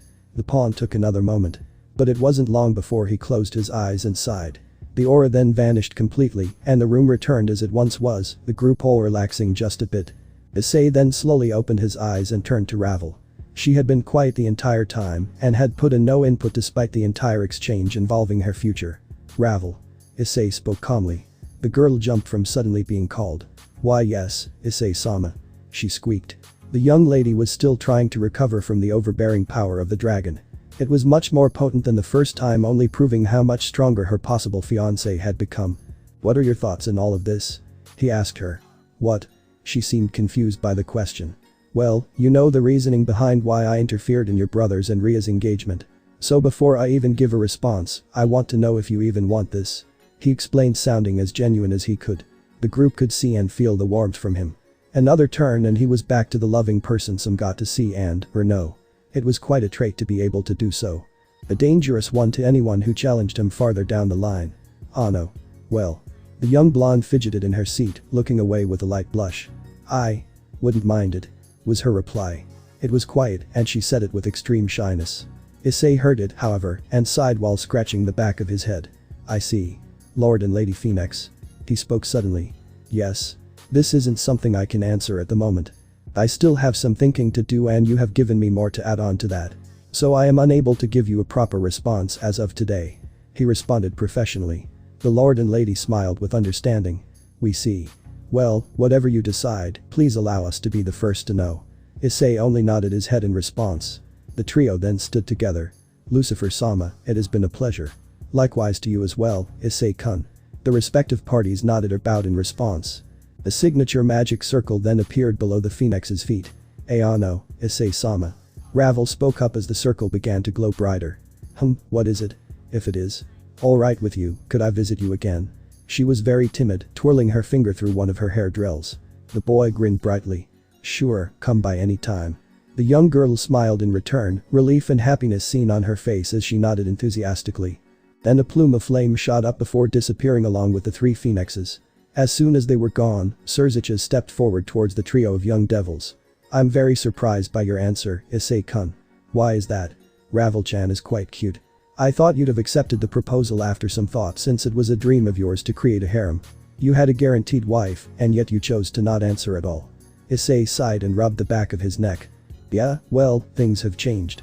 I'm not the blind pervert I was before and I won't fall for the trick some of these devils are trying to play. I will not be used again. Issei's eyes had flashed green, and Surziches took note of the momentary change. It seemed there was some disdain held towards his sister. It was still understandable, and the brunette gave no signs of wanting to enact revenge against her. That was good, Sairaorg seemed to have helped him a great deal. Yes, that is good then. We can't have that when trying to promote you to mid-class, can we? The Sairaorg paused. He was just about to add something else, but the words registered a bit faster and caught him a few seconds before. Surziches and his two companions chuckled from the look on his face. Grafia, too, couldn't help the slight upwards turn at the corners of her lips. You see, Issei-kun, as I'm sure my sister has explained, there are 3 ways a devil can be promoted. Surziches begun to explain. Completing contracts, participating in raiding games, or military accomplishments. Issei replied, remembering his former king's explanation. Correct. The last one you mentioned is the easiest and hardest. You can fly up the ranks through war, but there also has to be a war for such a thing. Seeing as there's no war, the other 2 have become the only options most devils have.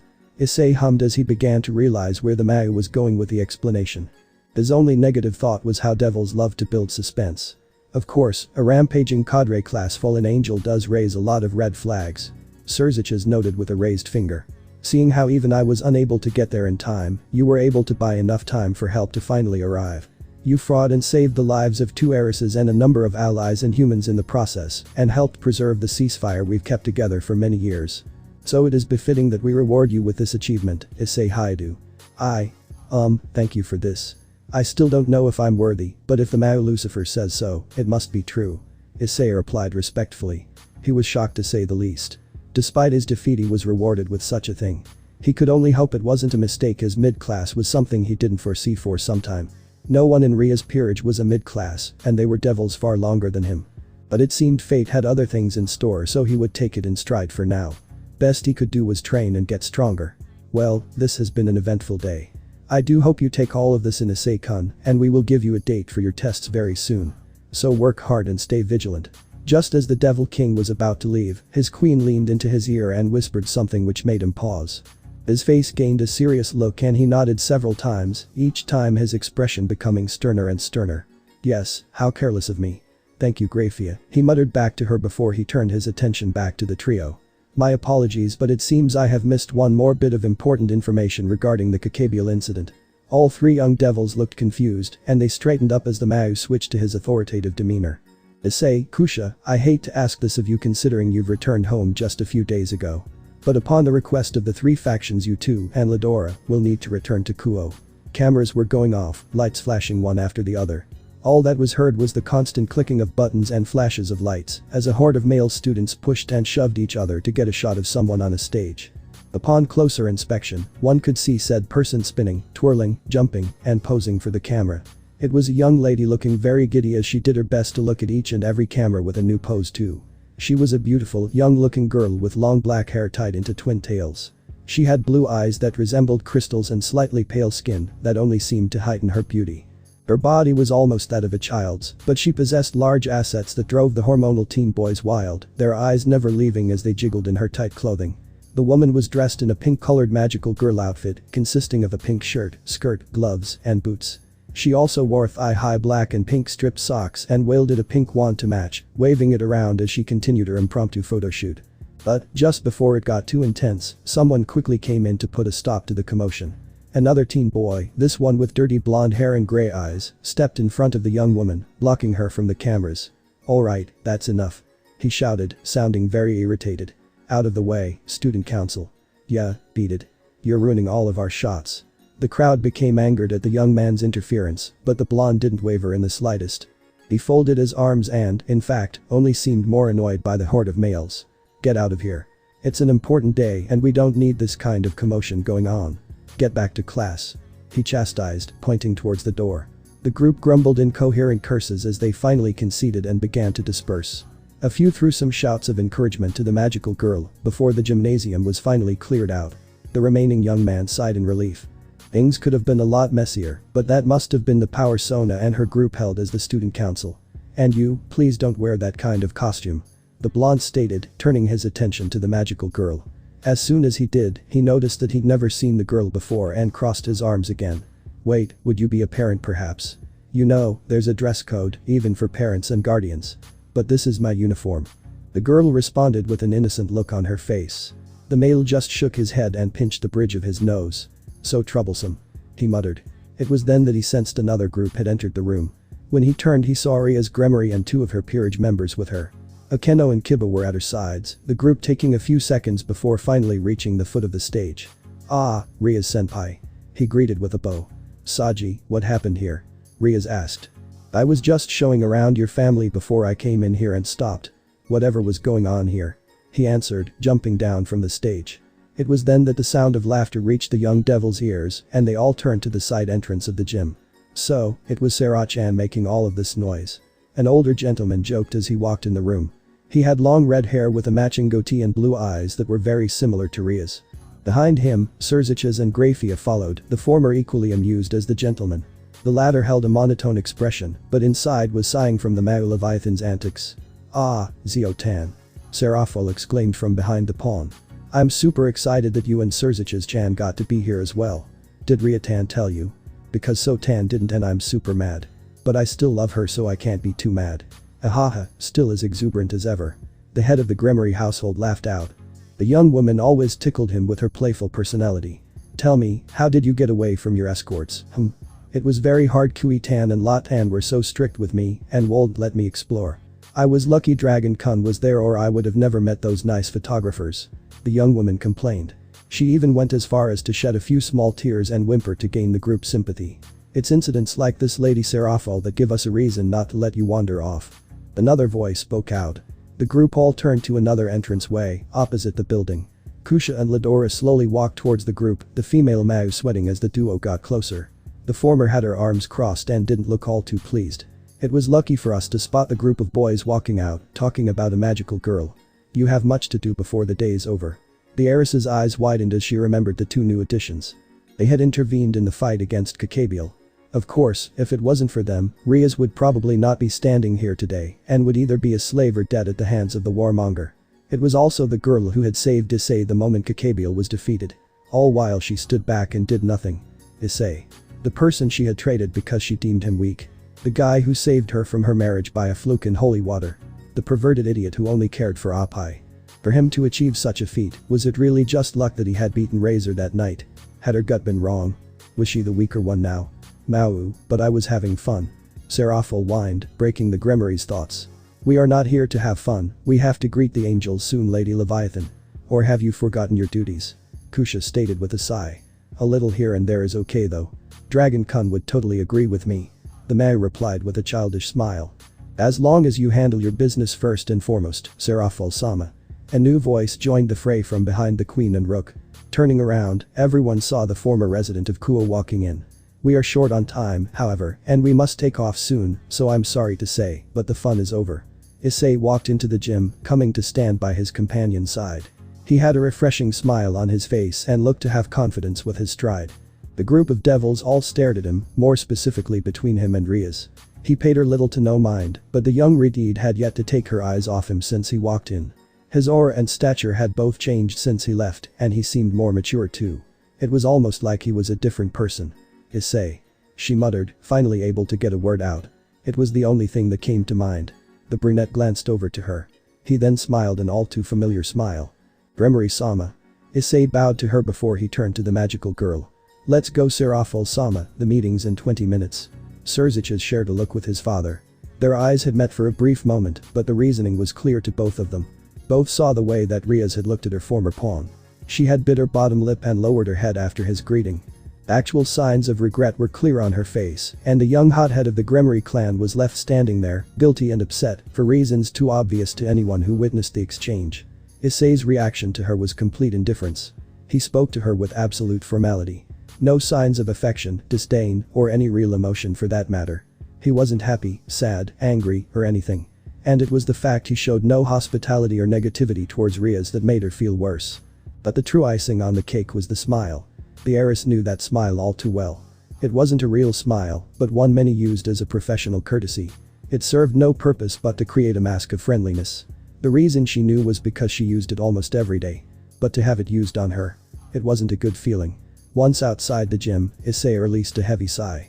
He slouched over and placed a hand over his left eye as he shook his head. His heart was racing and his breathing was quick and short. He tried to calm himself, looking the complete opposite of what he was moments ago. Now alone outside of the meeting room, Issei let himself go. After his small exchange with Rias, he hadn't felt the same confident kid he portrayed before everyone else. And now that he was by himself, it all came in full force. His typhoon of thoughts and emotions had returned after holding them off as long as he could. All he could was shake his head, trying to rid the thoughts from his mind. That was tougher than I thought. He muttered to himself. I'm surprised that girl shook you up this much, partner. You claim it will be okay, and yet she still has some place in your heart. It's difficult, Drake. Being so close to her, hearing her voice, seeing that look in her eye. Things were not how I thought they'd be. I don't know how to feel. Does she really mean that much to you? After abandoning you when you saved her from a life with a man she hated. After she called you weak and traded you for 2 women who beat you daily till you bled. After she took you away from the priest girl, after you risked your life to save her from the fallen angel. Can you really say you still love her? That wasn't rhetorical. I don't know.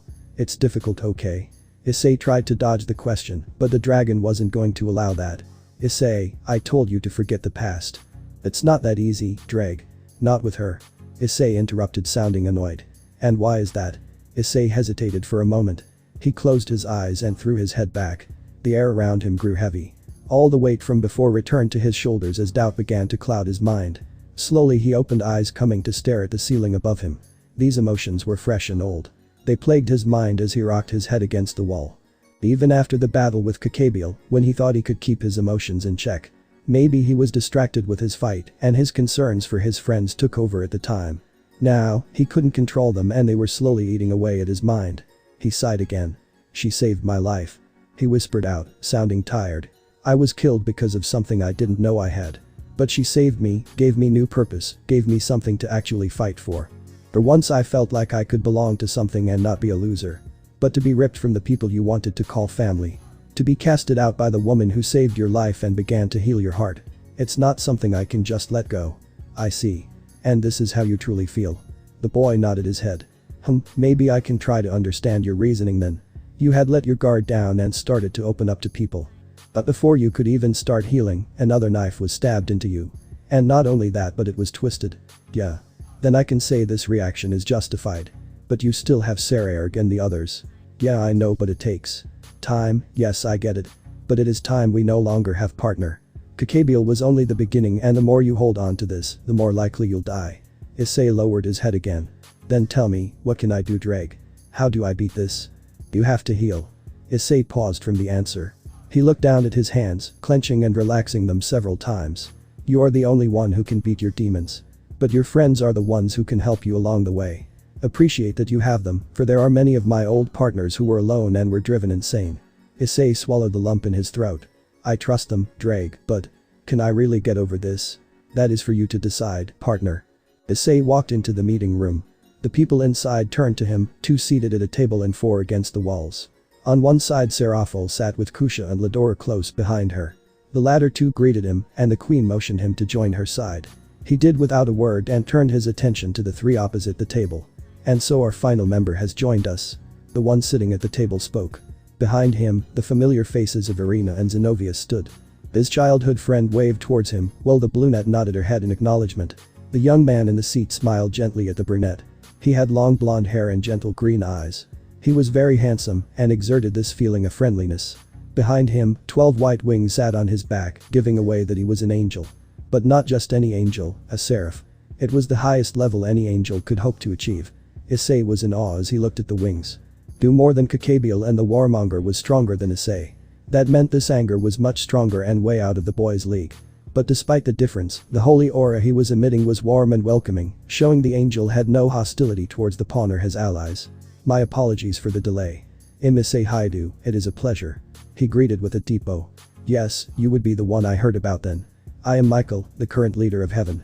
You have gained quite the reputation defeating Kakabeel, young man. He praised. It wasn't me who beat him, but your words are truly kind. Issei replied.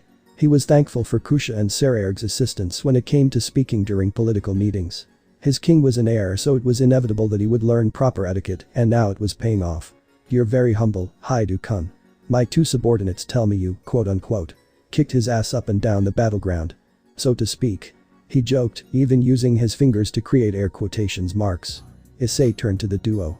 Irina laughed awkwardly, and Zenobia looked away with a heavy blush on her face. It was obvious who said it, and Issei couldn't help the awkward smile appear on his lips. Is that so? Indeed. When I was told you'd be escorting Lady Leviathan, I thought it lucky for me. The leader then added. Why is that? Issei asked, looking confused. Because of you. Sairaorg spoke up. Issei cocked his head to the side in confusion. The Mao didn't see it, but took his silence as a cue to continue. Before you arrived, we had a small discussion about the recent events. The angels have come to a conclusion that they would like to make a peace offering towards us. More specifically you. Me? But I've done nothing to deserve such a thing. The brunette replied. I didn't do anything that would bring about peace. Actually, you've given us a necessary reason to finally bring it about. Michael cut in. If it wasn't for you, Irina and Zenobia might not be here. They are 2 very devoted followers of the Lord, even after learning of his death. And for you to risk your life and save them, 2 individuals who aren't even a part of your faction, I couldn't thank you enough. You have shown that it is possible to spread kindness even as we stood on the grounds of a possible war. But still, I am undeserving. Anyone would have done the same in my shoes. He replied, waving off the praise. Even still, we in heaven wish to give you this gift. Please accept it. The archangel insisted. Issei was going to retort again, but before he could, an elbow jabbed him from his left. He looked to see Ladora looking back at him. The dragon nodded his head without a word. The boy easily understood and sighed with his hands up. Alright. I accept, Lord Michael. Thank you. The blonde man smiled and rose from his seat. He held out his hands before a bright light and shine from both his palms. It came and went quickly, revealing a large sword in its place. It was a European-styled sword with a reddish-purple grip and a golden hilt with stylized crosses at the edges of the guard. It radiated holy magic throughout the room, almost as if it was searching. Issei and Ladora's eyes widened the moment the sword appeared. Something else flooded from the blade's aura, and it reacted with their instincts, telling them to be careful around it. Michael saw this and smiled apologetically. Maybe I should have warned you first. This is Ascalon, one of the holy swords that we have kept safe for quite some time. It has dragon-slaying properties after slaying a powerful dragon in the past, so I can understand your caution towards it. Lord Michael. I could never accept such a gift. Even if you say so, I couldn't. Haidu-kun, the council and myself decided this. If anyone is worthy enough to wield it, you are the one. The pawn was still hesitant. He looked to Ladora and Kusha, both nodded.